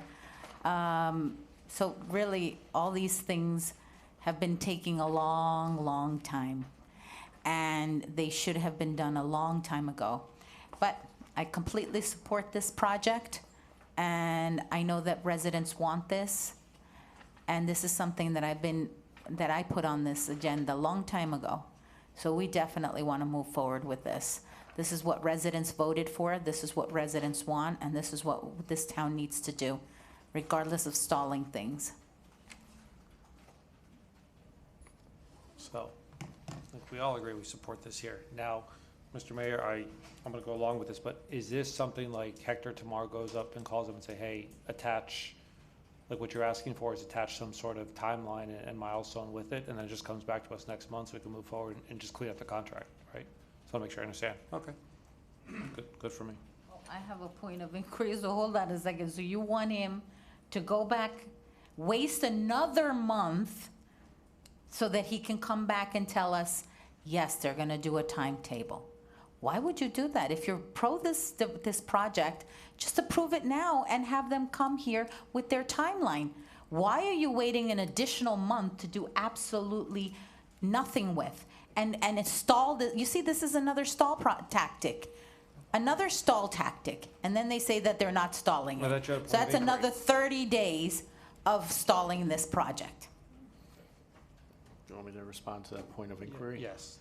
All right, so again, we're talking about a contract for $2,431,400 for the town. What we have seen is that we've entered into contracts, and you've seen that yourself because you've been pretty frustrated about that with the park, where the product managers or whatever it is come back and say, oh, we miscalculated what the cost is going to be. We need another $173,000, another 30, 40,000. We have done this for the last year and a half with this project on 96th Street. I don't want to recur the same mistakes, especially when we're talking with that. It's not too much to ask for the engineer to put together a fee schedule and a project, which should be here, and it just says coming soon, or to be attached, is to flush out the contract. I don't think that's a very hard thing to ask. Yes, it's $2.4 million. It's a lot of money. I don't want to keep spending money on the town that we don't have to. So yes, if it takes an extra month, the work is going to continue as it has been. But before we sign contract and start allocating money, I think it's important to make sure that we have our contract flushed out. I'm sure we're not going to ask for timelines for the tennis center. Oh, no, that one we don't. Can we call the vote? Commissioner Velasquez? I want this project to go through, so yeah. Commissioner Mashite? Yes. Commissioner Landsman? Yes. Vice Mayor Rose? Yes. Mayor Danziger? Yes. Mayor, the motion carries. Thank you. Okay, I guess I'll take it back. 3I, fiscal year 2023 budget amendment, resolution number 10. I don't see a resolution. Mayor, yes, can I read the title of the resolution? Sure. A resolution of the Town Commission of the Town of Surfside, Florida, approving budget amendment number 10 for the fiscal year 2023 budget, providing for implementation and providing for an effective date. Item 3I. Thank you. So again, this item is attached to 3H, which is the monetary expense, for the amount of $1,347,450. All I'm going to ask the commission is that we refrain from approving this resolution until such time as the contract comes back to us, and then we're ready to move forward. So I'm going to pass the gavel, make a motion to have this item come back to us with the contract, which is former 3H. Second. Is there anybody who'd like to comment before? Just a quick question to the town manager. Does this delay things, or is nothing going to happen these 30 days, Mr. Manager? Thank you very much. Through the chair, the more critical item that I need approved is 3G in consent, which is the project management support. That is a phase I'm currently in, since design phase efforts are currently being done at the FPL, Breeze Line, and AT&T level. So I need someone to start managing those designs. So as long as this commission today, which through consent will approve item 3G, 3H. Already approved. Therefore, it does, to answer your question, no, it does not delay the schedule. I could come back. I'll seek to have Kimberly Horn here, as well as schedule any meetings, individual meetings. As long as 3G is good, we're good for right now. Next month I'll bring it. I have my direction. Any other comments, or can we call the vote? Can we call the vote? Commissioner Mashite? Yes. Commissioner Landsman? Yes. Commissioner Velasquez? I had a question before can I ask a question? Okay, so my, No, we're in the middle of a vote. but you didn't let me talk. I asked. if I, anybody- and I was waiting for my turn. Usually Fred talks first. Nobody commented. Roll. We gotta continue. Commissioner Velasquez? Can I talk after I say my vote? Do whatever you want. Yes. You talk anyway. Vice Mayor That's Rose? true. Yes. Mayor Danziger? Yes. Mayor, the motion carries. Can I ask a question, please? On the item that we just voted on? No, it's actually this 3G, because I don't On understand the item what's. we just voted on? Yeah, Okay, so we're not Okay. going to go backwards, we're going to keep moving forward. okay, but I have Moving a on to question item 4, regarding, which is what's the ordinances. difference between 3G? Commissioners, we are moving Okay. forward. All right. Item 4A1, second reading, average setback, H30A and H30B zoning district. Mr. Manager, Madam Clerk, if you'll read the title of the ordinance into the record, please. Yes, Mayor. An ordinance of the Town Commission of the Town of Surfside, Florida, amending the Town of Surfside Code of Ordinances by amending section 90-2 definitions and 90-45 setbacks to modify regulations pertaining to average setbacks in H30A and H30B districts, providing for inclusion in the code, providing for conflict, and providing for an effective date. Item 4A1. Thank you. Mr. Manager, you want to introduce the item, please? Yes, Mayor. Thank you very much, Just Mayor. So, average setbacks in H30A and H30B zoning districts. It's being presented to you in the form that it was presented to you in first reading. If you have any questions, we are here to assist. Thank you. That's the whole thing? All right, so let's open up to public comment. Salazar is not present. Mr. Kuslis, 2 minutes, please. George Kuslis, 9225 Collins Avenue. This is a good ordinance, which we've talked about at the discussion and at first reading, and you should approve it. But I want to point out one thing, because there's been some concern among some people that the 40% has been stricken from it. If you see those, like, 3 pages of tables that get struck through because they're no longer necessary, at the very top, 40% is crossed out. The big problem with ordinances is it shows you what changes, but a zoning code is this big, and there are different parts that get affected. And in 90-49, which is lot standards, it's a separate table. You don't see it because it doesn't change. The 40% is in there. So 40% lot coverage is still a restriction. It's just that it's stricken in the paperwork that you see in front of you because for whatever reason, they repeated themselves when they wrote that table, which is not a wise thing to do because then you're saying it twice and you can end up with problems. So be assured that the 40% is still a constraint on lot coverage. Thank you. Thank you, Mr. Kuslis. Closing public comment. Any comments from the commission? I'll move to approve. Second. I have a comment. Can you please wait? There's a motion on the table. Thank you. All right, motion seconded. Any comment from the commission? Commissioner? Go ahead, Fred. You don't want to comment anything. Okay, Commissioner Velasquez, do you want to speak or not? I would like to All right, just but she make was a calling comment. first, so I'm going to give her the Yeah, opportunity. that's fine. Commissioner Velasquez, would you like to speak? Commissioner Velasquez, would you like to speak? Oh, yeah, okay. Jesus Christ. Okay. I have a couple of issues with this because right here, I'd like to know why on page 170, oh, actually, I'm sorry. This is page 255 or page 9 of 10. It says here that we're taking out in the setbacks for H30, well, if I'm reading this wrong, then please correct me, and I'd like to know why. Requires setback tables. The following tables should be utilized for structures in the H30C, H30, H40, H120, and SB40 zoning districts. Why is that taken out? Is this the table that actually talks about the 10% and 10 feet? Because this whole 90.45 is exactly where my question lies, that where it states that there's a minimum 10% setback, 10 feet, sorry. And why is that not in here? Like, why are we taking out this, is this chart being taken out of this new ordinance? And I don't agree with the taking out the maximum lot coverage. Where in this ordinance does it say how big this house can possibly be. We're talking about the 72%, but that's, I mean, that 40% is important in here. And I don't think that it should be something that's taken out. It looks like you're trying to make a bigger house. We don't even know what you're trying to do with this. I mean, what exactly is the purpose of this that has been working for the past 88 years in our town and now all of a sudden doesn't work?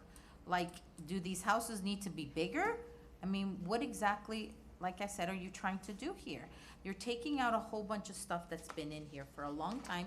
And even as we're constructing these ginormous houses, they do look different.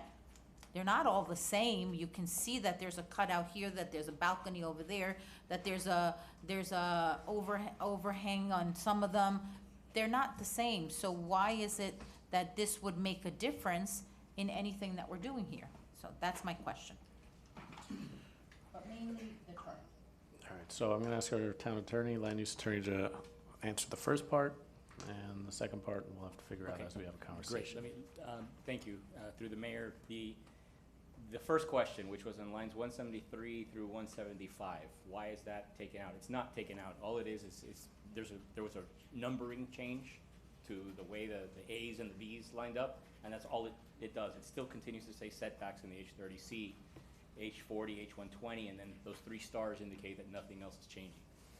That's the first part of this. The second part of this, in terms of the size of the homes, the 40%, as Mr. Kusilis mentioned, is in 90-49, but it's also in 90-2 in the definition of lot coverage. The 40% is already in there. So that 40% is not being lost in this. It's just restated multiple times, and this is one of the times where it didn't make sense to keep it because it's unnecessary. It's already in the code. The second part of it, how big can the houses be? If you look at the chart on line 86, that floor area ratio number is a maximum of what the house can be. So right now under the current code, it can be 40% on the first floor and 32% on the second floor. That is a total of 72%. That is the maximum that it can be. The maximum floor area ratio is 0.72. What is changing here is that 0.72 can be distributed differently, but it's still the same amount, same floor area amount. But is that 40% of the lot still? You Or cannot within those exceed 40%? You cannot exceed 40% lot coverage. What you could do is redistribute it. So you could conceivably do the And- first floor at 32% and the second floor at 40%. And wouldn't it be better to reference those other sections of the code that you're mentioning in this same ordinance to make sure that the 40% is translated over, that it's not going to be turning into an ambiguity later on in life and that somebody doesn't understand it, or? Respectfully, I don't believe that that's necessary. All right, anybody else? Commissioner Maishad, sorry you were waiting. I apologize. I just wanted to say, I think it is a better way of applying the average setbacks because it doesn't increase or decrease the size of the houses. And you've just assured us, though, that the 40% is in the language. Okay, thank you. Just wanted to reiterate, the homes don't get bigger. I'll also add another one. Mr. Resio, can you also say through the mayor, the homes don't get taller as well anywhere in this ordinance? It's the same height, nothing's changed? Through the mayor, that's correct. And then the other thing, another misinformation, this setback language was not in our town code for 88 years. It was adopted in, I believe, around 2010, when we tried to have that new setback. Before that was just a square box that was allowed. Yeah, I think it was, Yeah. if I may, I believe it was an amendment to even the 2010 code, so it's Yeah. a little bit more recent than that. Yeah, thank you. Mr. Vice Mayor, any comments? No? Wow. All right, Madam Clerk. Commissioner Lansman? Yes. Commissioner Mashai? Yes. Commissioner Velasquez? No. Vice Mayor Rose? Yes. Mayor Danziger? Yep. The motion carries. Thank you. Thank you for bringing this in. Options and choices, newer designs in our town without expanding the size of the houses, which people seem to not like. Moving on to probably the most important item on this agenda here tonight. Item 4A2, smoke shops as conditional use in the SDB 40 district. Madam Clerk, if you'll read the title of the ordinance into the record, please. An ordinance of the Town Commission of the Town of Surfside, Florida, amending the Town of Surfside Code of Ordinances by amending section 90-41, regulated uses, to change the list of retail and general commercial uses to allow smoke shops as a conditional use in the SDB 40 zoning district, differentiating such uses from cigars and tobacco lounges, and providing for related regulations, providing for inclusion in the code, providing for conflicts, and providing for an effective date. Item 4A2. All right, thank you. Mr. Manager, if you'll don't mind introducing the item. Mayor, smoke shops in a conditional use in the SDB 40 district. There was an additional item related to marijuana added. If you wish to have any questions, staff is here to support your discussion. Thank you. Thank you for that very long description. We're going to open up to public comment. Actually, let's get a motion on the table. I'll move to approve. Second. All right, Ms. Salzauer, 2 minutes, please. Wow, thank you. Thank you. All right, can we call the vote? Anybody have any comments on this? Nope. All right, Madam Clerk, call the roll, please. Commissioner Velasquez? No. Commissioner Lansman? Yes. Commissioner Machai? Yes. Vice Mayor Rose? Yes. Mayor Danziger? Yes. Mayor, the motion carries. Thank you. Harding Avenue Front Yard Paving Allowance for A3. Madam Clerk, if you read the title of the ordinance, please.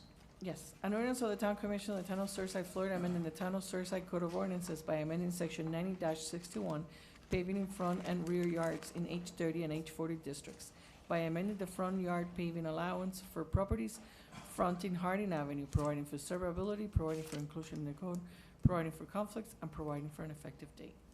Thank you, Madam Clerk. Mr. Manager. Thank you very much, Mayor. Harding Avenue front yard paving allowance. We gave you the explanation during first reading. There was an additional incorporation to incorporate the H30A and H30C areas of H30. Turn it back over to you if you have any questions. Town staff is here to assist. All right. Could we get a motion on the table? Motion to approve. Is there a second? I'll second it. All right, opening up to public comment, Mrs. Salzauer. 2 minutes, please.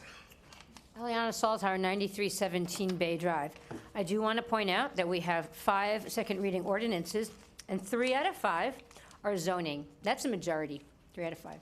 So 3 out of 5, contrary to your doing town business. The other stuff that was pulled out was in the consent agenda that wasn't even meant to be discussion. That's the stuff that you're supposed to sort out in the meetings that you have with town staff ahead of the meeting. So you don't get sunshine like brownie points for Mrs. doing Salzauer, the please stick to business. the item on the agenda. Thank you. Okay, I want to also point out the clear fact that this ordinance allows more concrete on Harding Avenue. There was less concrete before. This ordinance adds additional concrete. That is a fact. That is not a misinformation. That is not a innuendo. That is an actual fact. So this zoning ordinance, which you're proposing tonight, one of the 3 that you're doing, is allowing for more front yard paving on Harding. And I'm not going to disrespect other communities by creating any analogies. All I'm saying is that you're turning the town into a parking lot with this additional concrete on Harding. Again, it's not necessary. It is not permeable, and so it creates more water and more flooding. It is not environmentally friendly. It does not look good, and it's not aesthetically pleasing, and it is not in keeping with Surfside and our attempt to be more green and to look like a neighborhood. You're turning, and again, the concrete seems to be the MO of this commission. So don't pretend that it's not when you're doing it. This is a fact that tonight there's less concrete, and tomorrow morning you can put more concrete if you live on Harding Avenue. That's all. Thank you. Thank you. No other speaker cards. Closing public comment, opening discussion to the commission. Who would like to begin? I got a great. Just a comment that was perhaps missed by the speaker. There is a lot of concrete on Harding already, more than there should be in some cases. 100% coverage in some cases. We walk down that street and you have these lots that have no grass, no live plants. It's all concrete. So we may actually be achieving something here by reducing some of the concrete, by letting these homeowners have the ability to redo their front yards with at least 30% permeable living material and not 100% concrete. Thank you. Thank you, Commissioner. Commissioner Maishad? No matter how good the intention is, I do believe the effect is going to be more concrete, and I'm not in favor of more concrete. Thank you. Thank you, Commissioner. Commissioner Maishad. Sorry, Commissioner Velasquez. No comment. Okay. Mr. Vice Mayor? So, I'm gonna get very technical here and just call former Commissioner Salazar a liar. This actually will reduce it. So let me just do some simple math for everyone so they understand actually what's going on. I don't really care politically. You're gonna say it adds more, it actually doesn't. I've walked down the streets, I've done work on Harding, doing work on Harding. If there is 100 homes on Harding, right, there's actually more than that, but 50% of them actually, if you go up and down the street, have 100% concrete. If you go down from 100 to 70, you're reducing it by 30%. If every 50% house went to 20, you're only up 20%. We would only be so lucky if every single permit on Harding pulled a permit. You'd be going down 10% overall on Harding. 20 by 50 is 1,000 square feet in the front. Every home would actually be net losing 100 square feet and adding of concrete and adding. So you would actually be, by passing this ordinance, you potentially could increase grass. I know it doesn't make sense and it's very complicated to follow. We'd only be so lucky if every single home on Harding pulled a permit and went to 70%, because if you actually did that, you'd be reducing the amount of concrete. Thank you, Mr. Vice Mayor. I'm going to echo that, is that the purpose of this, if you do see, and I live off Harding, so I walk up and down, is that most of the houses do have 100% concrete, no grass, no dividers, no bushes.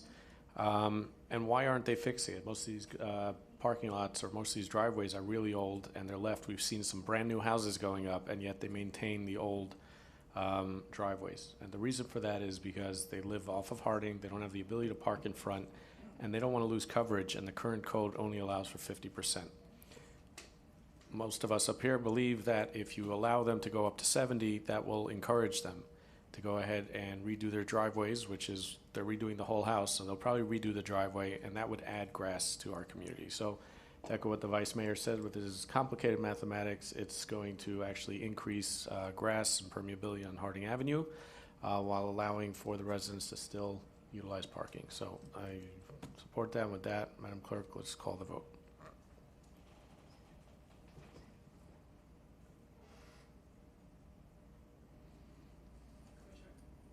Commissioner Landsman?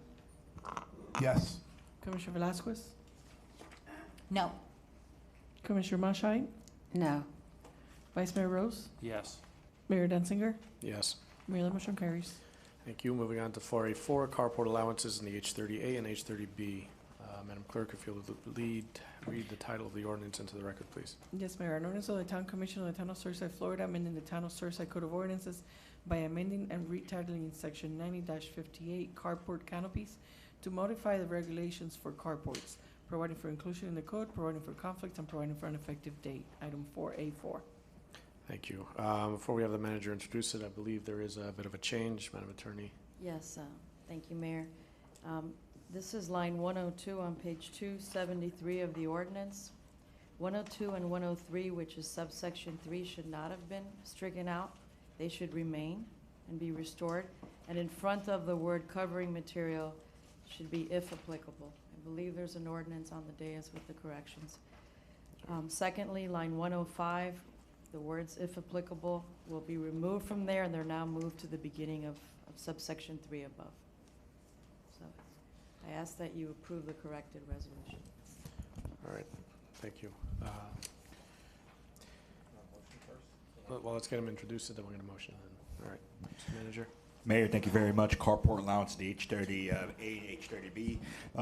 We presented this to you first reading. There were some additional changes as well regarding the ratios of open space was one of them. The product approval being specific to the NOAs as well as Florida State product approvals.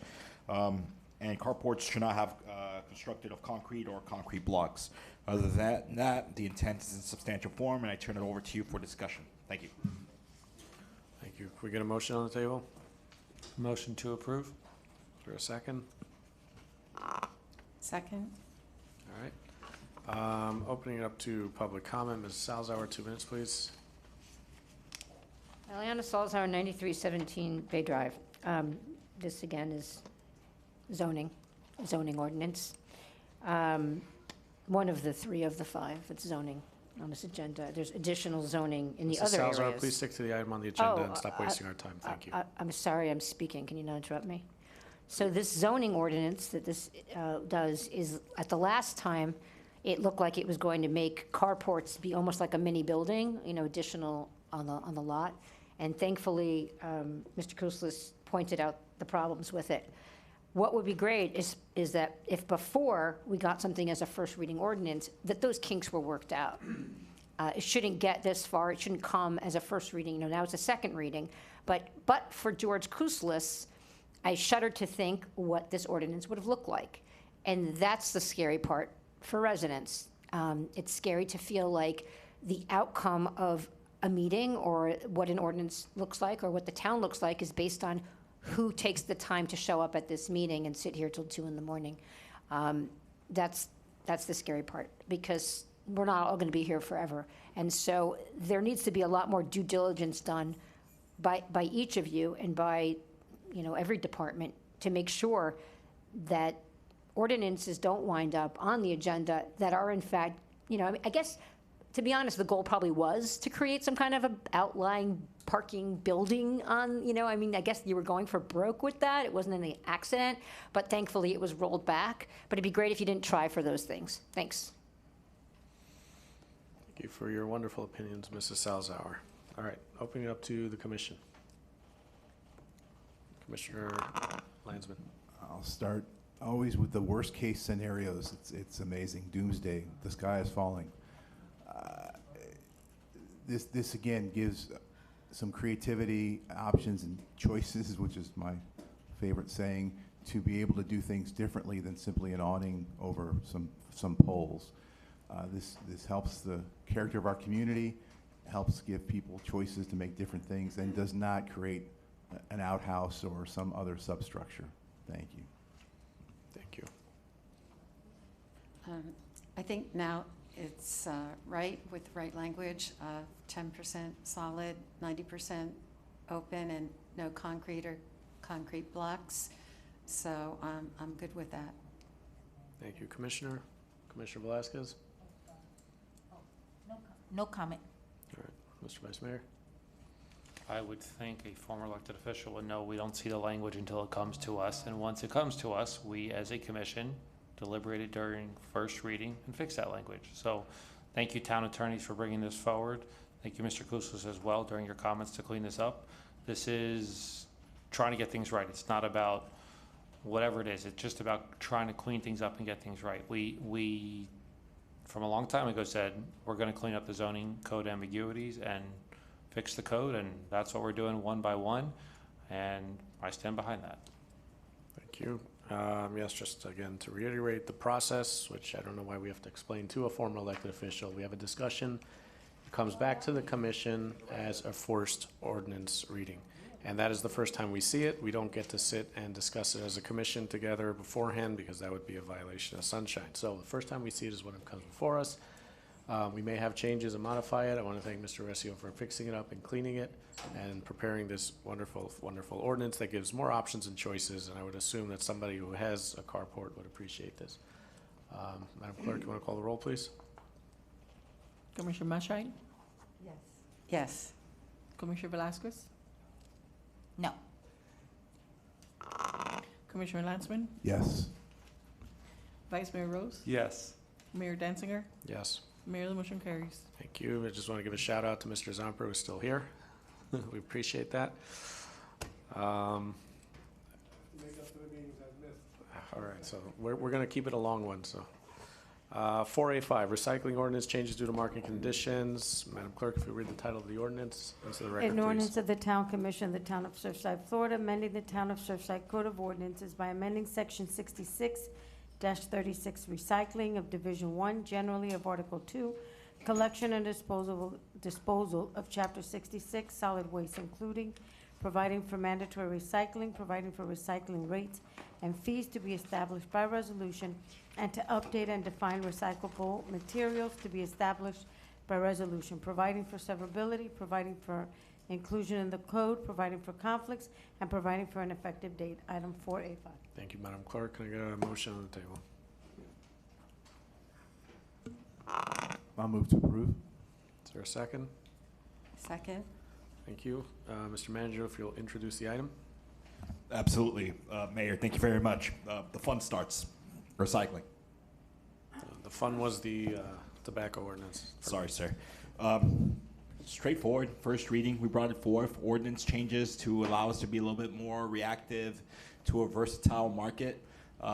It's constantly changing, so therefore it's a substantial form of first reading. Explain it during first reading. If you have any questions, please ask me. Thank you. Thank you. All right, 1 second, please. We have public comment. Mrs. Salzauer, 2 minutes, please.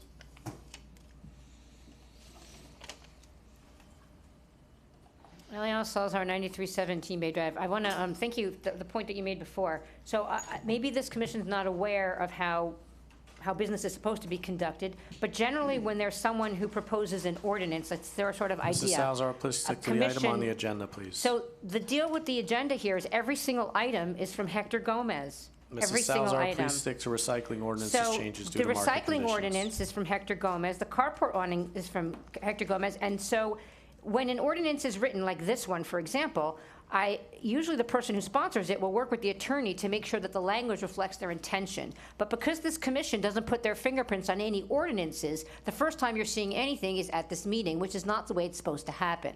The way it's supposed to happen is when someone Mrs. has an Salazar, ordinance. please stick to the item on the agenda tonight. I'm talking about the ordinance. No, you're talking about the process in government, so please stick to the item on the agenda here tonight. Because you're under a misconception of how government works. If And you maybe have an issue you've with the been doing it- recycling ordinance, please state it, otherwise have a Yes. seat. Thank So you. the issue with the recycling ordinance is I believe this is sort of opening the door to changes in the recycling policy, being able to change it, sort of willy-nilly. And as we know, this commission is not very eco-friendly, and I don't think this is going in the right direction. Again, I don't really know what the true intention is because like everything else on here, it's just from Hector. So maybe I would need to ask Hector on any of these ordinances, what his intention was with carports or with Harding Avenue front yard paving or smoke shops or setbacks, because they're all from Hector. Very interesting.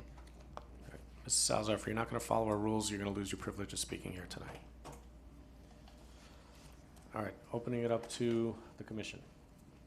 Anybody have any questions? I have a question. Yes. This is a question, not saying anything wrong. Okay, honest question. Okay, here on number 65, 4, it says recyclable materials, and then you kind of delete means and discards newspapers, high-grade office papers, mixed papers, corrugated cardboards, and so on and so forth. Why was that taken out? Like, is there a different process of recycling now, or is it just whatever you want to put out there? I'm just curious. Thank you very much, Commissioner. Through the manager, if you go to page 282, that is the list of acceptable recyclable items that we are now going to approve through resolution, not ordinance. An ordinance should not dictate recycling items, considering it's a volatile market, and what's recyclable today may not be recyclable tomorrow, and if I need to revise that, I need to do 2 readings. So why don't we just do the changes by resolutions? And the page on 282 is fairly consistent with the list. Keep in mind, just as a food for thought and a fun fact, newspapers at one point 2 years ago were not considered recyclables. So we just need to be a little bit more reactive to the market conditions. That way we can have a healthy program. So basically, I'm sorry. So basically, the new list is this page 282. Okay, thank you. The new list was, was adopted through a resolution last month, and yes. And then this resolution is just for increasing in the cost of recycling, correct? Through the mayor, for commercial properties only. We have not adjusted those rates since 2008. It's a very different market today. Okay, thank you. Mr. Vice Mayor? My only comment is I'd like it to be reflected in the record. Former Commissioner Salzauer is against recycling. Thank you. Again, I feel like we need to explain, Commissioner, please, nobody interrupted you. Because we have some real residents here, I'll explain to them the process of an ordinance. When an item comes before the commission, it is usually a discussion. At that point, there is an owner, a commissioner who has an idea, brings it forward for discussion. But once it moves on from there and becomes to move on to a first reading ordinance, that ordinance has the input of all the commission. It belongs to all 5 of us up here. And that is why the town manager signs off on it and continues to work on it, because he's not working on one commissioner's item now, he's working on all 5 of us. So I feel like I have to explain the process to somebody who was in government for 2 years, but apparently didn't pay attention, so. Madam Clerk, can we call the roll, please? Commissioner Velasquez? Yes. Commissioner Mashai? Yes. Commissioner Lansman? Yes. Vice Mayor Rose? Yes. Mayor Denzinger? Yes. Mayor, the motion carries. Thank you. Moving on to first reading, 4B1, Business District Setback and Lot Standards to preserve the integrity of the SDB 40 District. Madam Clerk, if you'll read the title of the ordinance into the record, please. Yes, Mayor. An ordinance of the Town Commission of the Town of Surfside, Florida, amending the Town of Surfside Code of Ordinances to preserve the integrity of the SDB 40 District by amending Section 90-45 setbacks and 90-49 lot standards to provide for enhanced setbacks for residential projects in the SDB 40 zoning district, and a maximum lot area and maximum lot width within the SDB 40 district. Provide for a special exception process to reduce such limitations, providing for surveyability, providing for inclusion in the code, providing for conflicts, and providing for an effective date. Item 4B1. Thank you, Madam Clerk. Mr. Manager, if you'll please introduce the item. Thank you very much, Mayor. This business district setbacks and lot standards to preserve the integrity of the SDB 40 district, something town staff of our legal team have worked on, in essence, in a way to combat the consequences of the Live Local Act. We do have our town attorney, Tony Rescio, to assist me with this item, and if I could please defer to him. Thank you. Through the mayor, this ordinance does two things. The first set of things is it imposes a maximum lot size of 5,000 square feet and a maximum lot width of 50 feet. So those are dimensional limitations on the size that you can build on. Now, that is not absolute. There is a special exception process. If the right project were to come before you, you would have the ability to approve something like that. An example of that would be if there's a large-scale retailer, perhaps that might, imbalance the business district through its size, through its the type of retailer. You would have the ability to say no to that because they would not meet the maximum. They would exceed the maximum lot size and the maximum lot width. Now, if it was the right type of retailer, perhaps it's a little larger than we're used to on average. Indeed, 2/3 of the lots in the business district are 5,000 square feet or less. So that's clearly the predominant pattern. So that's the first set of things. The second set of things is certainly it's aimed at fleshing out what rules apply if someone is building under Live Local. Live Local allows, just to refresh your memory, a developer property owner to develop their site at the maximum height available within 1 mile and the maximum density. For us in Surfside, because we're nice and small, it's H120. That's got the maximum density, that's got the maximum height. So what we have done is clarify that if you're going to build with Live Local in the business district and you're gonna exceed the 40 feet limitation, then since you're borrowing the H120 height, you should use the H120 setbacks. So that's what will be applied, and that's what it's clarifying. And then it also has a provision to vary those if it's, let's say, it's the right project, perhaps it's a small project on a smaller lot that makes sense. You have the ability the flexibility to make that decision. Thank you. Thank you, Mr. Attorney. Before we get a motion, just clarify in simple terms over here. This came about obviously because of the Live Local Act, which subjects any mixed use or commercial, if a developer is building affordable housing, they can go to the tallest structure within the municipality, a mile in the municipality. For us, that's 12 stories here. So first of all, we're not talking about 60 stories, we're talking about a maximum of 12. The only property in our town which is subject to the Live Local right now is the business district, which falls under commercial. There was a post on Nextdoor about us, an item on the addenda trying to upzone this town and 40-foot building, 60-foot. What they failed to mention was this item right here on the agenda. This commission has been proactive to counter that, to ensure that we can maintain our height here in town. And even with the loopholes created in Tallahassee, we still created a district to ensure and protect our height and our downtown district and our city in general. Again, as it stands today, I'm still the only mayor in the entire Florida, the state of Florida, that went down to Tallahassee to counter that item. But I think that I know some cities have come out straight out and try to fight it.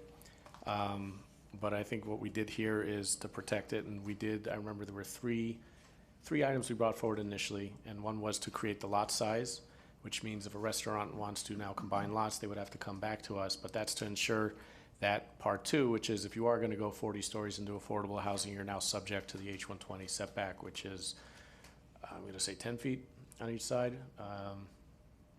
Since it would apply above the 40-foot height, it would be start at 13 feet and then it would come in. And then there's a 25-foot setback in the front and back, and it changes it up to essentially make it unpalpable for somebody to decide to go up because it wouldn't pencil out. And the third thing was the parking restrictions. But I know after going through it, the ability to pay into a parking trust fund versus provide parking is restricted specifically in our code to stores, restaurants, and places of worship. So we didn't have to create that part of it, and after reviewing this a couple of times as it came to the agenda, I feel comfortable with that. Can we get a motion on the table for this? Motion to approve. Second. All right. We've got Mr. Velasquez, 2 minutes, please.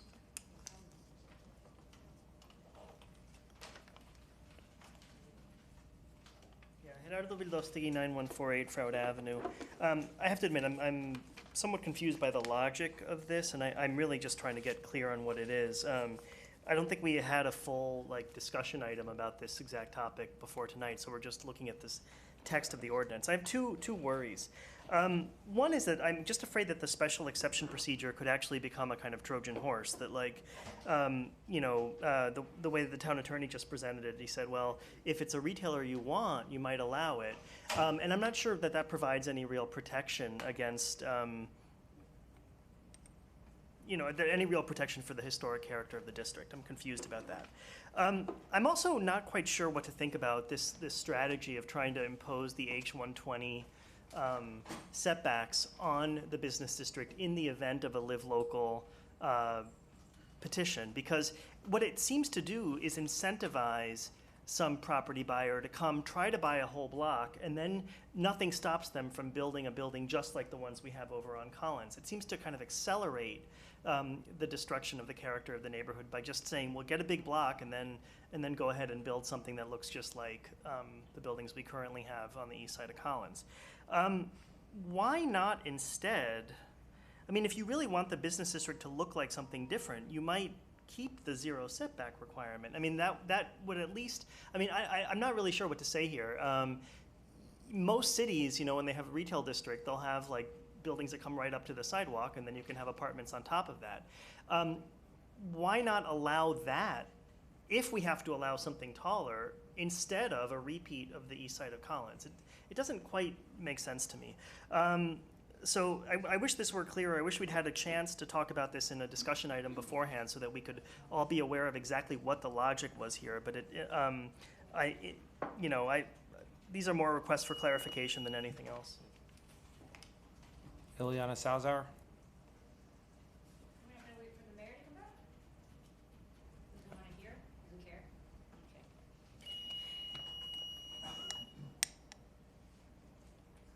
Eliana Salazar, 9317 Bay Drive. I want to point out that the Live Local Act, which is going to be the demise of the character of South Beach and the demise of the character of any town it comes near was introduced by the mayor's dear friend, Fabian Basabe, his dear friend that he consistently invites to this town, to these meetings, gives him awards, invites him to our town parties.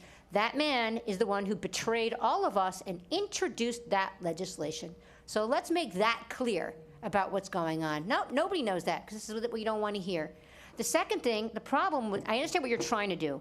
This was not really a discussion item. This was the mayor going, hey, can we do something to try to get around the Live Local Act? See what you can come up with. There wasn't legitimately this vetting or discussion of the nuances here. And so there are a couple of problems in this version. And it's really important that you actually listen, because I'm sure that if our genius resident lawyer can't understand it, Gerardo, then I'm guessing that no one else here understands it either. The problem here is the two words, there's special exception. So special exception means we're going to make it really hard for people to do the Live Local Act by making you go back and up until you can pretty much not build anything. But we can make a special exception if we like you, if you get us drinks at the Four Seasons, if whatever else it is, if we meet up in Dubai and we have a good time, you know, if you're a good family man, whatever it is, there's going to be all kinds of reasons why it's okay, and you get your special exception. If you're committed to this, then remove the two words special exception, because either you're committed to this and preserving Surfside or you're not. Special exception says you're only committed to preserving for the people that you like. And we all know who you like. We all know that we've got a Kushner Acquisitions guy on the P&Z board buying up property in town, the Eden property last week. That's what's going on here. In addition, there is no Live Local requirement here. So if you applied this ordinance here, you wouldn't even have to provide the affordable housing. You wouldn't even have to do the 40% affordable housing. You would just be able to build a monstrous building. Mr. Kouslis. George Kouslis, 9225 Collins Avenue. Let me see if I can kind of sort this out. I think the intent of this is quite good. It's meant to prevent the worst happening, which is Live Local plopping down on Harding. The intent is fine. The lot size limitation and the lot width limitation, which don't exist at this point, that's also a good impulse. We can talk about whether that's the right number or not. But that's for storefronts. Storefront, the typical skinny storefront is 12.5 feet, because those are 25-foot lots, and that's how things were built. What you've heard about the special exception is troubling, because without the special exceptions, the setback, the lot coverage and the lot size and the lot width basically achieve what you want, which is you can't do a very big building there. And then applying the H120, you're going to have a 40-foot setback off the front and a 20 off the back, so you're left with almost nothing. You're left with 40 feet front to back, and you come in to 10 and 10. You can see, and then you got a wedding cake. You're left with nothing. It's not that the building doesn't pencil out. There's actually no point to the pencil. It's an absurd building. So that's a good limitation. The problem is with special exceptions, because special exceptions, this is beginning an attempt to try and get around the code, and not on this one. But you can create a special exception just for about anything. Special exception in single family to the setbacks. If you do a nice house, maybe we can do this, or if you do something else. A special exception is only as good as the commission in power. And it's not a reflection on this commission, but remember, once you open that can of worms by allowing a special exception, you heard that if you don't want a certain kind of retailer, a big box retailer coming in, you could prevent that. But a different commission may actually welcome them. So I would get rid of the special exception parts of this, keep the H120 setback part, keep the lot size part and the lot width part, and you're done. And you've accomplished what you set out to do. Thank you. So I'm going to be very optimistic here. Motion to extend 2 hours. I'm hoping we can get it done. What? No. Second. No.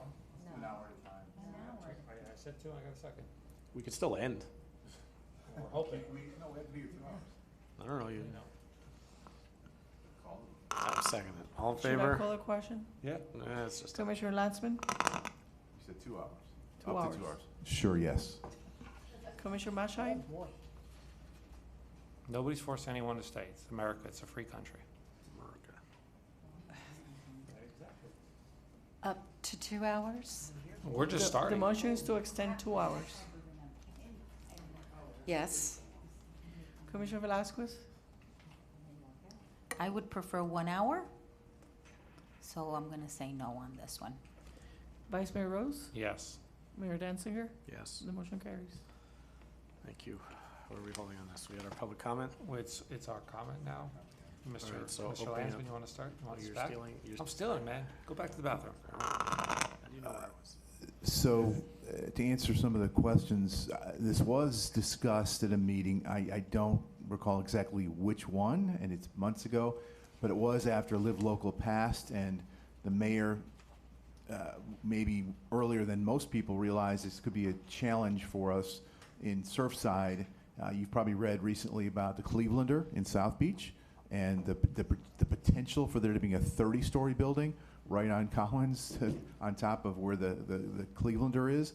So that's the first publicly noticed potential utilization of Live Local in South Beach, which has caused a lot of uproar. So this is our attempt here in Surfside to mitigate Live Local, regardless of who brought it to the attention of the legislation. It was passed. This is our effort to minimize and mitigate that risk in our business district. Having heard the comments, I don't disagree that the special exception piece can be removed. I would probably support that. The reason it's there is to give any commission the possibility to listen and hear something that may make sense. Maybe someone comes and says, well, I'll do 6 stories, but I'll make sure 40% as required by law is affordable housing and not necessarily the 12 stories. I think it's to give the commission some flexibility. Having said that, it could be misused by a future commission. So I could agree taking out that special exception piece so that we can maintain the integrity of our downtown district. Commissioner Maisha? Hey, yeah, So- whoa, Take it, I gotta out take of it order, sir. Commissioner Maisha. Okay, whoever. I really appreciate the efforts of trying to do something with this Live Local Act, and I know the mayor's been very active on this, but I do not like the phrase "except where reduced by special exception," approved by the town commission. That's not acceptable to me, but that's how I feel about it. Thank you. Commissioner Velasquez? Thank you. Well, special exemptions. This is kind of like what happened here today. We let our friends come and have a special exemption to convert our commission meeting into a social media charade. Isn't that funny? Okay? This is something that is definitely wrong. There should be no special exemptions, and that's just one example, and a tiny one. Imagine this, that some business that we don't want here all of a sudden gets a special exemption because it's a friend, and we hug and kiss and go sing Kumbaya in the Four Seasons. But anyway, I definitely do not support a special exemption.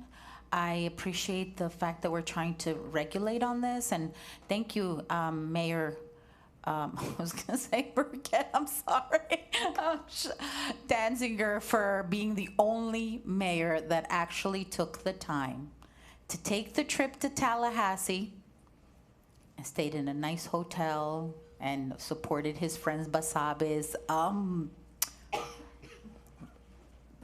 I mean, no, actually, you didn't support it. I'm sorry. I take that back. I apologize. So went over there and spoke against it, and they still didn't listen. And this guy comes over here all the time. I mean, this is like crazy. But yeah, definitely don't support the special exception. I think that's a recipe for disaster. So, thank you, commissioners. I'm gonna let Mr. Mayor, you can go again, or go for the first time. So my only concern with this, first of all, Mr. Mayor, thank you for being so on top of this and having the attorneys look at a way that we can, basically try and protect ourselves as much as possible with the live local. The only concern I have, because I'm a Burt Harris guy, is I don't like putting a limit on lot accumulation if you keep it under what the code allows. So if you wanted to still, and this is, I guess I'm the chair right now, but through myself to the town attorney, if you wanted to do 6 or 7 lot aggregations right now, let's say it was 300 feet, but you met the current zoning code of the SDB 40 district, we wouldn't allow that by this change, right? If you want to stay with the height. If you didn't already have them aggregated, if you were aggregating after this ordinance, Yeah. correct, it would not be allowed other than the way it's written through the special exception subject to the criteria spelled out in 89 to 101. Right, so for me, what I'm basically getting at is I would like to support this, but I would like to say you can have your lot aggregation, but if you're doing something taller than the code allowed, we wouldn't allow, like, the project wouldn't work with the lot aggregation. I don't know if that makes sense, and I don't know if you can do that or not. Because I have no issue if you do lot aggregation and right now, and it's 7, 12 units, but it's within the height restriction and the setbacks, everything right now. But I guess Not trying to protect us from this live local. those are two different things. I guess you're not understanding. What did Shlomo go to Tallahassee for? So you're saying that his trip, They're- His trip and everything was Commissioner. in vain? Commissioner. I mean, he went all the way to Commissioner. Tallahassee. Commissioner, this is your first warning from me. I have the gavel now. Oh. Yeah. Oh. That's your first Oh, warning. I'm so scared. why does he have the gavel? What are you gonna hit me with the gavel? I'm enjoying this. It's not fun being. Mr. Chair, through the chair. If I'm understanding you correctly, you're saying that to modify this to allow lot aggregation up to, so long as you're doing 40 feet. Well, high. it's allowed now, is what Right. I'm saying. I don't want to change it because that's a restriction. It's allowed now. Lot aggregation is allowed now in that district. But if you start going over 40 feet, that's what I got the issue. That's where it becomes an issue. And I don't know how we word that. Because obviously if they aggregate it, they're allowed to do it, they're gonna put it together. The question is, you probably can't put I'm talking this out right now. You can't put a restriction after the fact. Right, the concern was if they aggregate it first. I know. And then they come back, 6 months later and they say, all right, well, we're gonna do live local. I think that's the trigger, and I would be concerned about I like know. a loophole getting around it that way. That's Yeah. my conundrum. That was the thinking. I know, I understand that special exception has gotten a bad rap in this context.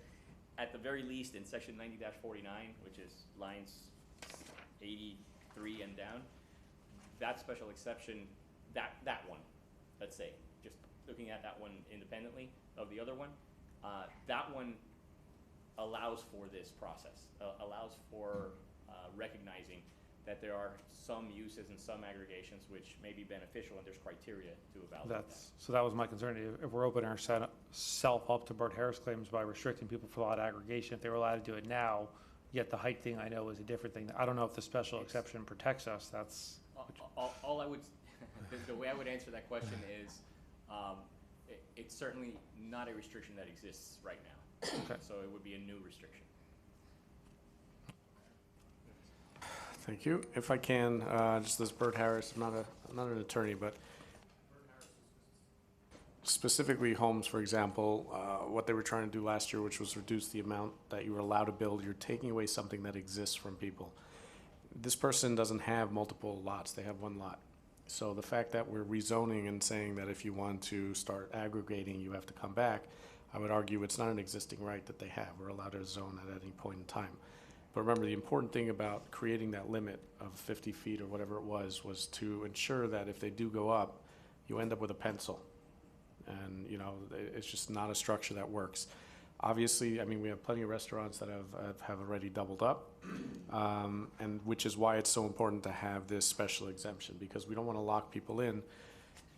Remember, we're not the last commission used to have this thing where they'd have to lock everything in the charter and lock. We're here to legislate and protect the town. We're not here to stop things, but at the same time, we need to ensure that we have the tools to get things done. For example, if somebody wants to come in and aggregate a store. So to lock ourselves in, and then we're gonna have to deal with something in a year from now again, is an issue. there's nothing wrong with special exemptions. I think all our intentions are clear, which is why this is forward. To sit with this mentality that somebody evil is going to come and allow for something, it already exists. Okay, we're not taking, what we're doing is adding a layer of protection for our town while still allowing us to move forward if somebody wants to aggregate a store or expand their restaurant, because that's not something that we want to, we don't want to see 50-foot stores. You're not going to see a lot of, and that's why we need a process that's easily enough for them to come to us during a zoning meeting, whatever it is, and say that, okay, I've got this restaurant, I need to expand, it should be 1, 2, 3. And that's why it's so important to have this, this exemption on there. What people forget is that, that this is a democracy. It's the power is given to the elected officials, and this concept of locking everything into a charter and locking things in code. People come out, they vote, and they put their elected officials in, and hopefully we all are aligned on the same goals. And I think we've already shown that none of us want to see these buildings get taller. We're the ones putting these restrictions in the first place. But again, we do need some sort of exemption to allow for restaurants to grow naturally like they have already. And that's the idea for that. So I'm personally comfortable with the special exception because I look at the map and I think just the one that comes to mind is Publix. Publix is a great thing that we have in this neighborhood. And if we had something like this in place and somebody wanted to put in a Publix, they couldn't put in a Publix because it's too large. So for me, I personally don't have an issue with the special exception because I think of it two ways. One, if we pass this and you want a Publix, like the okay. Commissioner, Commissioner, this is your second warning. You're interrupting. But you guys are just talking and talking, and you're making no Commissioner. sense. You're talking, you're making this. There's two parts to this. Commissioner, resolution. this is not your time. When it's your time, I'll come back to you to talk. But there's two separate parts, if you understood it. There's the aggregation, the special exception, and the live local above the 40 feet for the setback. So for me, the special exemption isn't an issue because I look at it two ways. Number one is, I think of Publix, how that's larger than 50 feet. The other item is the fact that if you see something you want to be done, you could pass with a special exception, or the next commission or any future commission could say, the code doesn't allow this, we can just go to 2 readings and then put it through for spectrum and change the code. So for me, I'm okay with passing with special exception because either way, if they want to see something, they're going to be able to pass it if it comes in front of them. Well, if I may, a point of information, I don't think we have to get as scary as another Publix, but we've had multiple restaurants, it's only a 50-foot wide thing, that we've seen multiple restaurants expand out or storefronts, and that is the natural progression in our business district. So, it doesn't hurt to, it's not all about a giant Publix or another supermarket, but to, again, allow that natural, growth that we're seeing here in town. Comment? I would go with it, but only if you remove this special exception. I'm really not comfortable with that. I think the intent is to protect our town from live local. I think we're getting a little bit away from that to a degree. The issue is a restaurant says, well, I own this property. I'm going to keep my restaurant on the first floor, but I want to go 12 stories because I want affordable housing and I want office space and I want whatever else it might be.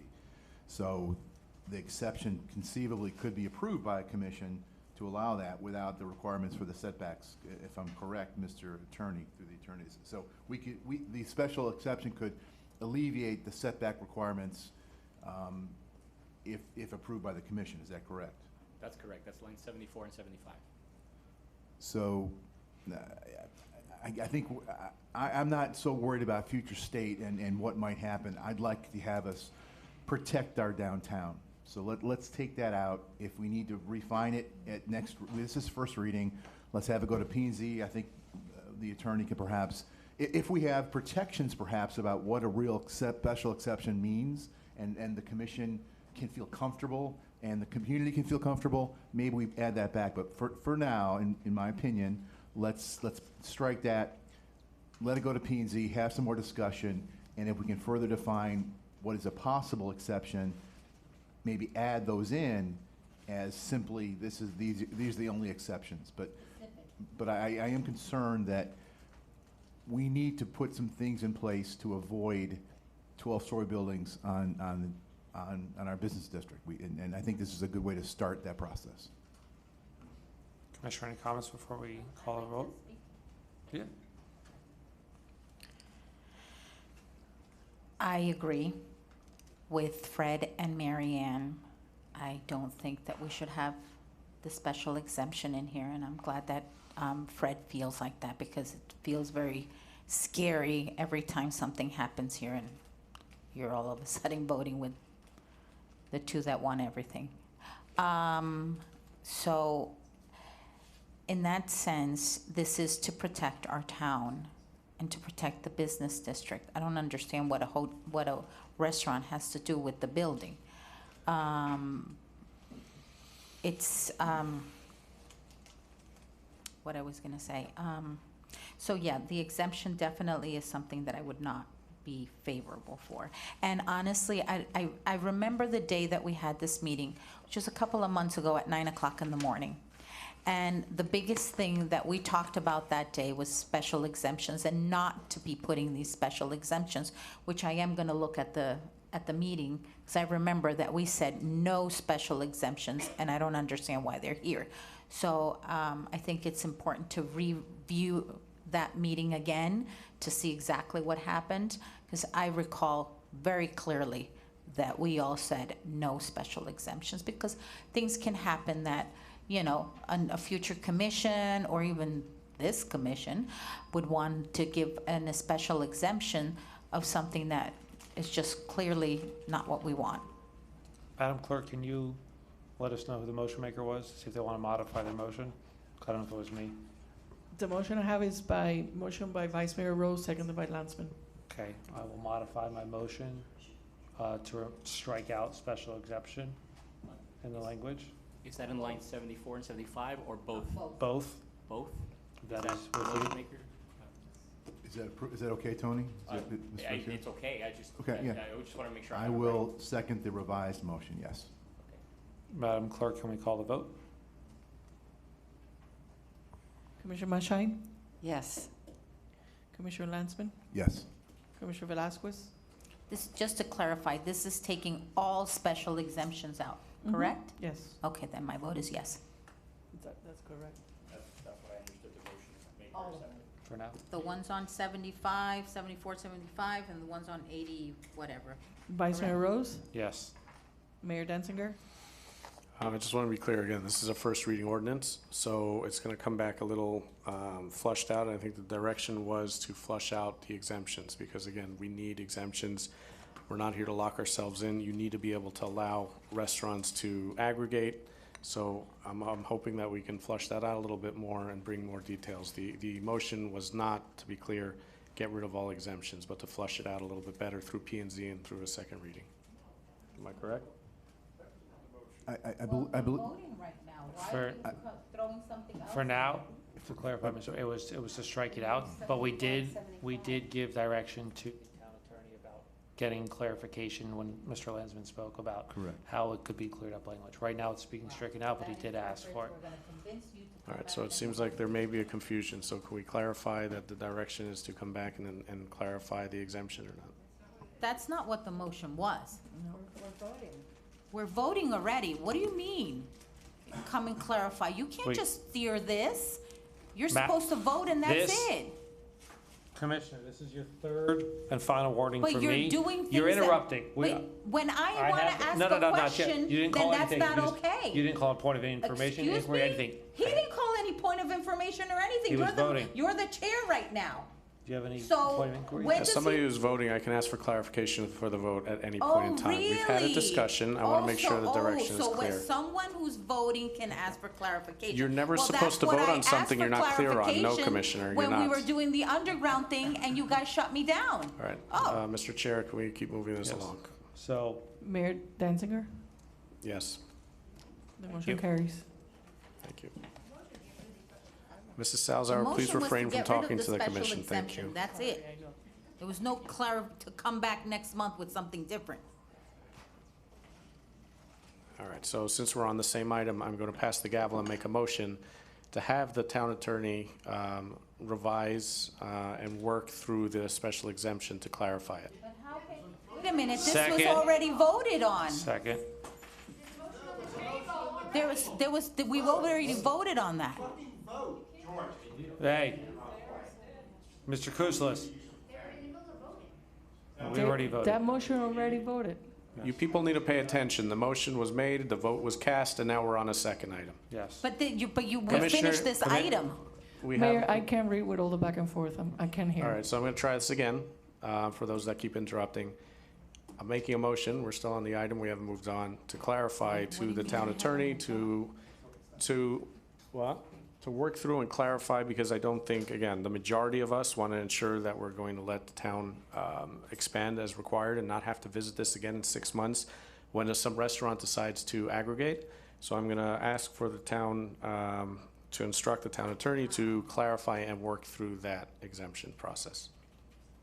I will second that.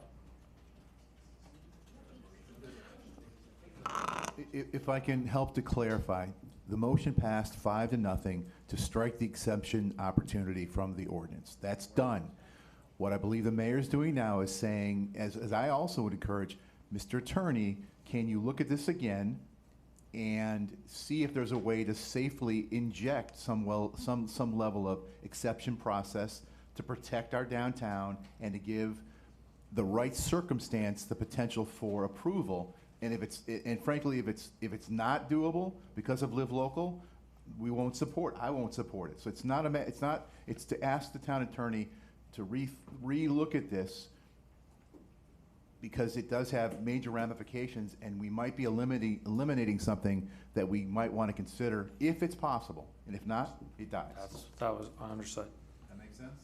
Yes. I mean, Can we call the vote? But then it's going to be specific things, not Motion to come call the here and vote do and then debate. random stuff as usually happens here.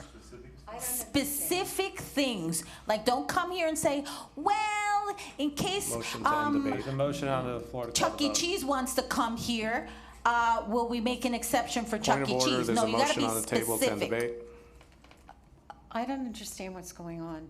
I didn't understand either. I thought when one thing gets voted There's a on, motion on the table to end debate. But is that hooked to the one we just voted on? Is that connected to it? Is it a separate? But don't you have to bring your own item then, once Ladies the and gentlemen, item there has is a been motion voted on on? the table right now Hold on to a end second. debate and call the vote. There's no But wait I a have second. This is a question for our process. Is attorneys. there a Hold on a second? second. I would Because- like to Yes, a second. discuss this. Yes, All right. because this was already voted on, so you can Okay. take something that's voted on and make another Mayor, motion? If I may, I think what is being proposed is, the first motion is bring back the ordinance, deleting the special exception. However, also directing the town attorneys to come back with information, clarification how potentially the special exception could work in certain instances. And I believe the request is for information. But potential- So what form But will wait the a minute. information come Isn't it in? supposed to be, once, he needs to come back with another item, that's a whole separate ordinance. That's not the same ordinance. We just voted on this ordinance. You can't just come and vote something different on the same ordinance. Point of order. There is a motion on the table that was seconded to end debate and call the vote. So can we I'm please call the still roll? in it- I'm still discussing, please. We are in middle of, there's a motion to end debate because we don't want to go in circles all night. So please call the roll, Madam Clerk. Really don't get your hands I- into this, because that's really bad. Commissioners, it would behoove you to learn the process of order when it comes to running a meeting, yes. Point of order. Madam Clerk, please call the roll. I'm still discussing it. Madam Clerk, can we Commissioner call the vote? Landsman? I am still discussing. I never stopped discussing it with the town attorney. Commissioner, there's I a motion asked on the what table that needs to form- be called. Madam Clerk, please call the roll. Excuse me, I asked point of Commissioner order. Landsman. I'm in discussion. I had a discussion with the town attorney. I asked There is a what motion on the form table that will this requires to motion end come debate. back The very in? definition of end debate is to end debate. Now, if nobody wants to do it and we want to go in circles, they could just vote no. I was not Let's call the vote finished with on the end discussion. debate. Yes. Thank you.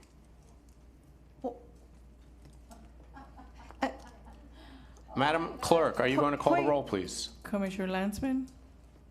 The vote to end debate, yes. You already said yes. Commissioner Velasquez?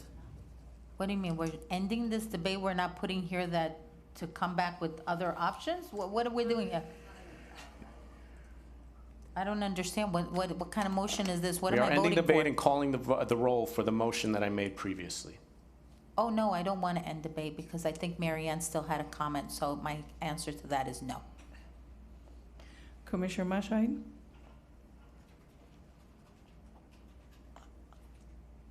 I still had part of my discussion on the table, so would you repeat what we're voting on? For the town attorney to clarify and work on alternate special The exemptions motion we're voting on criteria. right now is to end debate. You're ending my. Yes or no? Do you want to end freedom debate of and call the roll? speech. When you already had Okay, another so the answer is motion. no. My Mr. Vice freedom of Mayor. speech. How are you Mr. Vice Mayor. ending debate You are when you ending my had another? freedom of Mr. Vice speech. Mayor, Have a please motion. respond to Vote the is vote. yes. All right, yes, the motion passes. Let's call the roll, please, for the motion that I made. Thank you.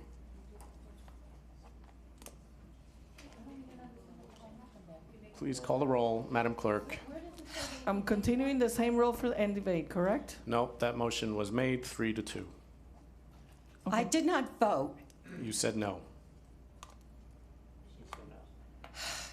Madam Clerk, I don't want to keep repeating myself. Please call the vote for the motion that was made. Commissioner Mashahid?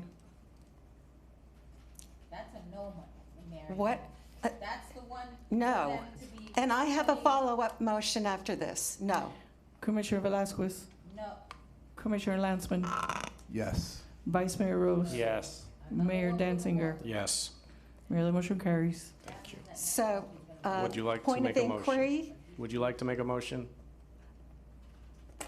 I would like to make a motion to follow up on my discussion from the last motion that you made to stop the debate in the middle of my discussion. I will teach you Robert's Rules of Order afterwards. These are privileged motions to end debate and continue the conversation so we can be productive and not go in circles here. When somebody sees that the conversation is going nowhere, said commissioner can make a motion to end debate and call the roll. This is going to. Commissioner was called. We're not going backwards now. Item 4B2. I have Wait a minute, aren't you the point of mayor? inquiry. How are you Point of making inquiry a motion? For the attorney. The inquiries are directed towards the chair, Commissioner. Hold on a second. How is it that you're making a motion when Chair, you're the mayor? I'd like a point of Sorry, inquiry. I'm having a difficulty hearing you with the commissioners sitting Yeah. in the back. Mrs. Mayor. Whatever your name is, if Oh, you they talk already again. passed the gavel. They already did their deed. Their. I'm sorry, I can't hear. three Who is the conversations. chair? Chair? I am the chair. Continue, please. What is your point of information? My point is, information is I have a question for the town attorney. That's a point of inquiry, not a point of information. Then a point of inquiry. What is the point of inquiry? It's directed to the chair. I have a question for the attorney about what happens if I am not finished with my discussion, and I had another question for you during the last motion. Why, what are the rules? Okay, again, we're not going to go. Can I be cut off in the middle of a discussion and have All right, I've heard your someone- question, Madam Attorney. Please explain to the commissioner what a motion, my what a. discussion can be I've cut heard your off? question. I'm trying to get you the answer. It's a privileged motion to end debate. Madam Attorney, if you'll explain what that concept is, so we can move on with the rest of our agenda, please. We're asking questions. I also have a question that hasn't been answered, and I'd like my answer to it. Does the commission have does the majority of the commission have the power to restore the speaking rights of a resident that the mayor has removed? I want my answer to that question, which I have not received for the past 2 months. So if we're asking questions, I want my question answered. All right. First of all, you weren't recognized, so everything you just said doesn't count. Okay. Commissioner Maisha, do you have a motion on the floor? Point of inquiry, point of information, point of whatever We you have a want to call it. motion on the floor. Please clarify your motion so we can see if there's a second. I thought I had a point of inquiry to ask. You made a motion. You said you wanted to go back to discussion. That was your motion, correct? Through the chair. Do you rescind your I motion? have a point of inquiry. You made a for motion, the- Commissioner. We can play back the meeting, but you made a motion. Do you want to take it off the table and continue with your point of inquiry? Do you want to repeat my motion? You made a motion to go back to your discussion. I made Mayor, a but- point of inquiry. All right, we'll ask our But town then- clerk who's then taking minutes, You're please. telling Madam me I have Clerk, to make a motion and. you made the motion, Commissioner. You need a second or we need to drop it. It's very simple. These are the second rules her of motion, procedure. and Do I you know want what my the motion question is? asked too. Mayor, if I may, Yes. Commissioner Mashahid did make a motion to follow up on the discussion she was previously trying to have. Thank Okay. you. So there's a May I motion on the continue? table. No, there's a motion on the table. We need a second, or you need to rescind it. Commissioners, we've been at these meetings. You know how these motions work.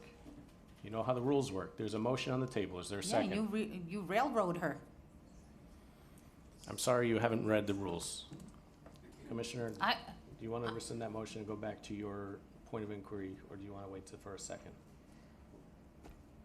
I will rescind the motion and I will go back to the chair for a point of inquiry to the town attorney. Madam Attorney, there was a please. question raised in regards to, I would like to ask. you asked the question.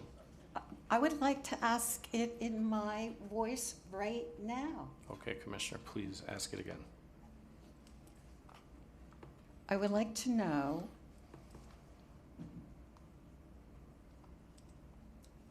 if, in the previous discussion regarding the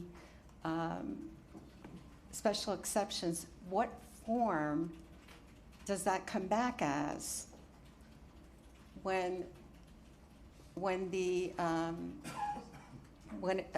regarding the special section? Is it another resolution? Is it a discussion item? Is it part of the other resolution? What form does that come back in? If I may, I think the direction was clear to bring back the ordinance without references to the Right. special exception.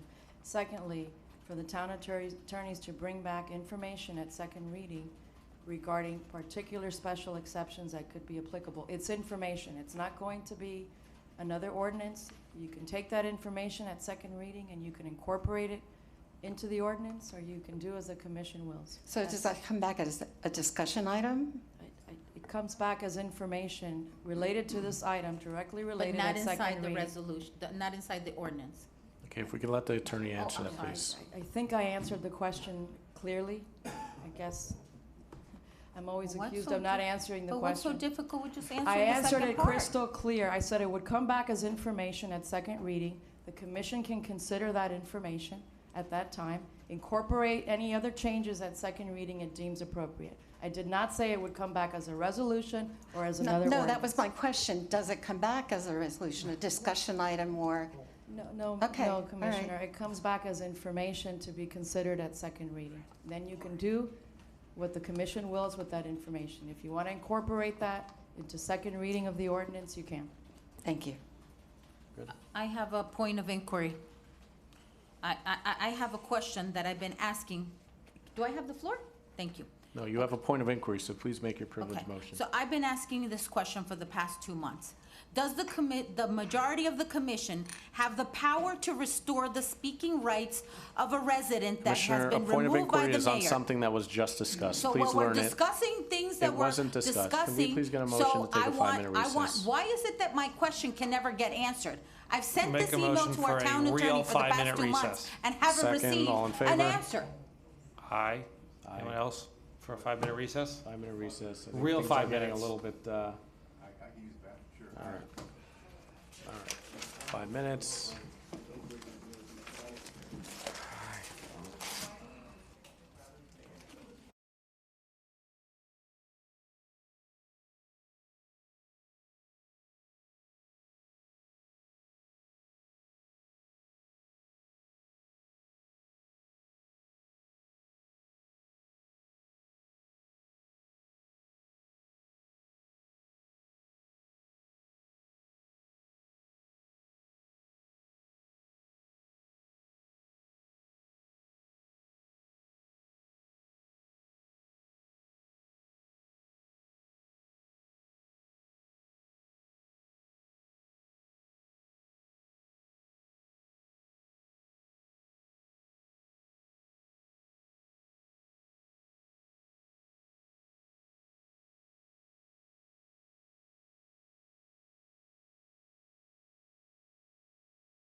done. It's more than 5 minutes. It's been like 20 minutes. Take your friends back there. Well, so All right, you ladies gotta and show me. gentlemen, if I can ask everybody to have a seat, please. Moving on with our wonderful, wonderful, wonderful town meetings that we love so much. Item 4B2, pension ordinance extending drop participation for non-union members from 60 to 72 months to be consistent with the FOP benefits. Madam Clerk, if you read the title of the ordinance into the record, please. An ordinance of the Town Commission of the Town of Surfside, Florida, amending Chapter 2, Administration, Article 5, Employee Benefits, Division 2, Pension Plan of the Town of Surfside Code of Ordinances regarding the retirement plan for employees of the Town of Surfside, amending Section 2-193 of the Town Code to extend participation in the drop plan for current and future general and senior management drop members who are not covered by a collective bargaining agreement, providing for severability, providing for inclusion in the code, and providing for an effective date. Item 4B2. Thank you, Madam Clerk. Mr. Manager, if you'll introduce the item, please. Thank you very much, Mayor. Pension ordinance extending drop participation for non-union members from 60 to 72 months to be consistent with the FOP benefits. 60 to 72 months is from 5 years to 6 years.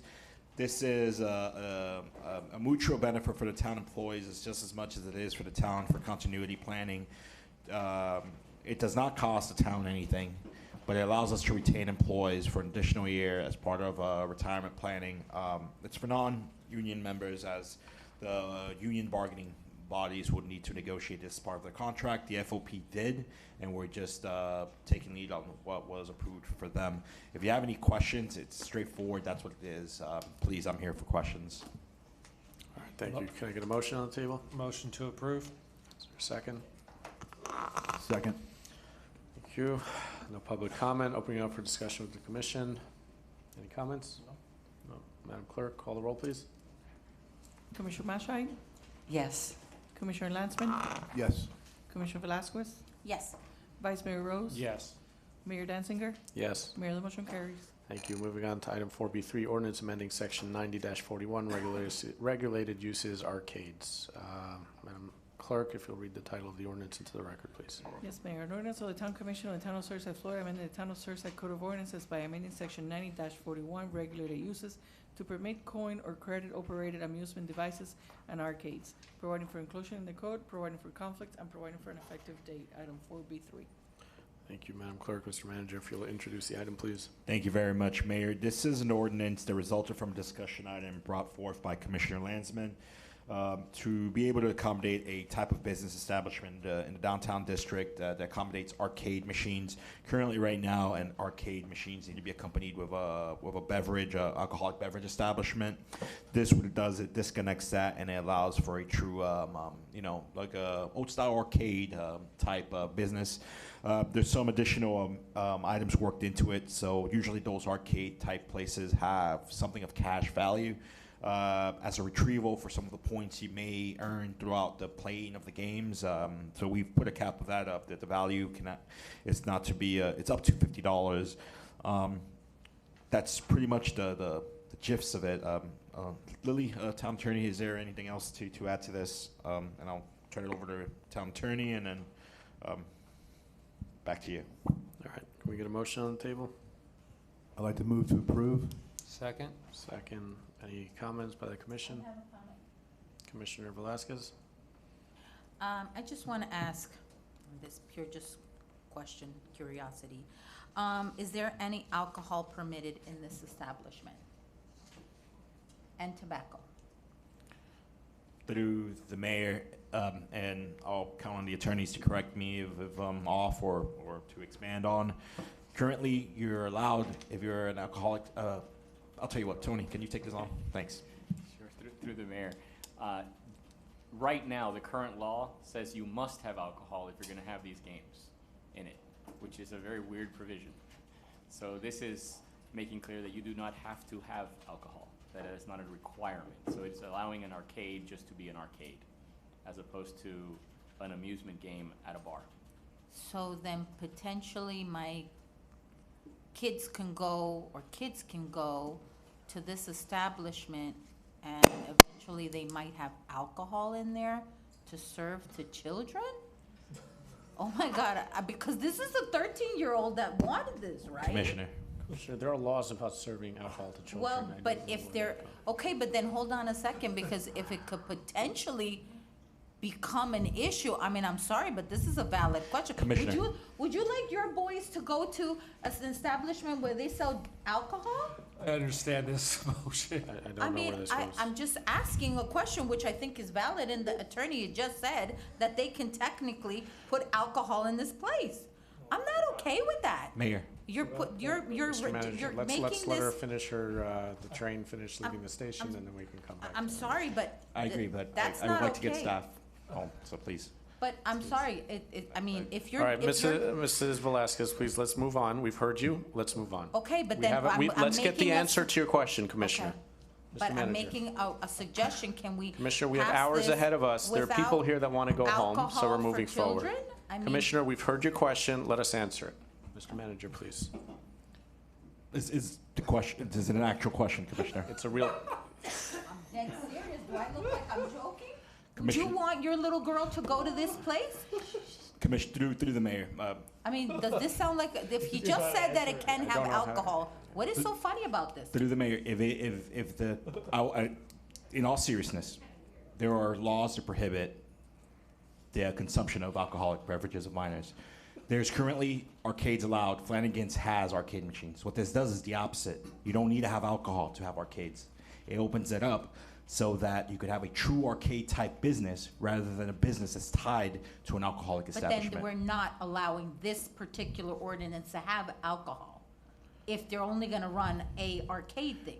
The code currently allows for alcohol. Okay, so I'm not okay with this if it's for children that are gonna go over there, play their games, and then potentially this person can put alcohol in there. It's not the same thing Flanagan's, because Flanagan's is a restaurant, and there's only two little machines in there, and it's a bar.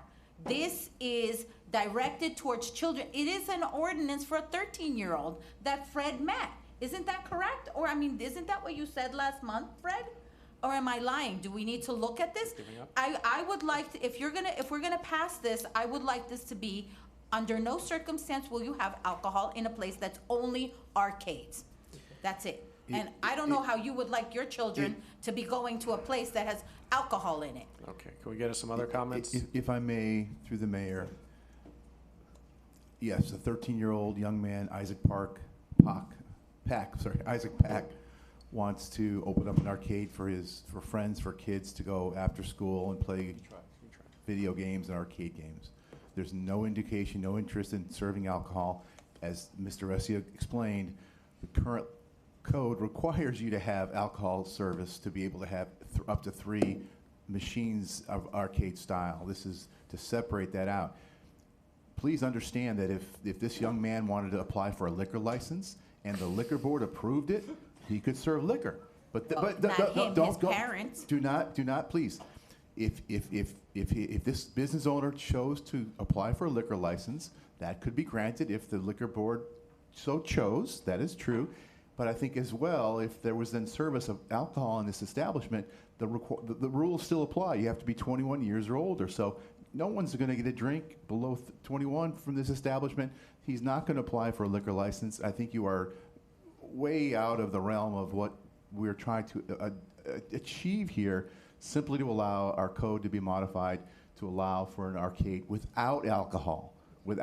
People can't smoke indoors, so you can't smoke indoors in any establishment in our business district. But all I'm asking is that you clearly clarify here that this is an arcade without alcohol. I don't- Because that 13-year-old is not gonna be a 13-year-old forever. At some point, he's gonna be 21.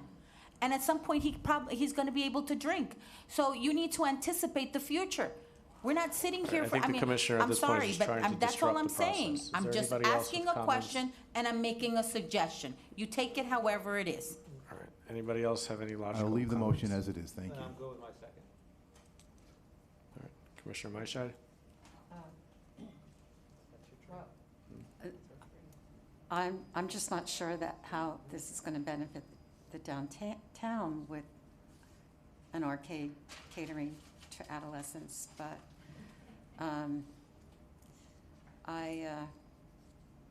that's my only comment. I don't really have a problem with it, but I don't see how it's going to benefit downtown. Thank you. Okay, let's call the vote.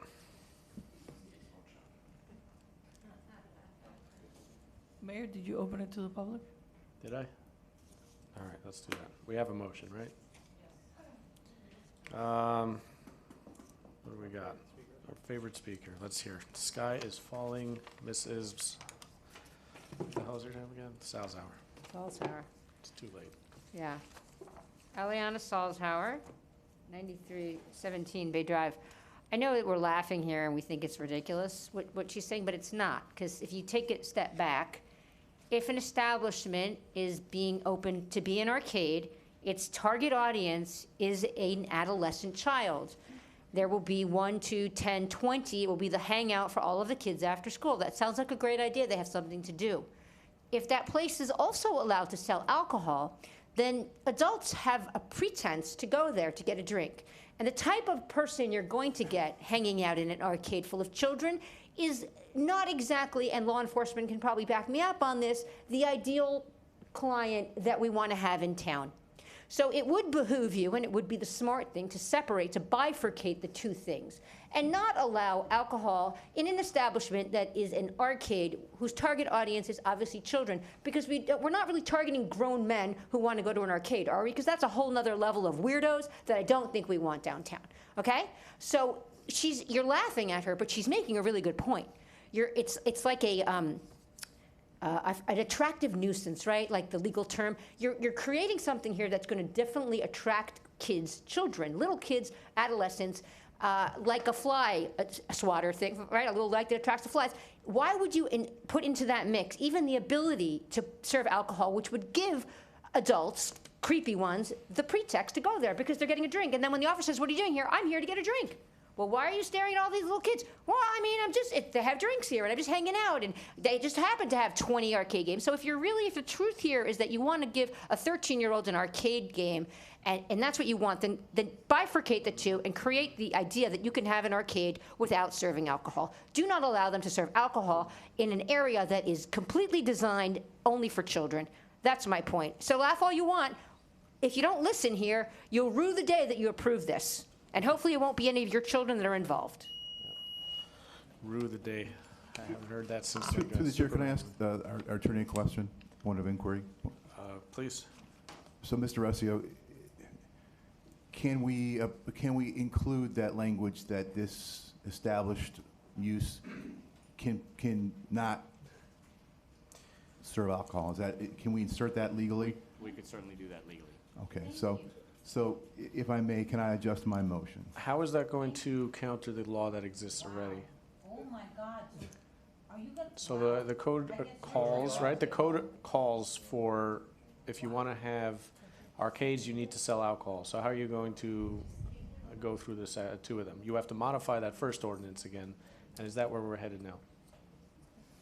Mr. Resio. But there's existing on the books. So currently to have any kind of video arcade games, you have to serve alcohol. Correct.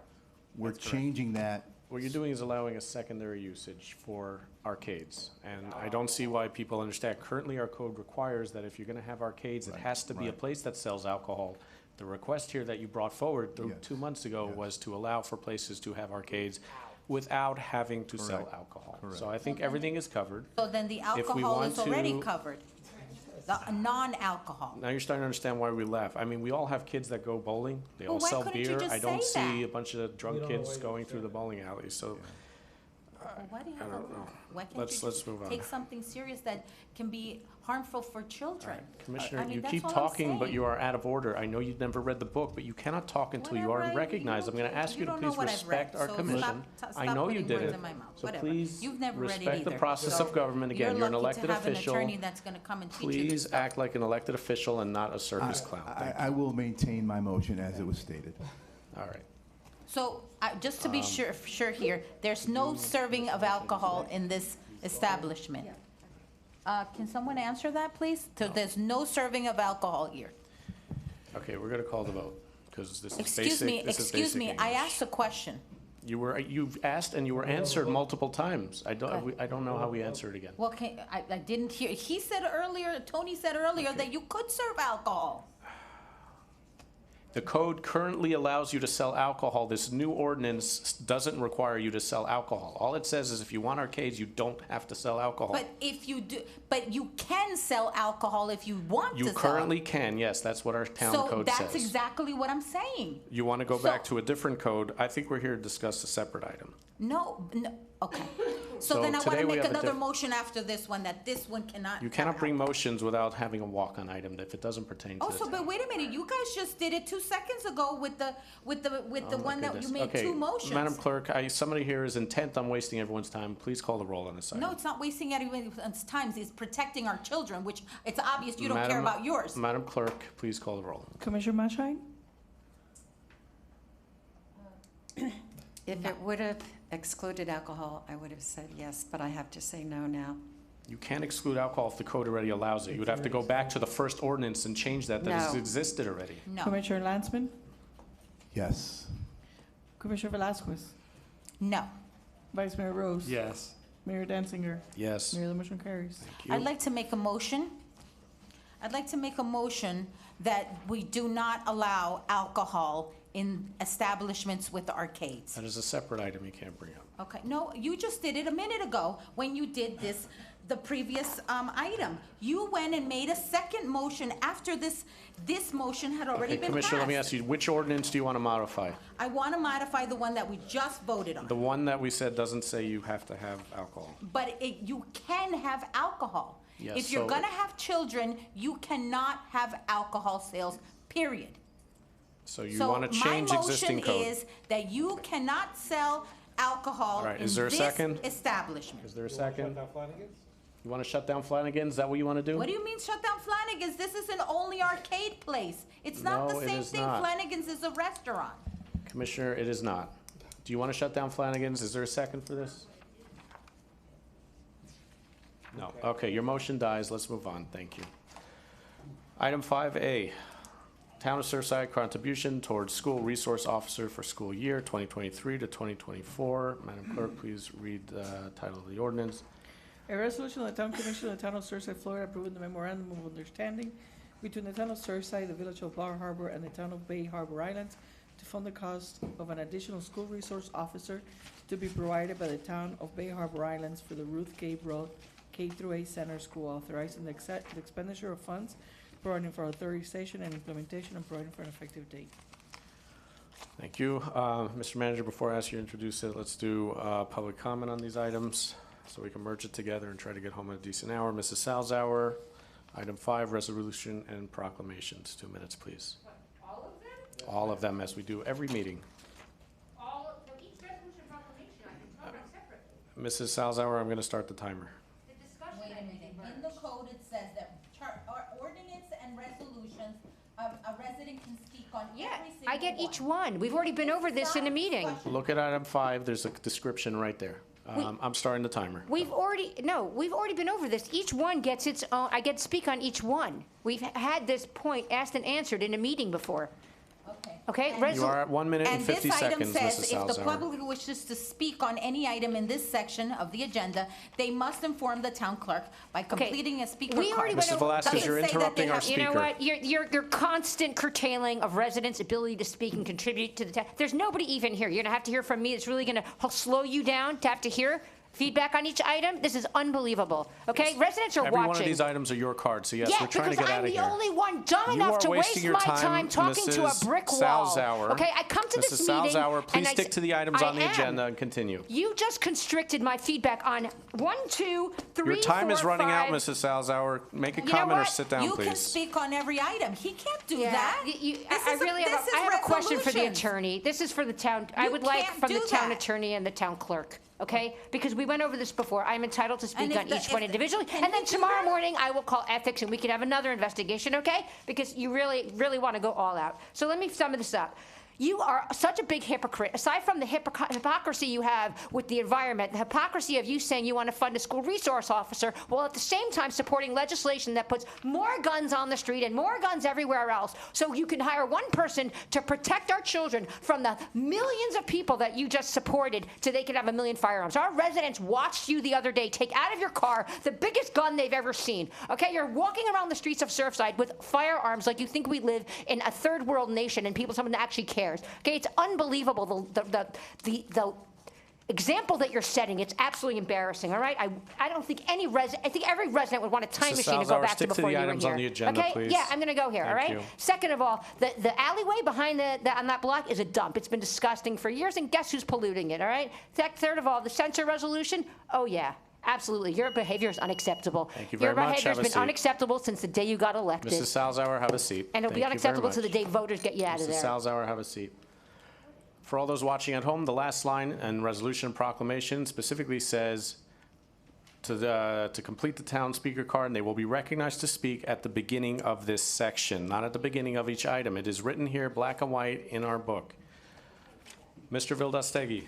She's attacking our staff. Mrs. Salzauer, you need to have a seat or you need to leave. You cannot attack the town clerk in the middle of a meeting. Either sit down or get out. This is your last warning. Sit down, you're disrupting our meeting. All right, this is not a personal agenda for you. This is a town commission meeting and needs to be treated as such. Please have respect. Mr. Vildastegui, 2 minutes, please. Yeah, Gerardo Vildastegui, 9148 Fraud Avenue. I really want to speak on 5E. I think it's the most important item, but given the censorship that's happening tonight, I have to focus only on 5D, the censure resolution. It's kind of late to be talking about this, and the reason why, and we should have been talking about it last month. I thought it was a cowardly move by the commission last month not to allow this item to be walked onto the agenda when it was a timely matter. But it's still important and things still need to be said. What the mayor said to Commissioner Velasquez that night has not been forgotten, and it is worthy of censure, and we should have had this conversation before. He doubled down on that comment. He said it again to Sheldon Fox on TV. He sent out an August commission summary even after his so-called apology, and it seems intentionally misspelled both Charles Burkett and Ms. Velasquez's names. Also, nobody addressed this point. The mayor corruptly asked the town manager to vouch for him during that moment. He said that in an interview with the Miami Herald. That is something that has to be censured. It is not the job of the town manager to do personal PR for the mayor, and the mayor should not be asking it directly or indirectly. And I want to say just one thing before the clock runs out. I really do think we have a serious problem here with just, discrimination of all kinds. People are shouted down. They're prevented from speaking. What happened at that meeting was unacceptable. And the mayor's apology was not a real apology. It was not directed at Commissioner Velasquez, and it was all about himself. It was about his own his own loss of composure. He didn't address how offensive it is to Hispanic people to question their competency in English. For a native-born Hispanic like Commissioner Velasquez or me to have someone suggest you don't understand English is ridiculous. For the many competent English speakers who are perfectly fluent but have an accent, it's offensive in a different way. The mayor didn't acknowledge any of that. He showed no personal growth, and I think the commission really needs to censure him for this. Thank you, Mr. Valdez-Tegui. Mr. Crusos, 2 minutes, please.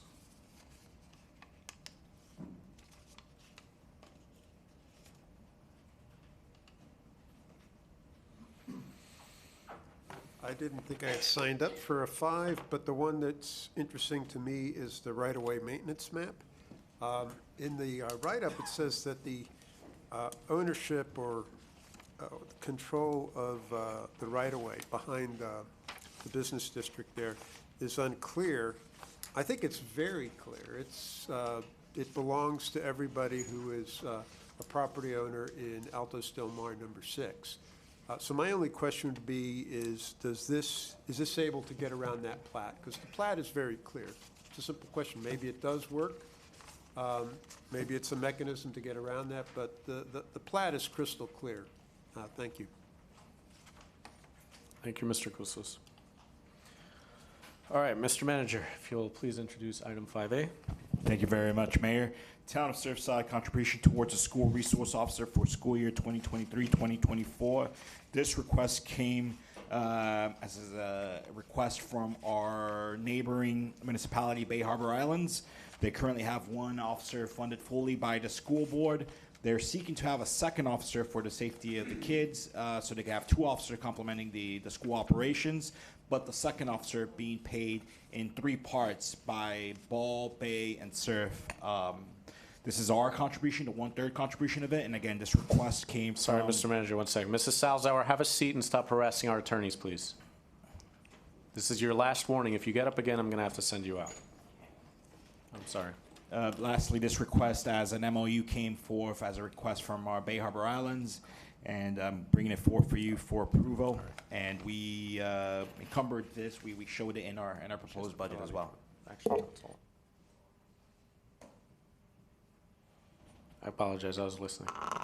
Can we get a motion on the table? I'll move to approve. Second. All right. We do have, we'll call a motion, then we had a public speaker that was missed in all the hubbub over here, so we'll finish this item and go back to public comment. All right.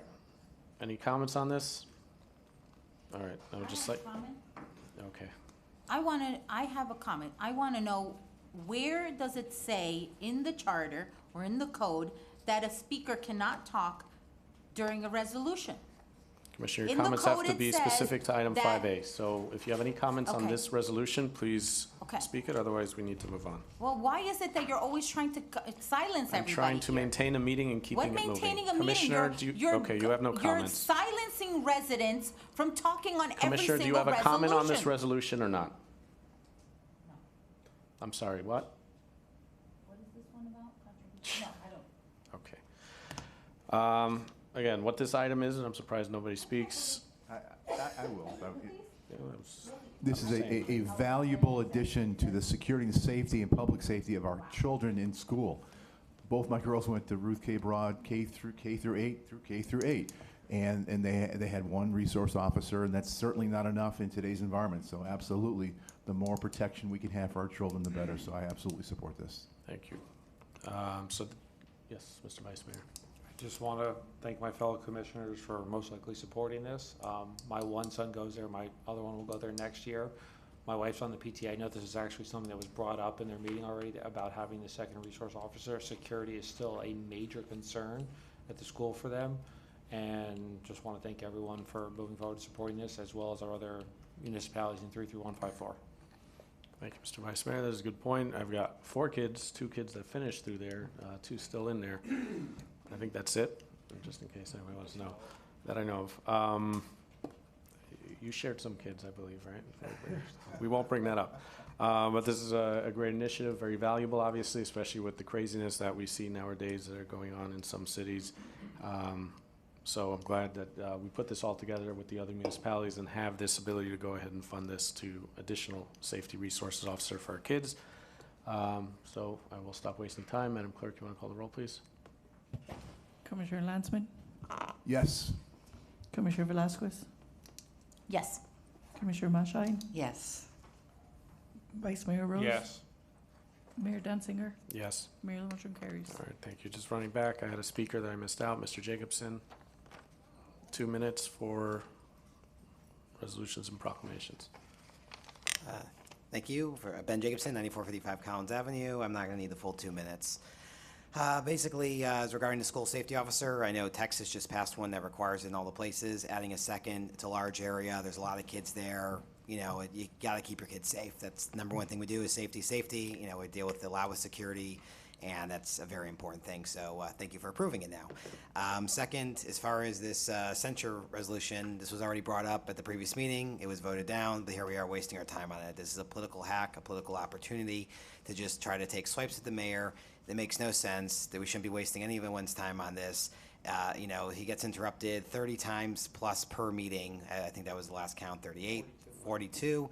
And it's just unacceptable that this continues to happen. If that's, you're going to start saying that, in frustration, he made a comment that for some reason the commissioner cannot seem to understand the basic operations of how this works. Well, in that case, then every time she yells at him, then she's clearly doing it because he's Jewish and it's anti-Semitic. So we can jump all over the place, we can name call, we can drop everywhere we want, but at the end of the day, this is absurd, ridiculous, and we shouldn't even be talking about this. Thank you.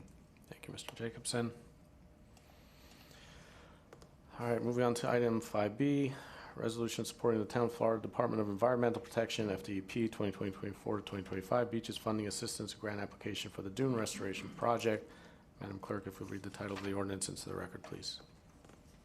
A resolution of the Town Commission of the Town of Surfside, Florida, supporting the town's Florida Department of Environmental Protection, FDEP 2024-2025 beaches funding assistance grant application for additional funding related to the dune restoration project, confirming the town's ability to allocate match fundings and support the permitting, design, construction, and monitoring of the town's dune restoration project, providing for implementation and the effective date. Mr. Manager, if you'll introduce the item, please. Thank you very much, Mayor. We've obtained a grant from FDEP already for the 2023-2024 cycle. There is some additional funds left over at the FDEP level, and we're seeking to reapply for those additional funds with the justification that price escalations have, we need to accommodate for the price escalations, and that is how we're justifying the grant application. As part of the grant application, we need the support of the Town Commission through resolution that will be submitted with the application in order for us to obtain additional funding for the dune resiliency project, which is currently in a design phase. The town will be providing at a later meeting design phase efforts up to date with some preliminaries. But for right now, we need more monies as an avenues to get more monies. FDP has more monies. Let's get more money. Thank you. Sounds good. Can we get a motion on the table? Motion to approve. Second. Any comments? I have, through the chair, to the town manager. Would this be in addition to the customary proffers made by developers to raise the dunes behind their properties? Through the mayor, yes. Yes, this would be another mechanism to obtain funding. So yes. In addition, okay, thank you. All right. Madam Clerk, you want to call the roll, please? Commissioner Mashai? Yes. Commissioner Velasquez? Yes. I'm not the attorney. Commissioner Landsman? Yes. Vice Mayor Rose? Yes. Mayor Danziger? Yes. Mayor, the motion carries. Thank you. Moving on to item 5C, right-of-way alleyway maintenance map. Madam Clerk, if you read the title of the ordinance into the record, please. A resolution of the Town Commission of the Town of Surfside, Florida, approving and accepting dedication by right-of-way maintenance map of a portion of a commercial alleyway between Northwest 94th Street and Northwest 96th Street by operation of law in accordance with Section 95-361 Florida statutes, providing for implementation and providing for an effective date. 5C. Thank you. Mr. Manager, if you'll introduce the item, please. Thank you very much, Mayor. This is a right-of-way map alley, right-of-way alley maintenance map specific to the alleyway from on the 200 block from 94th Street to 96th Street, which is from Wells Fargo all the way to the boutique hotel on the northeastern side. What it is the alleyway was platted for the common interest of the and use of all those businesses, but the definition of the ownership of it was not truly defined. We're trying to define that as the town has been maintaining that alleyway. We have infrastructure in that alleyway. We have an alleyway map survey showing the extents that we're trying to obtain the right-of-way jurisdiction over that alleyway, and in doing so, it will allow us to pursue a more consolidated effort towards undergrounding of the alleyway, as well as maintenance of the alleyway, as well as obtaining grant money for the alleyway, which is as well another item here that we have an appropriation from the state to assist in beautification. And consolidating all the efforts through the town, we're able to, again, it simplifies things for beautification of the alleyways, as well as undergrounding, as well as the continued maintenance that the town has been investing in for a very long time, over 7 years, which is a statutory requirement. Therefore, we're trying to properly file this map so that it's designated truly as a town right-of-way and we continue the efforts on it. If you have any questions, I'm here. We're here. Thank you, Mr. Manager. Can we get a motion on the table? Motion to approve. Second. Second. All right. We have any comments or questions? All right. Madam Clerk, you want to call the roll, please? Commissioner Velasquez? Yes. Commissioner Mashine? Yes. Commissioner Lansman? Yes. Vice Mayor Rose? Yes. Mayor Danziger? Yes. Mayor, the motion carries. Thank you. Moving on to item D, censure resolution. Madam Clerk, if you read the title of the ordinance into the record, please. A resolution of the Town Commission of the Town of Surfside, Florida, approving censure directed towards Mayor Shlomo Danziger, finding that Mayor Danziger behavior is unacceptable and that he must refrain from slurs or comments directed at colleagues and/or town residents which shame, demeans, or target one based on being a member of a minority group, and providing for an effective date. Item 5D. Thank you, Madam Clerk. Commissioner Velasquez, if you want to introduce your item, please, and then make a motion.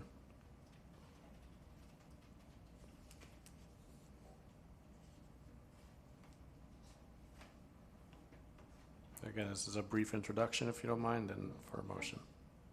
Well, first, I'm bringing this resolution to the commission as I was highly offended from the August 2nd meeting, where the mayor came out and discussed that I did not speak English. And he doubled down on several meetings and so on and so forth. I have a statement that I would like to make regarding this resolution. Tonight, I am introducing my resolution related to the mayor's hurtful comments directed at me over a month ago. No person deserves to be humiliated like I was at a public meeting by a mayor. Everyone understands my English perfectly well, as does the mayor. His personal attack, however, went far beyond just me. In his effort to shut me down, he revealed his disdain not only for me, but for women generally and Hispanics specifically.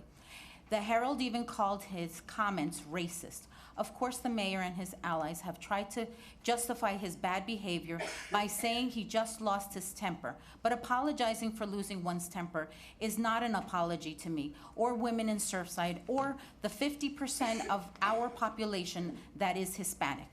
The mayor, vice mayor, and Commissioner Lansman have argued that this resolution is political. It is not.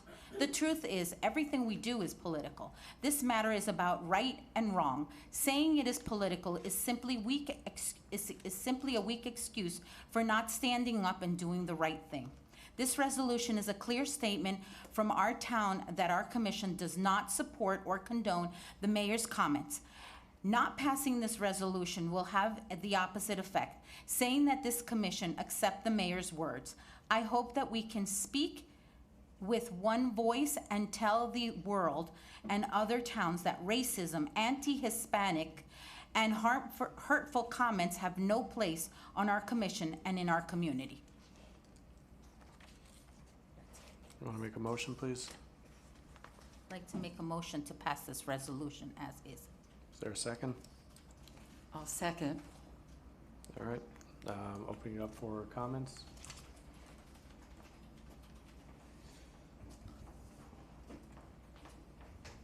Everyone has the right to their opinion.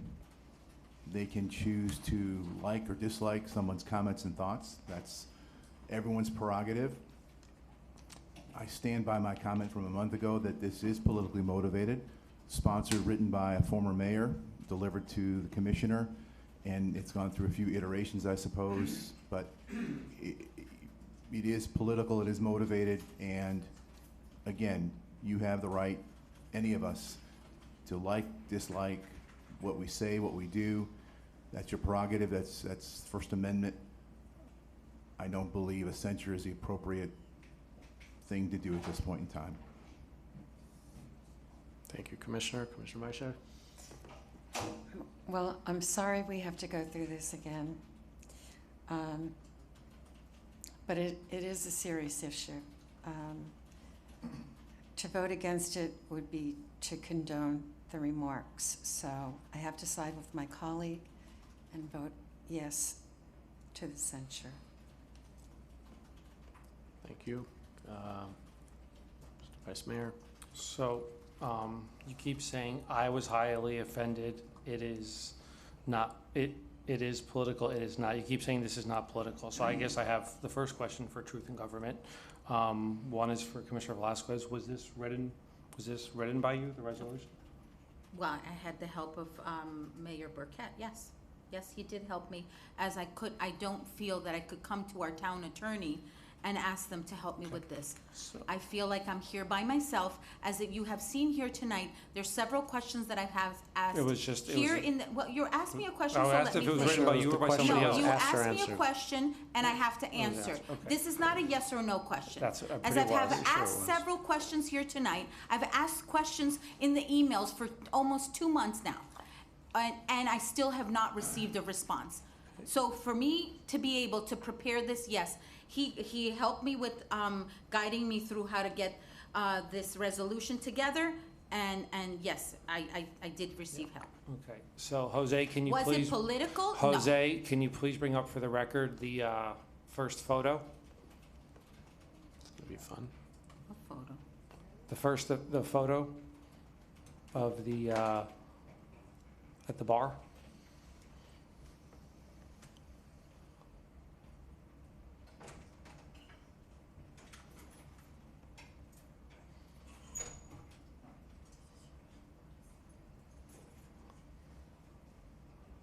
That is there, Commissioner Velasquez. That is the photo, the person taking the photo that was going around. Could you also take the next photo, please? What does this have to do with this resolution? Going to the censoring part. Could you zoom in to Commissioner Velasquez? I'm getting there. Please don't answer, I Mrs. I don't know if she's trying to tell the mayor he's number one, or if she's giving him the middle finger, but I would definitely support a resolution censoring you, because I think that's completely inappropriate. I didn't do Now- that in a commission meeting. Now, could we also go to the resolution about the censoring, about showing who created this and who edited it? Because I think it is very important, saying this is not political. So you're saying that the mayor didn't say those words here?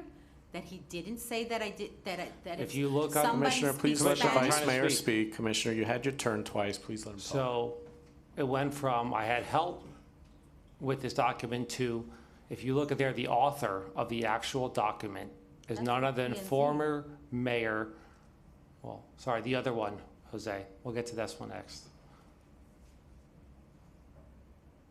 It was just another example of you lying on the record.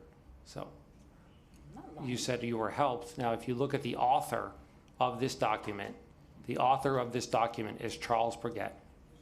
So not only do we have a lying about truth in government, but we also have something clearly politically here motivated.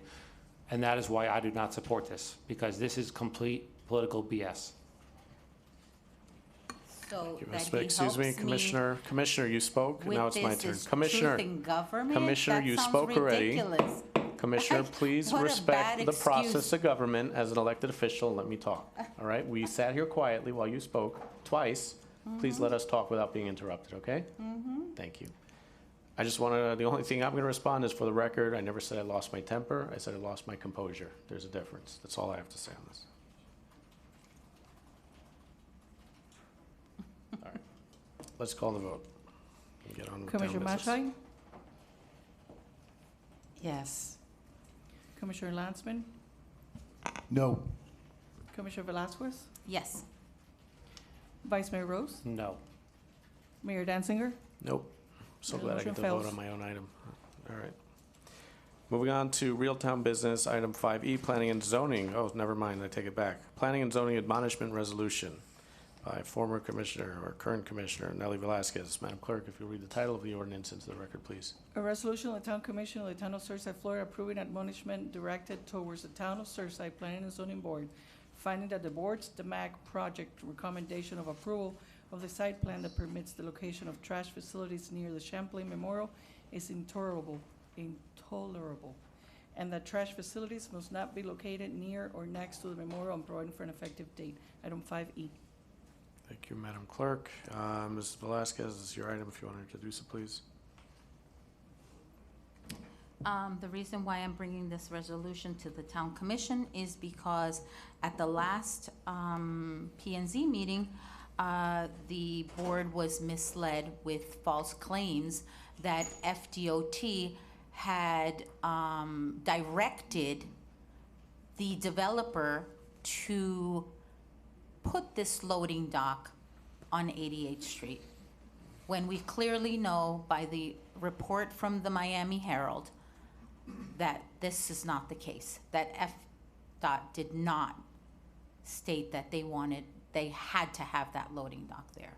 So that is a lie, and I'm asking that the P&Z reconsider their recommendation with true facts, not with lies. All right, want to make a motion, please? Yes, I'd like to make a motion to pass this with maybe just changing the word admonishment for reconsider. All right. Is there a second? So I would second it if we took the word admonishment out, and I have suggested the alternate language that Commissioner Velasquez has mentioned. So. Do you second it or not? Would She you made- second? Accept she that made the change, yes. She changed Okay. admonishment to reconsider. Okay. Yes, All right, I will second it. opening up for discussion. Commissioner Velasquez, you want to start and continue? Give us a little more details on your item. All right, who would like to make a comment?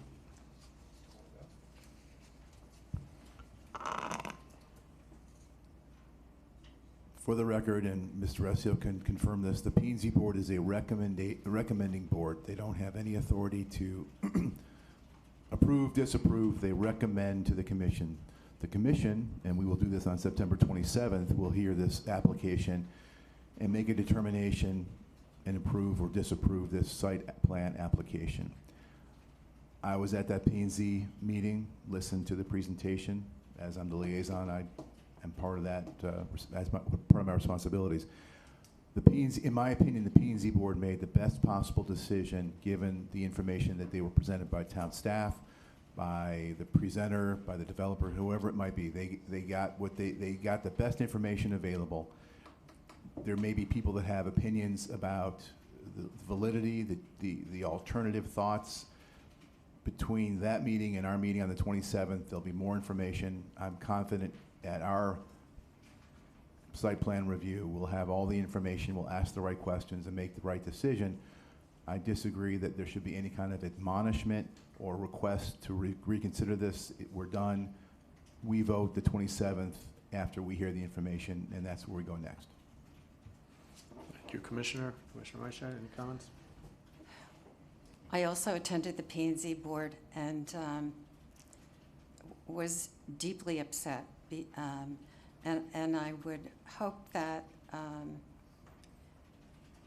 because at the planning board meeting, there was a question put into question by FDOT that may have been influenced, the decision of the Planning and Zoning Board. And I urged them to reconsider their recommendation to approve the site plan for 877 Collins on August 31st, 2023. Due to the fact that there were misstatements, definite misstatements from FDOT, and the P&Z board that night based their votes on misconceptions that happened that night. It was really upsetting to hear and to see it continue, and I hope we can right the wrong.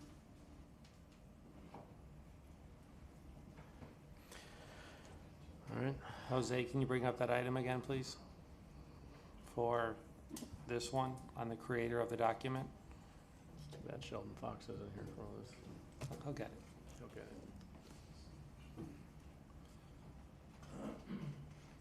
Not the censor, the planning and zoning, the other one, admonishment.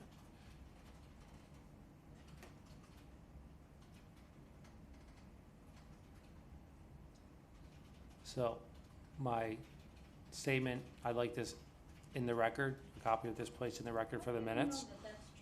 Commissioner, please don't interrupt. Commissioner, please don't interrupt. Thank you. So, You're lying. Commissioner, please don't interrupt. as I said, as my turn, I would like this admitted to the record with the minutes. You keep saying, Commissioner Velasquez, bring this forward, keep saying I. Yet this resolution, once again, was created and edited by Mr. Charles Burkett, our former disgraced mayor, and I think it is an abomination that he tries to manipulate this commission. You're a disgrace to Commissioner, please stop interrupting. That he tries to manipulate a sitting member of this commission and using it as a crutch and a proxy to push his political agenda. So for that reason, I do not support this. Commissioner, please stop interrupting and be pushing your professional as an political elected agenda. official, So please. you're no better. Commissioner, please Okay? stop interrupting. All of you are Commissioner. pushing your political agendas. Commissioner, so please you're coming behave. here and claiming Commissioner. political this, political that, when you're pushing Commissioner, your political agendas. you here. are an elected and official. Claiming that this Please act as is such, Commissioner. accurate. This Commissioner. is a ploy from you to try to discredit Commissioner, we have a this big agenda ordinance, ahead of us. I'm going this to ask you to resolution, please I mean. refrain from interrupting. Please wait your turn. Wait, my turn of what? Can I ask one question? Because I know it's going to set her off. Deplorable. Would you like to say on the record, under oath, this document was created by you? What? Why do I have to say anything of Thank you. anything? All right, so I'm again, not here being judged. thank you, Mr. Vice Mayor, for showing us that this is again a political stunt it isn't by a some political elected stunt. officials. You're This ordinance just was trying drafted to and deviate edited the by conversation Mr. from the Burkett. fact that the P&Z was What I lied think is to happening here at today, a Jose, can you quasi-judicial please meeting, mute her which microphone, they all please? took an oath to Jose. say the truth. And this developer Jose, clearly please mute her stated microphone. to the P&Z that FDOT had told them Jose. that they needed to have that there. I'm having a difficult time maintaining the decorum of this meeting. I'm going to ask you to behave and wait your turn to talk like everybody else. This is a political hack. No, it isn't. This is a political circus. You have Mr. Burkett who created this document, edited it, and submitted it. The proof is right there. I have downloaded the file myself. And it's available to anyone who wants to do a public records request. You right-click and you will see the properties for yourself. This is not some secret CIA or Photoshop job. This is available to anybody. I think this item on the agenda is a travesty and embarrassment for this town. I think you should be ashamed of yourself as a commissioner to come after residents and the sitting board because you don't like what their decision was. The objective and the prerogative of the P&Z board is to review site plans for legal sufficiency and approve or deny the plans as such. It shouldn't be a discussion about loading docks, about memorials. Their objective is to receive a plan and approve it. That's it. Does it fit code? Does it not? So there may be a recommendation from a board to say, to ask the developer to move a loading dock, but again, it's only a recommendation because they have to approve a plan for legal sufficiency. I want to make a motion to end discussion. That is my discussion. That is my comments. I want to make a motion to end discussion. You're not recognized, so your motion is not, all right, Madam Clerk, let's call the roll. Commissioner All right, Lansman? Jose, let's turn it back on. Well, then why can't I hear? Now it's been turned on. Madam Oh, Clerk, yes. let's call the roll, please. They Commissioner turned it off. Lansman? They did. Yes, they did turn it off. Mrs. Salzauer, this is going to be your final warning. If you talk again, you're being sent out. Chief, I'm going to ask you, I don't want to have to say it. If she talks again, please just lead her out of the room. Thank you. Commissioner Mashai?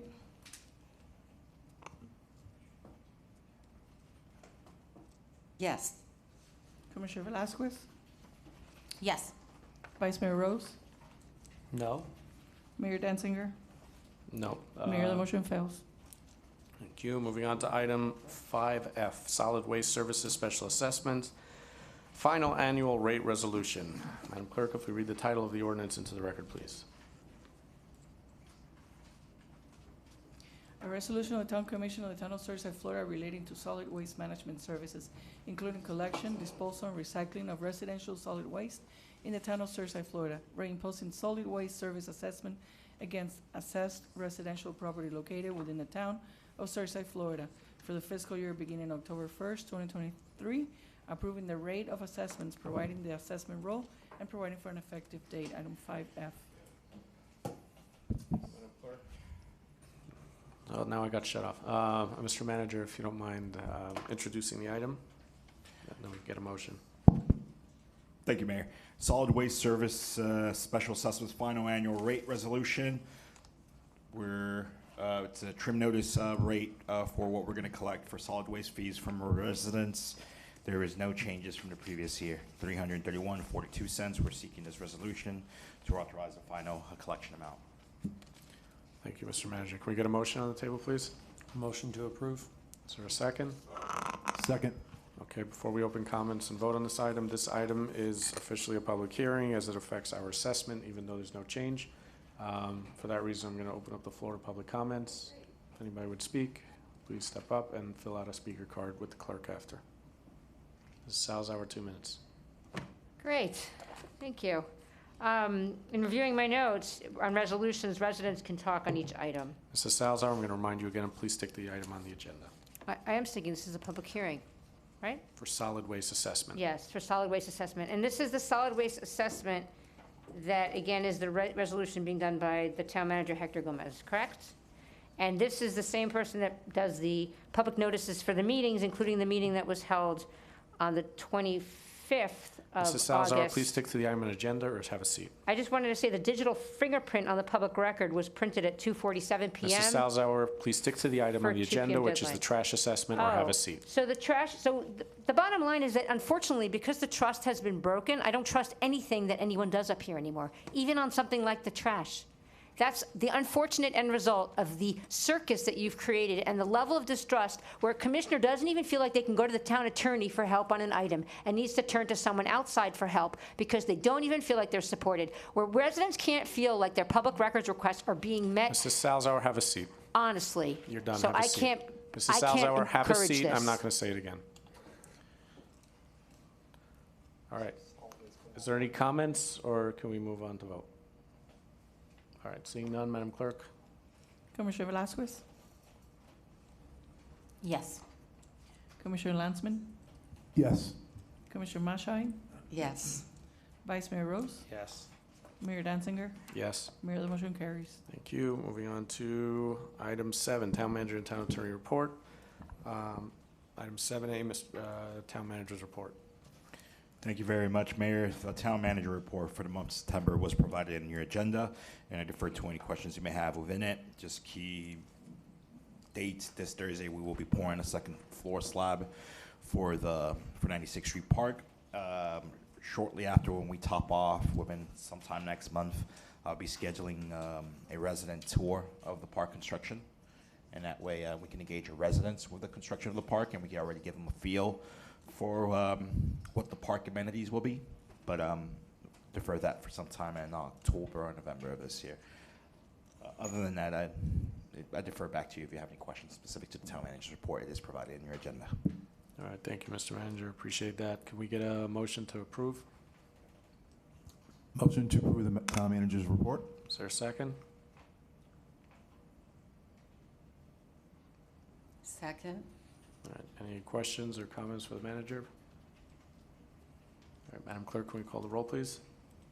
All in favor, say aye. Aye. Any opposed? The motion carries. All right, item 7B, Town Attorney's Report. Madam Attorney, turning the floor over to you. Yes, Mayor. Starting on page 4 and 9 of the agenda, I'm going to give you an update on the litigation matters, if I may. Solimar Condominium Association versus the Town of Surfside. The court did enter judgment, the trial court, in favor of the Town of Surfside upholding our stormwater ordinance. However, on August 30th, Solimar filed a notice of appeal of the final judgment order, and that's with the 3rd District Court of Appeal. The town will be defending the matter. The second item is Shannon Gallagher. That matter is now officially closed. Ms. Gallagher did file a motion with the appellate division to rehear her case. It was denied, and she did not file a second-tier appeal to the 3rd District Court of Appeal by the deadline So this matter is now officially concluded as well. Victor May versus the Town of Surfside.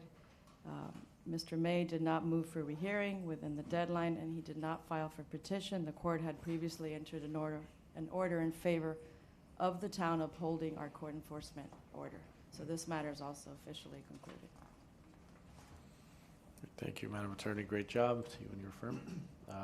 Let's get a motion on the table first. Motion to approve. Is there a second? Second. All right, any questions or comments? Ms. Velasquez? And how about the case with Barry Cohen?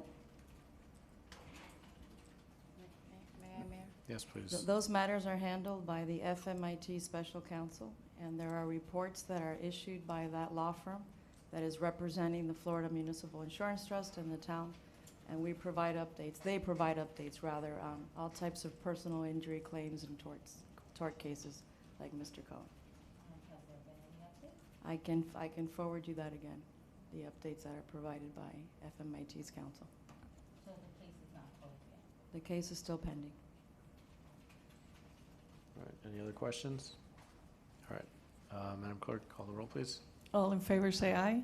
Aye. Any opposed? The motion carries. All right, moving on to item 8, unfinished business. There is none. Mayor, Commission, Staff Communication. Item 9A, outdoor lighting in single-family residential zone. Before I start, let's get our wonderful public to speak. Mrs. Salzauer, 2 minutes, please, for items 9. So I have how much time? 2 minutes for 1, 2, 1 minute, 3, 58 4, seconds. 5, 6, 7. I have 2 minutes for 7 items. Thank 1 you. minute, 52 seconds, Oh, Mrs. okay, thank you so much for your generosity in hearing what your residents think.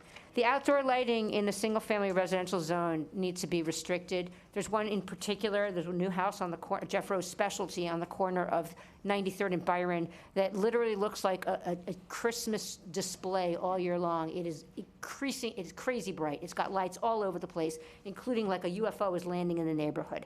And that sort of, I think, is what brought this to the forefront for everyone to go, my God, that's allowed? Who would do that? And so that's why we need these lighting, some restrictions on the lighting. I also want to very clearly say to every resident listening that item 9F on here, the idea that the Jeff Rose is trying to do here by putting a zoning overlay, by trying to change a residential area, residential in town means that it's restricted in that area to just the 40 feet and 4 stories on the west side of Collins. If he changes it to mixed use, what that does is it opens the entire corridor, the entire Surfside corridor, to the Live Local Act. The Live Local Act only applies to commercial and to mixed use properties. It does not apply to residential. If Mr. Rose is successful in convincing or, hoodwinking you to go along with that, what you will see is he will have opened up the entire Surfside corridor to exploitation by the Live Local Act, specifically the plot of land that was paid $40 million by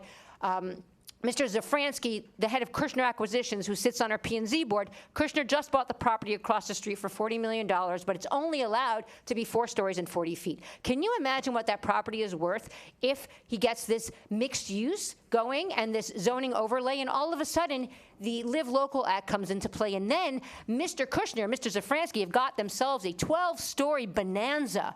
What does that do? And by the way, that story is across the street from the community center where ocean views are unobstructed. That is the kind of potential chipping away of our town that Mr. Rose is spearheading. Mrs. Salzauer, have a seat, please. Thank you. Mr. Bildastegui, 2 minutes, please.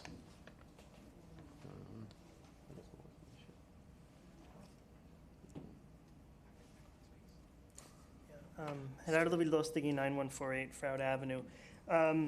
So again, we have to talk about a lot of topics at once. I strongly support the restriction on outdoor lighting in 9A. On 9B, this is an important issue that I've come back to before, and I'm going to repeat my call once again. I think the town should hire an independent attorney to review what's going on with this particular issue. It's just very strange. 4 out of the members of the previous commission say that it was their clear intent that the setback should be 10% of the primary frontage. The town attorney is reinterpreting that based on some textual arguments and it's not clear why one would have recourse to such kind of recherche textual arguments when the clear legislative intent is there.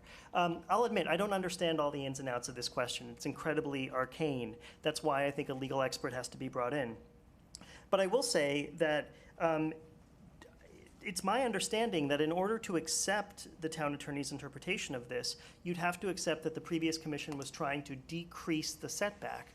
And they all make it clear that the minutes of their meetings, the deliberations, everything about the process makes it clear that they had no intention to decrease the setback.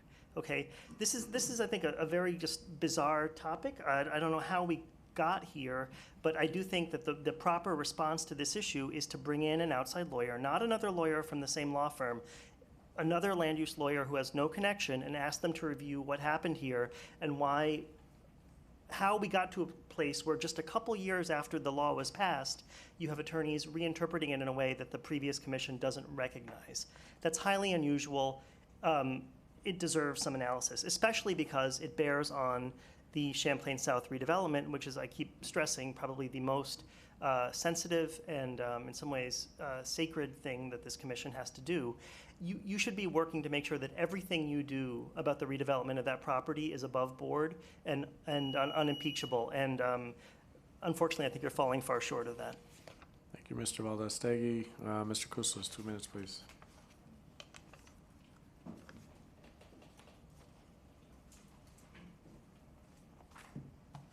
George Kuslis, 9225 Collins Avenue. Just a couple things. On the outdoor lighting, the reason you have a problem is you have no outdoor lighting ordinance for single family. I think the pictures you see, not so much the ones from ground level because they can be deceiving, but there's an overhead shot that's been circulating where you can see the house, it lit up like a prison in an otherwise dark neighborhood. There needs to be something here. The ordinance in front of you basically has limitations on how much light can fall off at the property lines and at the right-of-way, comparable to multifamily, and it also requires that the fixtures be shielded. The other thing is the 9F, the H40 zone thing. I'm all in favor of a small amount of retail, a cafe here or there, an office, small office uses creeping into that zone. Creeping isn't the right word, but finding a way to get that in there. But this item here is the wrong way to go about it for a couple of reasons. One, the term mixed use invites mischief as far as live local is concerned. I'm very concerned about incorporating that term because that is becomes a zone that mixed use or live local can exploit. But more importantly, the future land use map of the comprehensive plan doesn't allow retail or office, and the comprehensive plan trumps the zoning code. So you first have to change the comp plan before you can do this. Thank you.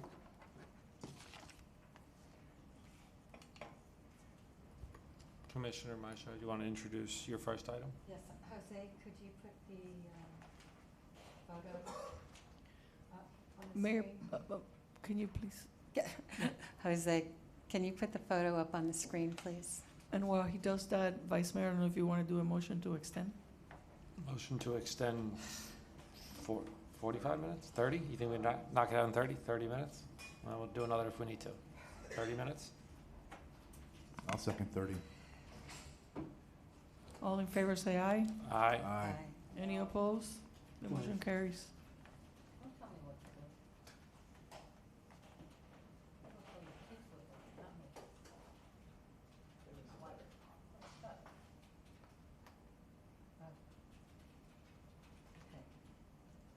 So, it's back on. At the July 11th regular commission meeting, a resident brought this to our attention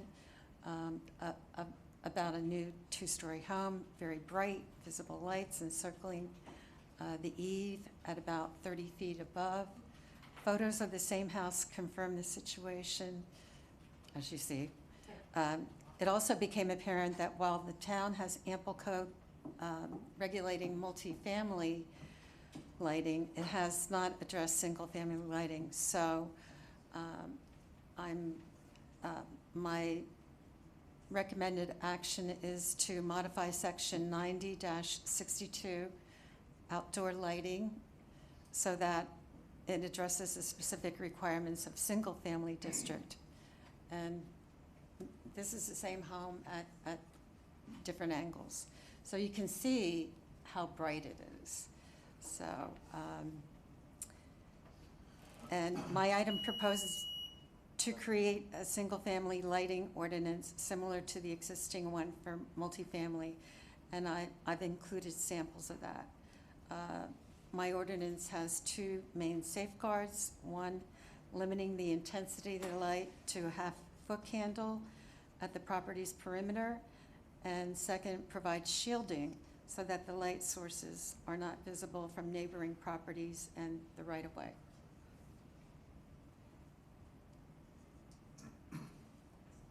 Thank you, Commissioner Myshide. Open for discussion, or would you like to make a motion? Motion to discuss and move forward. I'll second that motion. Commissioner Lansby, you want to start? I'm of two minds, but we have one house in the neighborhood that's bright, and one neighbor down the street that brought this to the commission's attention. So it's not a town-wide issue, but having said that, we probably should address this and have some limitations. I know there are even limitations in street lighting that we put in the town to illuminate our streets. There are limitations on the breadth or the distance and the downlighting. So to have a home like this or other homes, it is a bit out of the scope. So I would support some investigation, discussion with P&Z to mitigate this, so that there is some, again, shielding and or a number of lumens that can be the max, so that we don't have neighbors seeing more light than is appropriate. Thank you. Commissioner Velasquez? I definitely agree that this is an issue that maybe right now is only in one house, and I mean, there's several houses being constructed all over the place. One actually in your backyard, Fred, that could potentially have all these lights. And imagine one of these beaming into your bedroom, and then you gotta get yourself one of those heavy, heavy black curtains and maybe some tinted windows and stuff to be able to sleep at night. I feel this is a little disrespectful to your neighbors as well, and people should be more considerate. I don't even know how they can sleep in a house like this. I mean, I would turn all this stuff off. I don't know what, and then their electric bill must be crazy, but that's another story. I definitely support this, and I think there should be some kind of regulations for this, especially if we have some in the H120 district, I heard you say. Okay, so I think there should be, at this point, we've never had construction in our town going on like this. So at this point, I think it's something that needs to be addressed. Thank you. Thank you. So I'm going to comment on this. So I support this ordinance. The only issue I have is would be removing item C, which is houses higher than 9 feet, because I've spoken with other neighbors, because I'm doing as well, some remodeling projects, and I've seen in the neighborhood. Other houses now, it seems to be the style, putting lighting around the eaves. So it shouldn't just be restricted to new construction. It should be restricted to lower as well, because I've heard some neighbors complain that they're actually closer because it's right at their eye level, right next door. So if we remove item C, I would fully support this. So if the motion maker and the seconder would remove item C, because it shouldn't just be for new construction, it should be for the lower houses as well. I don't see an issue with this. I agree.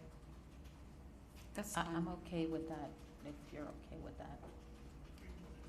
That's fine. I'm okay with that as well. Okay. Mr. Mayor, I know you haven't commented yet. All right, so this is an important item, but again, we've got to tread carefully, because lighting equals security. I know if I called our chief up, he'll tell you that right now. The first thing to combat safety in the community is something that we're working on in the street lights, is to enhance our lighting, to increase lighting, the amount of lights, the lumens. Obviously, you know, at a certain point it becomes intrusive, and I think this needs to be addressed. But at the same time, light is not a bad thing for the community, and we shouldn't pretend as such. I'm just curious, who wrote this, this ordinance that's written here? Well, it's, follows the multifamily ordinance that's currently in place. So it's a copy paste from the multifamily or the buildings?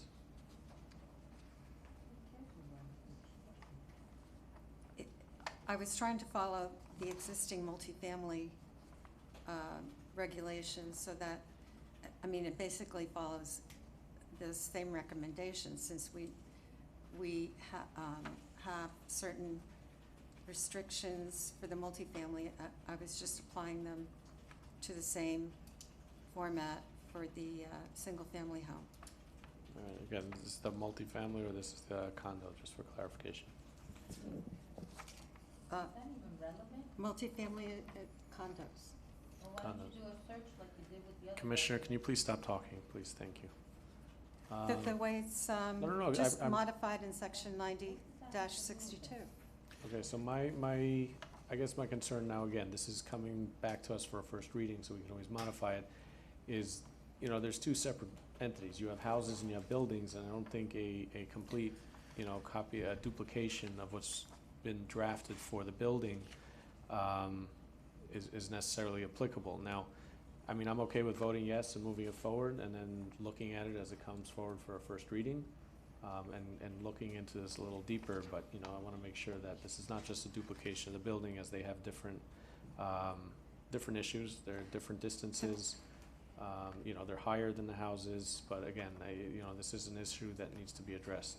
And I did have a lengthy discussion with our planner regarding this as well. And okay, so I would like to have my own discussions and things like that, but this will come forward as a first reading. yes. I'll either have some comments or we'll just keep Sure. moving forward, so that's all I have to say on this item. Yep. Appreciate you Madam- bringing it forward. Madam Clerk, can we call the vote? Commissioner Velasquez?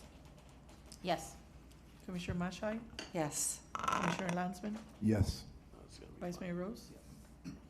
Yes. Mayor Danziger? Yes. Mayor, the motion carries. All right, thank you. Moving on to item 9B, clarify the correct interpretation of section 90-45 and 90-48. Are our attorneys ready? All right. Sorry, would you like for the commissioner to present the? No, I item? just want to make sure you're ready Yes. for this discussion. Yes, sir. Okay. Commissioner Velasquez, if you'll introduce the item, please make a motion so the rest of us can discuss. I'm gonna grab the mic. Well, the reason why I brought this to the commission because I was on the previous commission and we never wanted this to be 10%. And there's a letter here from Mr. Keller as well, where he is telling I think it's the receiver at this point, what can be done. What? Oh, 10 feet, yes, sorry. So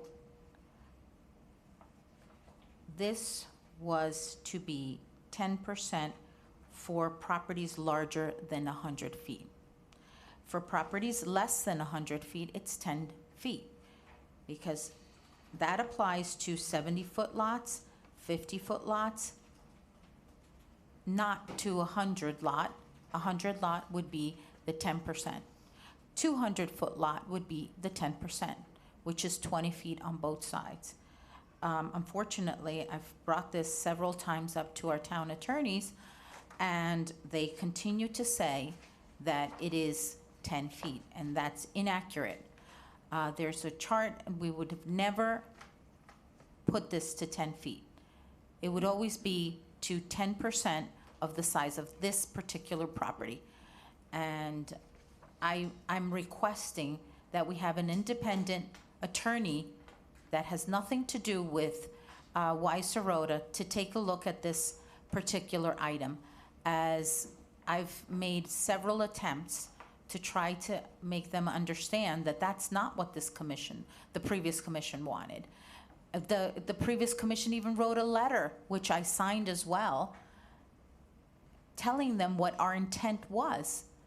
And it's still doubling down and sending us a letter like we had nothing, we had no knowledge, or we didn't know what we were doing. When we said more restrictive, it didn't mean that you went to the 2006. It was what was more restrictive of anything that was happening on this particular property or anything in town. And at the end of the day, the commission wanted 10% and a minimum of 10 feet. And that's to a property that's less than 100 feet. So what I'm asking here today is to request an independent review by a firm that is not Weiss Serota to look at this and give us their opinion. And that's really where I'm going with this. Thank you. Did we get a motion on the table? Yes, I'd like to make a motion to have this item reviewed by an independent attorney outside of our town attorneys to take a look at this and give us a proper opinion of how this was presented to the commission at the time. I'll second. All right, opening it up for discussion.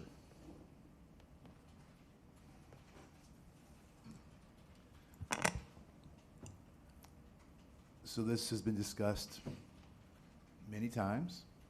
Ad nauseum. And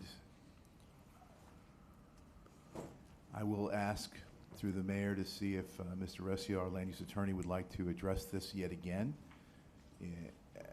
He was there when this prior commission created this ordinance, changed this ordinance, whatever the motions were. I rely on our attorneys. I have confidence in Weiss Serota and our 2 town attorneys, 3 town attorneys, I should say, or more. I've asked Mr. Resio to go to other attorneys within the firm or outside to get other opinions and to verify and have that backup. I know that in my discussions with the developer, they've also had legal opinions. So if there was some misunderstanding or this former commission wants to reimagine the way it was played out, that's in the past. So I'm looking for current, and again, through the mayor, if Mr. Resio can at least give us perhaps a brief discussion about the validity of the ordinance and why the interpretation is 10 feet, not 10%. So through the mayor, I will be brief because we've addressed this a number of times, including an August 31st, 2023 letter that goes in detail as to why the plain meaning says 10 feet. Both how it got to be that way and what the plain meaning means, right? First of all, just big picture, right? Under 90-3 of your code, it's not up to me or to Ms. Arango how the code is specifically interpreted, at least the zoning code, right? So it's bigger than that. It's the town manager, it's the town planner. So we've consulted with them. They read the code the same way. It says 10 feet. Now, you can quibble over whether it should say 10 feet or not. That's a policy decision, okay? That's a policy decision that was made.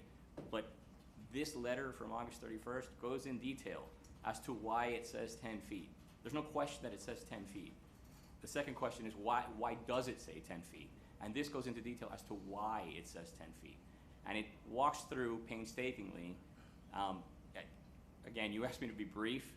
I can read it to all of you. We tried to put it in writing to make it clear. We explained it at a couple of 2 or 3 meetings. I think there's a desire for a different result, and I think that's what's coming up. But that's not where this is. So that's the short answer. If you want me to go deeper, I will. I have a point of inquiry. Can you then explain why on this letter from Mr. Walter Keller, it states here, minimum setbacks are as follows. From Collins Avenue, 40 feet.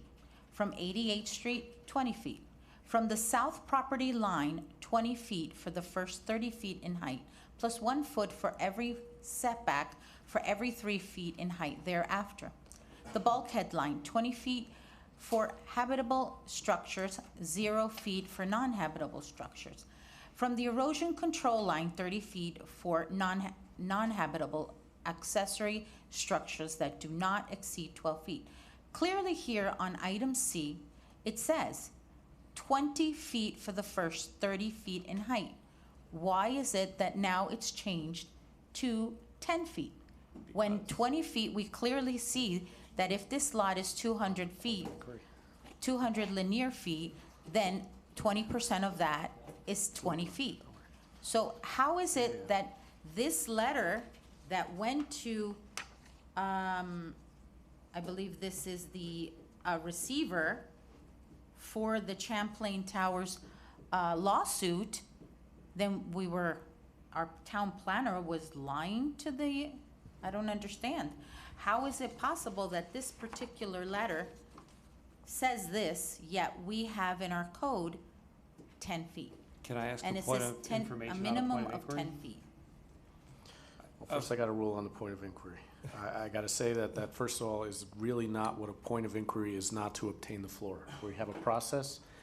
People get recognized, you can have your discussion. I think what you're doing here is disgusting. You're trying to hog the floor while we're in the middle of a conversation.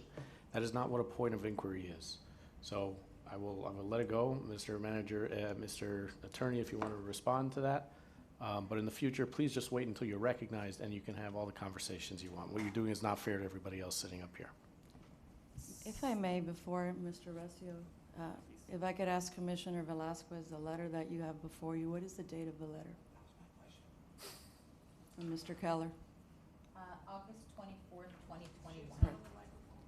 Oh, sorry. August 24th, 2021. Perfect. So I will address it again. I've addressed it a number of times, most recently in the August 31st letter, number 4, in fact, okay, which talks about specifically the letter dated August 24th from the town planner. And I walked through the ordinance that is on the books right now was not adopted until November 9th, 2021. So months after. So yes, that was accurate as to the law at the time. The law changed. So you're saying that we actually reduced it? Commissioner, your question's been answered. exactly We're what I'm moving saying. on. Who had the floor? All right, Commissioner Maishad? So to me, it's clear that the previous commission never would have lessened the sidebacks. They intended to retain the wedding cake. I've sat through 10 years of P&Z meetings. I've sat through these, as well as the commission meetings when this was going on. They intended to retain the wedding cake as it existed, and the code said 10% the frontage, no less than 10 feet. So if that was the intent, if the intent is to change the ordinance from 10% to 10 feet, why is there no record on any of the town videos to a commission that says it was reduced from 10% to 10 feet? So the discussion item that went forward in September, that kicked off this change, again, after the August 24th letter from Mr. Keller. The discussion item itself has the 10 feet in it, that same language. In October, when it came to first reading, it had that language. This is all in this August 31st letter. And I hate to keep harping on it, but we've gone through this over and over and over again, and to be frank, I'm exhausted of it, okay? That's why we wrote this letter. So I tried to walk through why it says what it says. So September, it says 10 feet. October, it says 10 feet. Planning and Zoning Board in late October, it says 10 feet. And then on November 9th, when it was adopted, it says 10 feet. Each time it said 10 feet. If there was a concern, none was raised. And there has never been any shyness on anyone's part to question anything that we write. It happens all the time. So I'm not trying to be combative. I'm just trying to, I've explained it a number of times. It says 10 feet throughout. It says 10 feet now. That's what it is, and if you want to change that, you can change that going forward. That's a policy decision. If I I could just supplement Mr. Recio's statement.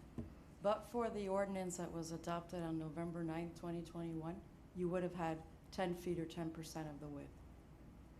But that 2014 ordinance was repealed by the ordinance that was adopted November 9th of 2021. It did precisely that. It changed the language that was in the 2014 ordinance. So I guess I have the same comment as Mr. Recio. I really have nothing more to say on this. We have gone through every video and every meeting that this item was discussed. We've done timelines, we've researched, and there's absolutely no indication that this had to say 10%.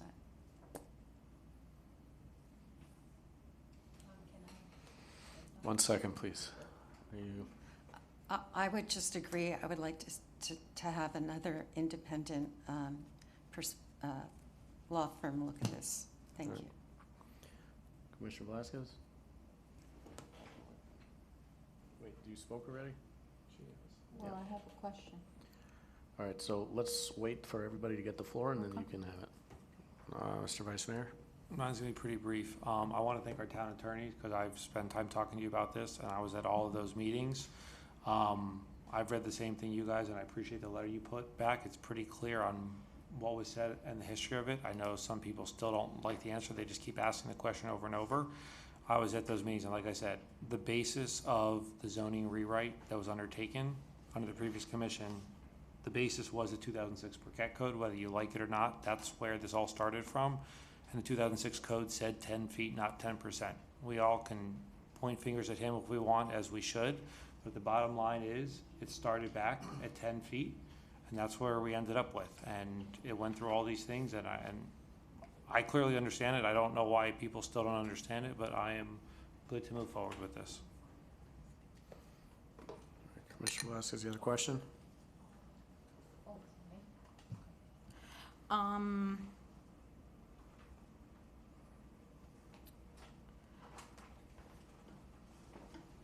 Should we come back to you? I'm sorry.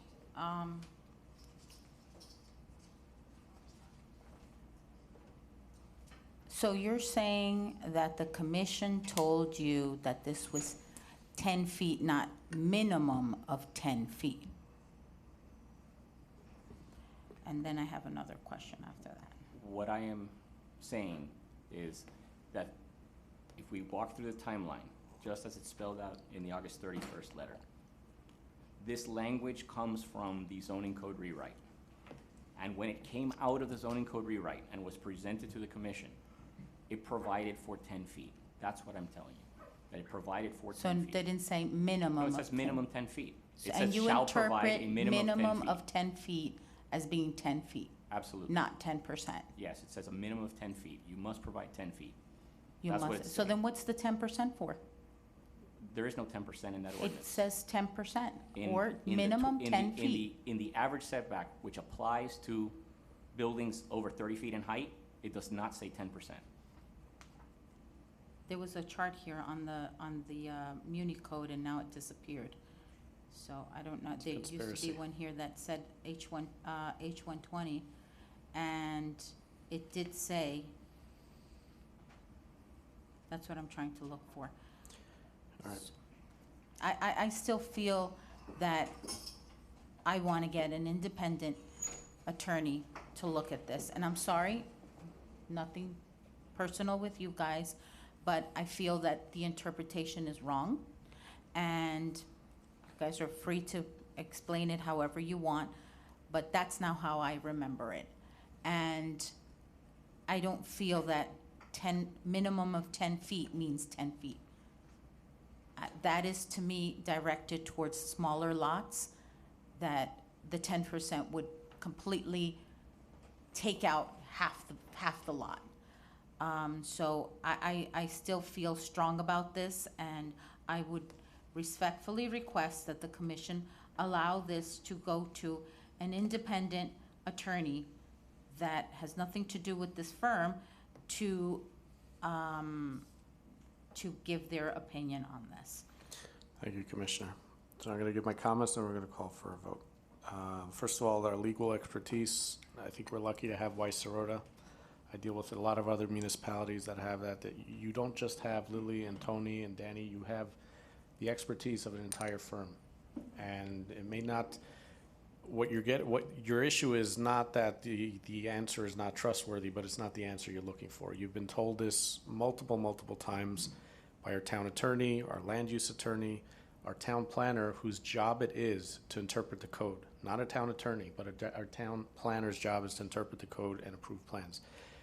Town manager, our other town planner, Mr. Keller, said the same thing. Everybody's telling you something, and what it is you're not getting the answer you want. We sit here, listen to the words being said here. The words feel, feeling, intent, intention. It doesn't matter. What is written on paper is what matters. I don't care what the intention of the previous commission is. The fact is that they had an item that went through the same process that we do. 1 month, 2 months, 3 months, 4 months. And it kept getting showed before them, and they approved it as is. So it's shame on the last commission for not paying attention to their own work and approving it as is, but what says on paper is 10 feet. So to me, I don't care what the intent was, because I can't judge based on intent. I can judge on what's on paper, and what's on paper says 10 feet. Madam Clerk, let's call the roll. Commissioner Landsman?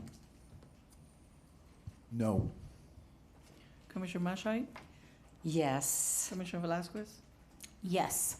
Vice Mayor Rose? No. Commissioner Mayor Denzinger? All right. Shit, I don't remember what I'm supposed to say. Yes or which no? one? I do not approve the expenditures to go to another attorney to get the answer to commissioners are looking for now. The motion fails, Mayor. Thank you. All right, moving on to item 9D, Commissioner Residency Affidavit. Mr. Vice Mayor, Thank you. you'll So, introduce the item, please, and make a motion. yes, so first I'd like to require that any elected official that changes residency to sign a sworn affidavit of residency. Secondly, for all elected officials currently serving on this commission to sign an updated sworn statement of residency. So this was brought up actually during the charter review by Debbie, I'm not even just trying to say her last name, but Debbie Simivadia, about that this should be discussed as a discussion item, be brought in front of the commission, and it should be done that way, not as a charter review, but didn't know if we were gonna get it done in time. This is not just for Commissioner Velasquez, this is for all of us to sign an updated one that we all are residents here.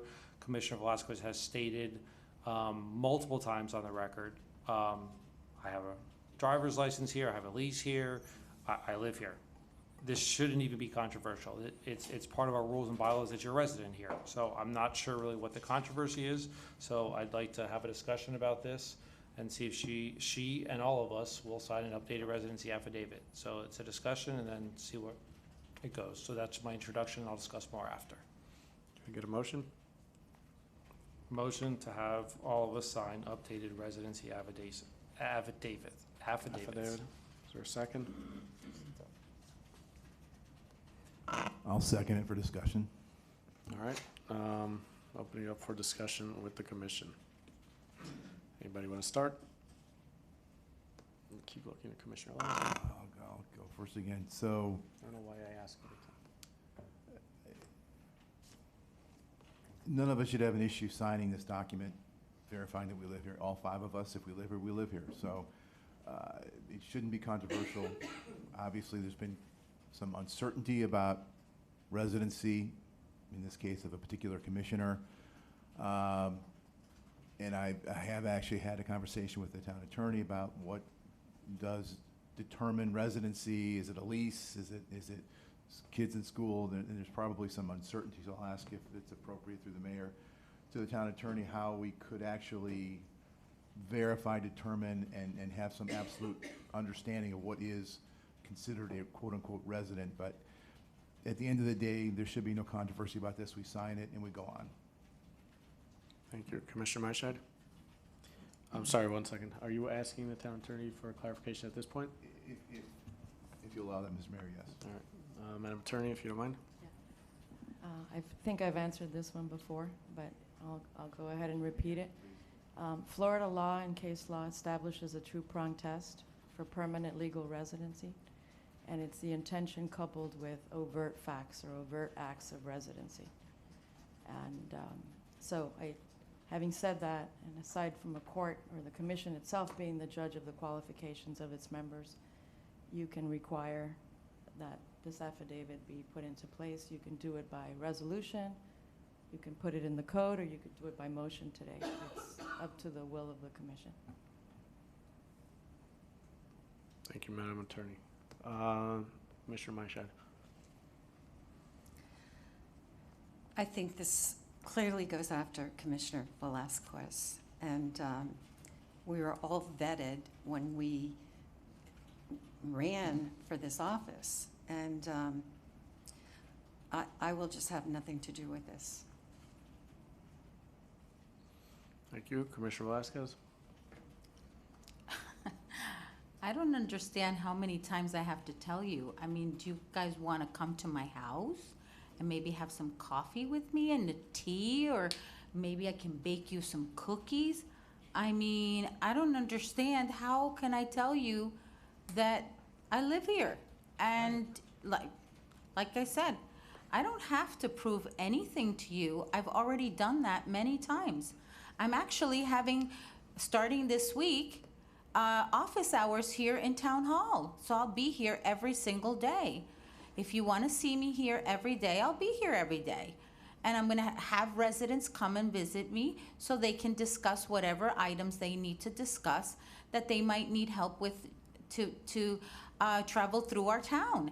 And honestly, I don't understand what more is it that you want from me. You want like blood or something? You already put some vacancy thing on the ballot. Is that you're not confident that residents are going to vote for your ballot question, that you now have to come and harass me with this as well? I mean, this is like, you're literally coming out here and calling me a liar, basically, when I can prove everything that I'm saying. So go ahead, do whatever you want. So, thank you. So, yes, I am saying you should sign this affidavit and clear your name. We've seen tonight what happens. This affidavit doesn't make any difference. Commissioner, you had your chance. Please let the Vice Mayor talk, We've please. seen what happens tonight if, that somebody can be used as a front, as a scheme for a political agenda. To me, it seems pretty obvious that former elected officials, Charles Burkett and Ileana Salzauer, could be helping, aiding, and abetting you in committing a crime and fraud here by saying you're a resident. But hey, if you don't want to sign it, you don't have to sign it. You're basically pleading the fifth and making yourself look guilty by not signing a sworn statement. But then again, you don't sign it, that's fine. Everyone understands who supports you sitting up here, why you're really still sitting up here. You sign it, we don't ever have to talk about this again. It's fine for me, but let the record reflect what you decide to do. Thank you. Thank you. I'm going to echo the words of some of the commissioners up here. I don't think this is a controversial item. We're not making the law that a commissioner has to be a resident. This is an existing law. It's public knowledge that we have a commissioner up here who sold a house. There's a lot of questions as to where you're living. We don't see you at any town events. You miss half our meetings. We only see you in town the day of the meeting. Commissioner, please stop interrupting. I didn't interrupt you. Let me finish talking. Commissioner, please stop interrupting. All right. So again, this commissioner has not shown up at any events, has not shown up at half our special meetings, budget hearings, things that are important that a commissioner should be attending. When I owned my house. And I never went to any of those fair, meetings when I owned my house, I think so it's why do I only have to go to fair them that now? we ask Because you to you sign that say so? affidavit. So where Now, does this it is say something in our that charter is that a required commissioner for has to go I'm to sorry? these meetings? I need a motion to extend. Motion to extend 20 minutes. I'd like to know, where does it say in Hold our on, charter Commissioner, give me that a commissioner Commissioner. has to go to these meetings? Commissioner, can you give me a second? Oh, I sorry. need a motion to extend. If not, the meeting is over. I'm so sorry. Vice Mayor Rose made a motion to extend 20 minutes. Do I have a second? Second. All in favor, say aye. Aye. Any opposed? Opposed? Okay, I Commissioner oppose too. Mashide is opposed and Commissioner Velasquez. Yes. The motion carries. I don't All right, need to thank be you. putting Let me finish up myself with in your my comments, Photoshop please. and making Commissioner, your please stop publicity in the interrupting Gazette, and behave putting like your an picture all adult over the and an place. elected I official don't and need stop to do that. interrupting. I don't need to do that. So, I don't have to go to these I meetings. fully support this item. All I think it does is support our charter. We don't Make have a your vote mechanism and right that's now. it. And I think that Stop this should saying not be nonsense, controversial. because there's nowhere in the And we charter should go ahead that it and says sign that a this. commissioner has to go to And I will sign it 32 regardless if this passes or events, not. and it Because doesn't, I live there's in nowhere in town, the my charter children that go to it says school that a here, commissioner has to and go I have to no any problem committee. signing that. I don't know What's if the- another what- commissioner is going to have an issue. Mayor, please, one at a time. We have to take notes today, please. I'm Just one sorry, at a time. the commissioner's mic is not on, so Just for one at a all time. records. That's all I asked for, one at a time, so we could take proper notes. All right, so And at this make point, meeting it's minutes. becoming an issue. So Commissioner, you're either going to pay attention or we're going to have to send you out because you are stopping the progress of the meeting. You're making it impossible for the clerk to keep notes. So I'm going to ask you now for the last time to please maintain decorum. Wait until you are recognized before you speak, or we're going to have to ask you to leave. Okay?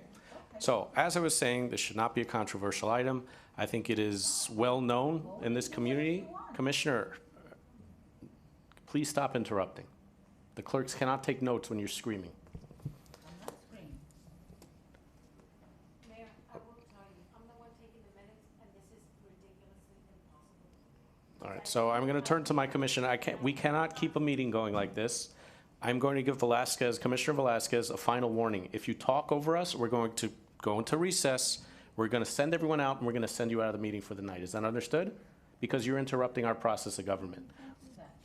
Okay. So that was the final warning.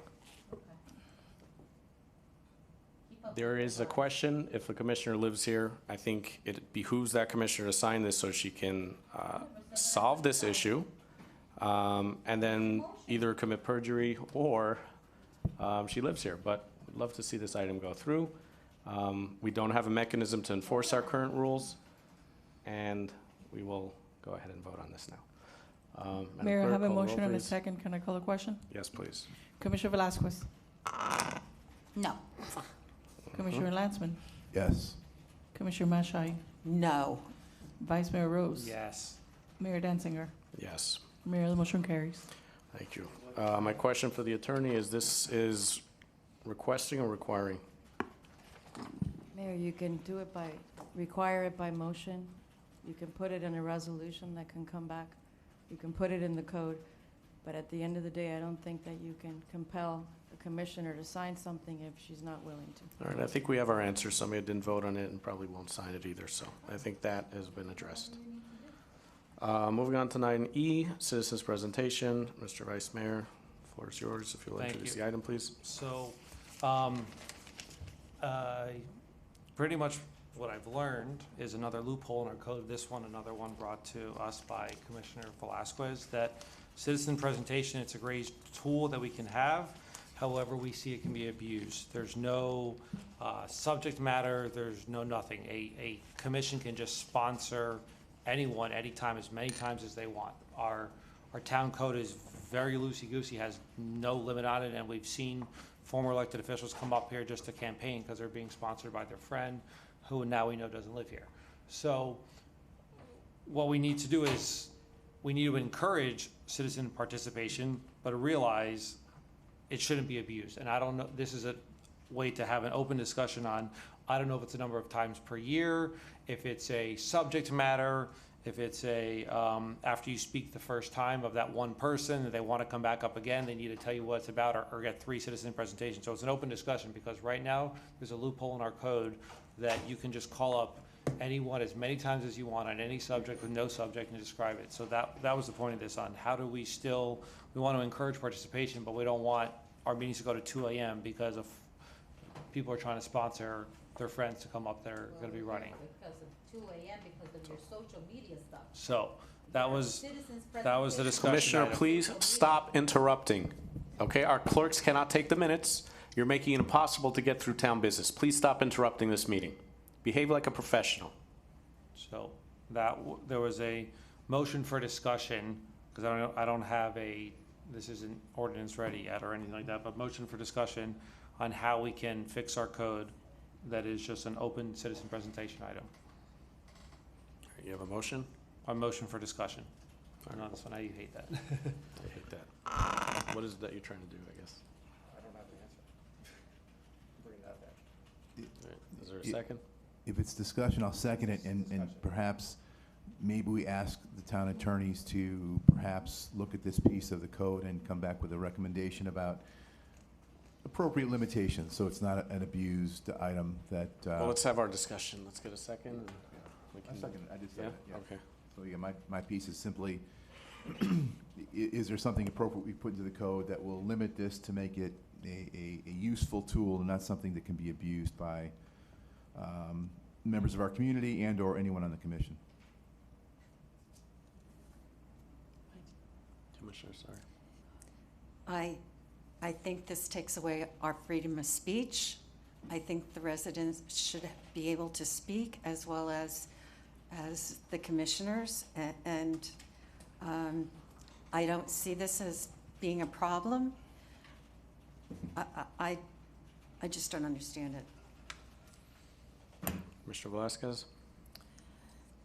This is definitely trying to hinder free speech. And for anybody to support this is just appalling. I've brought 2 citizens' presentations, and they lasted here 15 minutes. How is it that this person speaking for 15 minutes made the meeting go to 2 a.m.? That's impossible. Now, today's citizens' presentation was put on the agenda as 1 citizen's presentation, but we clearly saw 2 citizens' presentation, which was Carolyn Baumel's and David Forbes. Okay, they spoke for more than an hour between the 2 of them.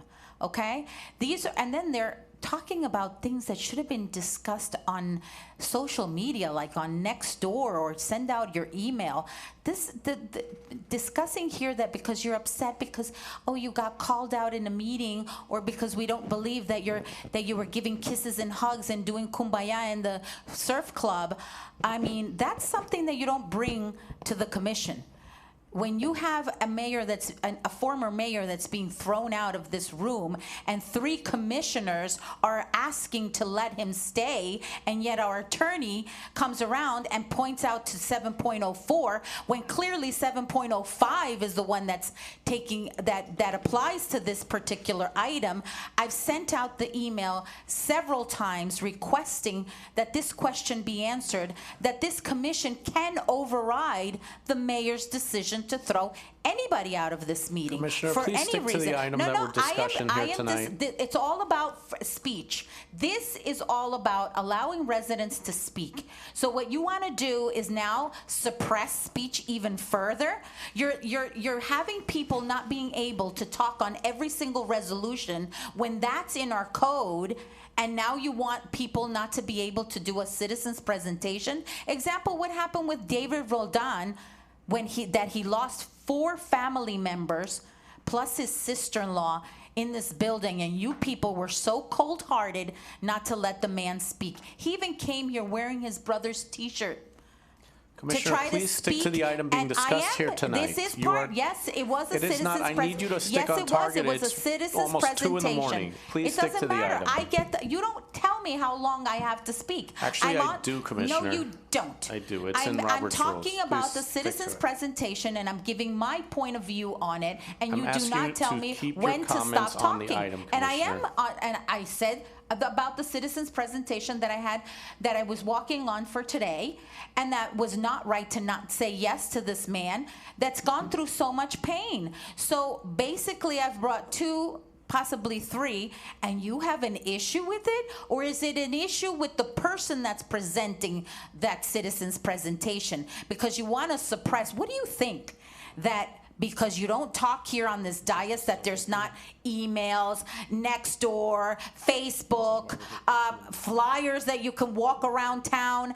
I mean, there's so many ways to communicate with residents that you think that you can just come here and suppress people from speaking on this podium and speaking to this commission. Shame on you for even daring to do that. Okay? Because you have no respect for our residents. I think we're done. All right, moving on. Mr. Vice Mayor? Yeah, so basically, once again, misinformation stated. If you actually see during good and welfare, you are allowed to talk at any time you want. But to have a presentation with, I showed it tonight. I just put somebody on there. I showed you the loophole. I just put somebody on there with no presentation, no subject matter, nothing. There's a problem in our code and we should fix it. I don't know if it's number of times or there should be subject matter, whatever it is. But we, like, I think Mr. Landsman said it best, what can we do with the town attorneys? And I don't know what that answer is. It was more of a discussion item to have. Commissioner, please don't interrupt. Nobody stopped you. I'm scared you're gonna be in jail. No, you're gonna be in jail, honey. So Please be respectful, Commissioner. I apologize, I should not have said that. So, the matter of fact is, at the end of the day, that, how do we have our town attorneys fix our code? I still wanna hear citizens' presentations. We had 2 BS ones that were presented. I brought one today. So what is there a subject matter? Is there what you can have a citizen presentation talk? They can come again, but it has to be on a certain subject matter, a different subject. There should be some sort of mechanism that they just don't come month after month, like that speaker said last time, you'll see me again next month. I mean, that's the problem. There's nothing in our code that bars anyone from just doing 20, 30, 40-minute presentations, wasting an hour. Been 20 or 30. Okay, so that's my last 2 years too. All right, so first of all, I appreciate you bringing this forward. This is a case where you have something and one person ruins it for everybody. We had something nice. Let's be very clear. The meeting here is what's called a limited public forum. This is not free speech. You don't get to come here and say what you want. There's a structure in our agenda, and there's a lot of laws that some of the commissioners apparently haven't read pertaining to what you can say, how long you can say it, what subject you can say. It is very restricted here. And what we have here is somebody that is utilizing a tool to become a political statement. And I appreciate you bringing this forward because I think we've been through 3 citizens presentations by a single commissioner in 3 meetings, and they've ruined it. They've ruined what the intention was, and to me, I would say an alternative is that, I mean, at the end of the day, we're talking about wasting all our times. We have rules already existing that allow commissioners to vote to extend speakers' time. Let's utilize the same platform, that if you want to start bringing additional citizen presentation, it needs to have approval by some members of the commission, because otherwise we just have one person bringing all kinds of political nonsense forward, and that's what we've seen. So it shouldn't be so hard that if somebody like Mr. David Rodan, who has an actual presentation, or somebody else that had something, let him lobby the commission and say, look, here's what I want to present, and get 3 people to approve it. It shouldn't be that hard if you have something to say. Otherwise, it's just controversial. It's just somebody coming here to make a statement, and it shouldn't be that way. So I don't think it's a bad ask or a bad position to take, to have this person lobby the commissioners to ensure that there's 3 commissioners who approve it before this comes forward, so we don't have to deal with this anymore. 2 different meetings, one to get the approval. Commissioner, Mr. Vice Mayor, this is your item, so if you want to weigh in. I'm ready to call the vote if there's support for the town attorneys to give us some options. It's really, The motion is only for discussion purposes. okay. If I may, I'm sorry, Yeah. through the mayor. It really is a policy direction for you guys to tell us how you want to amend the code and change this. I mean, I've heard some suggestions today, but it's really up to you to make that policy decision. It's in the charter. All right, so. No, it's not. That's the problem. All right, don't. So, sorry. But you It's, should have put in the charter then. so, one would be subject matter. Do we have to, we should have a subject matter on your citizen presentation? I just turned one in today with no subject matter, just said citizen presentation. What does it matter if once it's on the agenda, it's on? Right. It should be on that subject if they change subjects. And then if they want to come a second time, you have to lobby commissioners. Or is it just a On different the subject? same subject or the same person? No, same person. Definitely not the same subject. Same person would We've have had to. multiple presentations by the former mayor, each different subjects, but is this something we want to Right, so keep my going for? idea was if he came back a second time, he would just have to talk to the commissioners ahead of time and say, listen, I need 3 people to support me to put this on there, and he gets to do a presentation. He doesn't have to do it in front of the meeting. He just say, well, I want to do another presentation. I need 3 people to support me. So what I'm hearing is 2 parts. What I'm hearing is 2 parts. Is number 1 is a bit of a, right now you have citizens presentation with nothing. We have an item on our agenda called additions and deletions, where the commission could vote to move something off the agenda as well as adding. If we can see and get a preview of these presentations, maybe, we can vote at the beginning of the meeting that we don't want to waste our time on some of these. That's a good one. Additionally, I don't think it's so hard for somebody to lobby and ensure that he has those votes, and which means it still has to come forward. They're not going to be commissioners speaking together, But before somebody comes forward, he would need 3 votes from a commission to get something forward, which means that he's gonna have to lobby and ensure he has the support. Otherwise, it'll get turned down at So the you're commission. saying, I would do that first. I think that you can get one free one with a subject matter, but if you want to come back a second time, you need. With an actual, with something on the agenda with for all something of us on to the agenda. see. One A free one. presentation. Are you comfortable with this, or do you want to put these as options and have our attorney come back so we're not doing things rash or? Commissioner Landsman, Commissioner Landsman? how would you want to see it? We need 3. If the town attorney feels comfortable in crafting something, I'd rather have it in her hands so that we're not trying to do this at 2 o'clock in the morning. Yeah, basically, what I'm understanding is the suggested action in the memo. Yes, that's fine. What you're suggesting? Okay. All right, so let's get a motion. With a subject matter. Mayor, I attached do to have it. I do have a question. On the first one, which is the free one, does it need to bring a subject matter as well, or Yes. no? Okay. Well, it needs to be in the agenda, fully vetted out, so we know what the item is, and if the commission wants to remove it from the agenda at the beginning, they can do that. Checking your clock over there? All right, can we get a motion? Motion to approve with the suggestions? To approve what? Let's just be very clear what we're voting on, to direct the town attorney to come back with some suggestions at the next meeting. Correct. All right. Is there a second? Second. All right, let's do all in favor. Aye. Aye. All opposed? No. All right, the ayes No. have it. All right, moving on to item 9F, configuration. I request this item be put, I would like to make a motion to put this one on for next month. Commissioner, you have to be recognized before you Okay, make. can I First of all, please make a this is my item. No, I've I asked wanted to the, say, I've asked the Before we vice mayor to even- introduce I This is it. a am very- pulling this item. I think it is too late to be discussing this. People don't understand this, what the impact was. I'm gonna pull this item for myself. I'd like to remove this from the agenda. 9F? 9F, yes. Do we need a motion to pull at this point? I'd like to make a motion to pull it. All right, is there a second? Second. All right, all in favor? Aye. Who seconded it? Commissioner Landsman. All opposed? All right, moving on to item 9G, optimizing non-critical permitting process. I'll try to keep this short. We have certain permits that are required in the town. I know our town building official is trying to streamline some of the easier ones, especially straight changeouts. Essentially, I have 3 comments on this stuff. Number one is we have, building code requires, what is it, $250, up to $250 doesn't require a permit, which is subject to the town building officials' recommendation. My first recommendation is we follow the Florida building code, and I believe Miami-Dade County, which allows for $500. So if you're doing something around your house, up to the value of $500 doesn't require that permitting process if you're trying to fix things. The idea of this item on the agenda is to try to allow homeowners to do their fixes without going through this process and having to worry about code. So that was one of the items we walked away with. Straight changeouts don't need certain permitting. We need to push education for that. If somebody's changing out an air conditioner or whatever it is, that they wouldn't need a permit. Other items such as garage sales, you know, which is a $10 permit you're requiring. We spoke about removing that, and then, or maybe just putting in code where you're allowed to say up to 2 or something per year. Put a limit so we don't end up with a bazaar, like a shop within Surfside.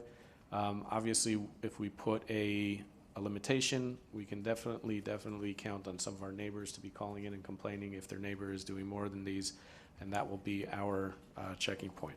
Mayor, I need a motion to extend. Motion to extend 5 minutes. The other item is. I need a second. Oh, sorry. Second. Second. All in favor, say aye. Aye. Aye. Any opposed? Nay. Motion carries. Last but not least is already put out some education to the customers because this was new to me, especially after finding out that some residents had received violations for that. There's certain items that don't require permits that people are under the impression they do, such as fascia repair, rain gutters, tile and flooring in the single homes, exterior and possibly interior painting, drywall up to a certain amount of square footage. So there are things that people can do in their home without requiring a permit, and what I would like to do is to put that out education-wise. So I guess I'll try to make a motion to end this and move it on. 3 parts. Second. I didn't make the motion. I thought you said. I was, yeah, I'm gonna work it as a. Is there a motion? I'm gonna do it right now. So I guess I'll break into 3 points, 4 points. I'm gonna make a motion, first of all, to raise the amount, and I forget the exact terminology, but what is allowed to go, obviously it's a non-structural. Currently our town allows for $250, to increase that amount to match with the county and the Florida Building Code to $500. Should we break it into four? Is that easier? 4 motions? Want to go home? All right, hopefully it's recorded. Second. Wait, let me finish. To do some education, to push some education for straight changeouts. I know we had a conversation with the building official about that.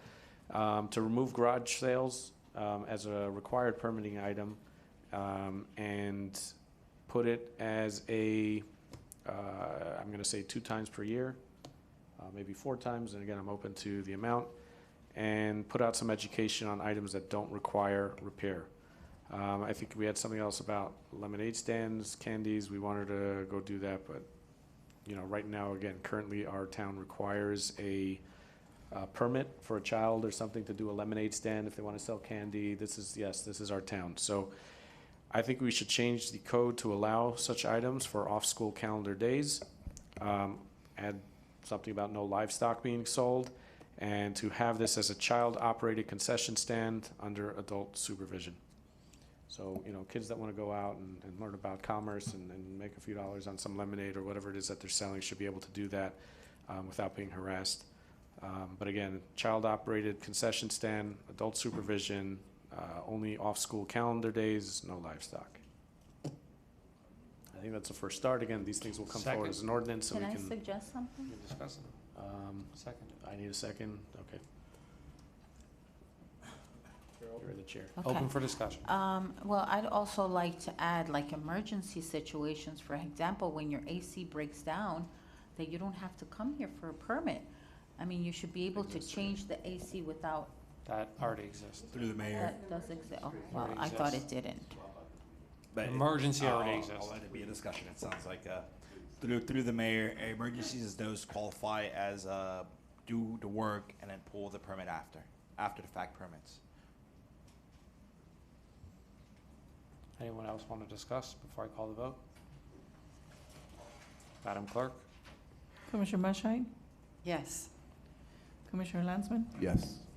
Commissioner Velasquez, Yes. Vice Mayor Rose, Yes. Mayor Danziger, Yes. Mayor, motion I still got carries. the gavel. So before I end the meeting, can we talk about 6 o'clock meeting for next month? It's next month. We have October. Do we have a budget? We can start earlier in October. It's 6. 27th. Want to start at 5, 4? We have a 5:30 on October 10th, I believe. Well, it's October 10th. Well, we already have a special meeting, October 10th? You have It's a on my 5:30 calendar. because that was the original motion when Oh, so you do you want us first to keep got it at elected, 5:30 but or you've been 6? changing it as we go, so I Whatever you wanna change do. it as we go. 6 o'clock? So for the October 10th meeting to start at 6 o'clock? Is that a If there's no motion? special meetings ahead of time, let's start earlier. Yeah, please. Wanna Is start- that a motion? Well, do you guys want to start at 5:30 or 6? 6? The motion to start the rest of the meetings that we can for the rest of the year at 6 o'clock. Second. So till December, Yes, Who till the seconded? end of the commission, till March. No. till the end of the commission in March. Mr. Chair, you should Till call the the end, roll. till March. Yes. From now through March? Mm-hmm. Is that okay with the mayor? Are you okay with that? I'll As second you that. second it? I'll I second second, it. I seconded it. Can we do April? No, I'm just kidding. All right, let's go. You might not be here in We'll see. April. All in favor say aye. Aye. Aye. Any opposed? Before I say motion to The adjourn, motion carries. does Commissioner Velasquez want to issue apology for fat shaming our officers? What? I didn't do that. He was talking about his beautiful, Do you want to gym. issue an apology for fat shaming them? Have you looked at me? I'm overweight too. I'll Not move- that I'm saying that they're overweight. Motion to adjourn. I didn't say it like yes, that. I. Did you guys take offense to that? Well, if they did, I apologize. As a recently fat person, as a recently. I'm sorry? I think you need to ask those 15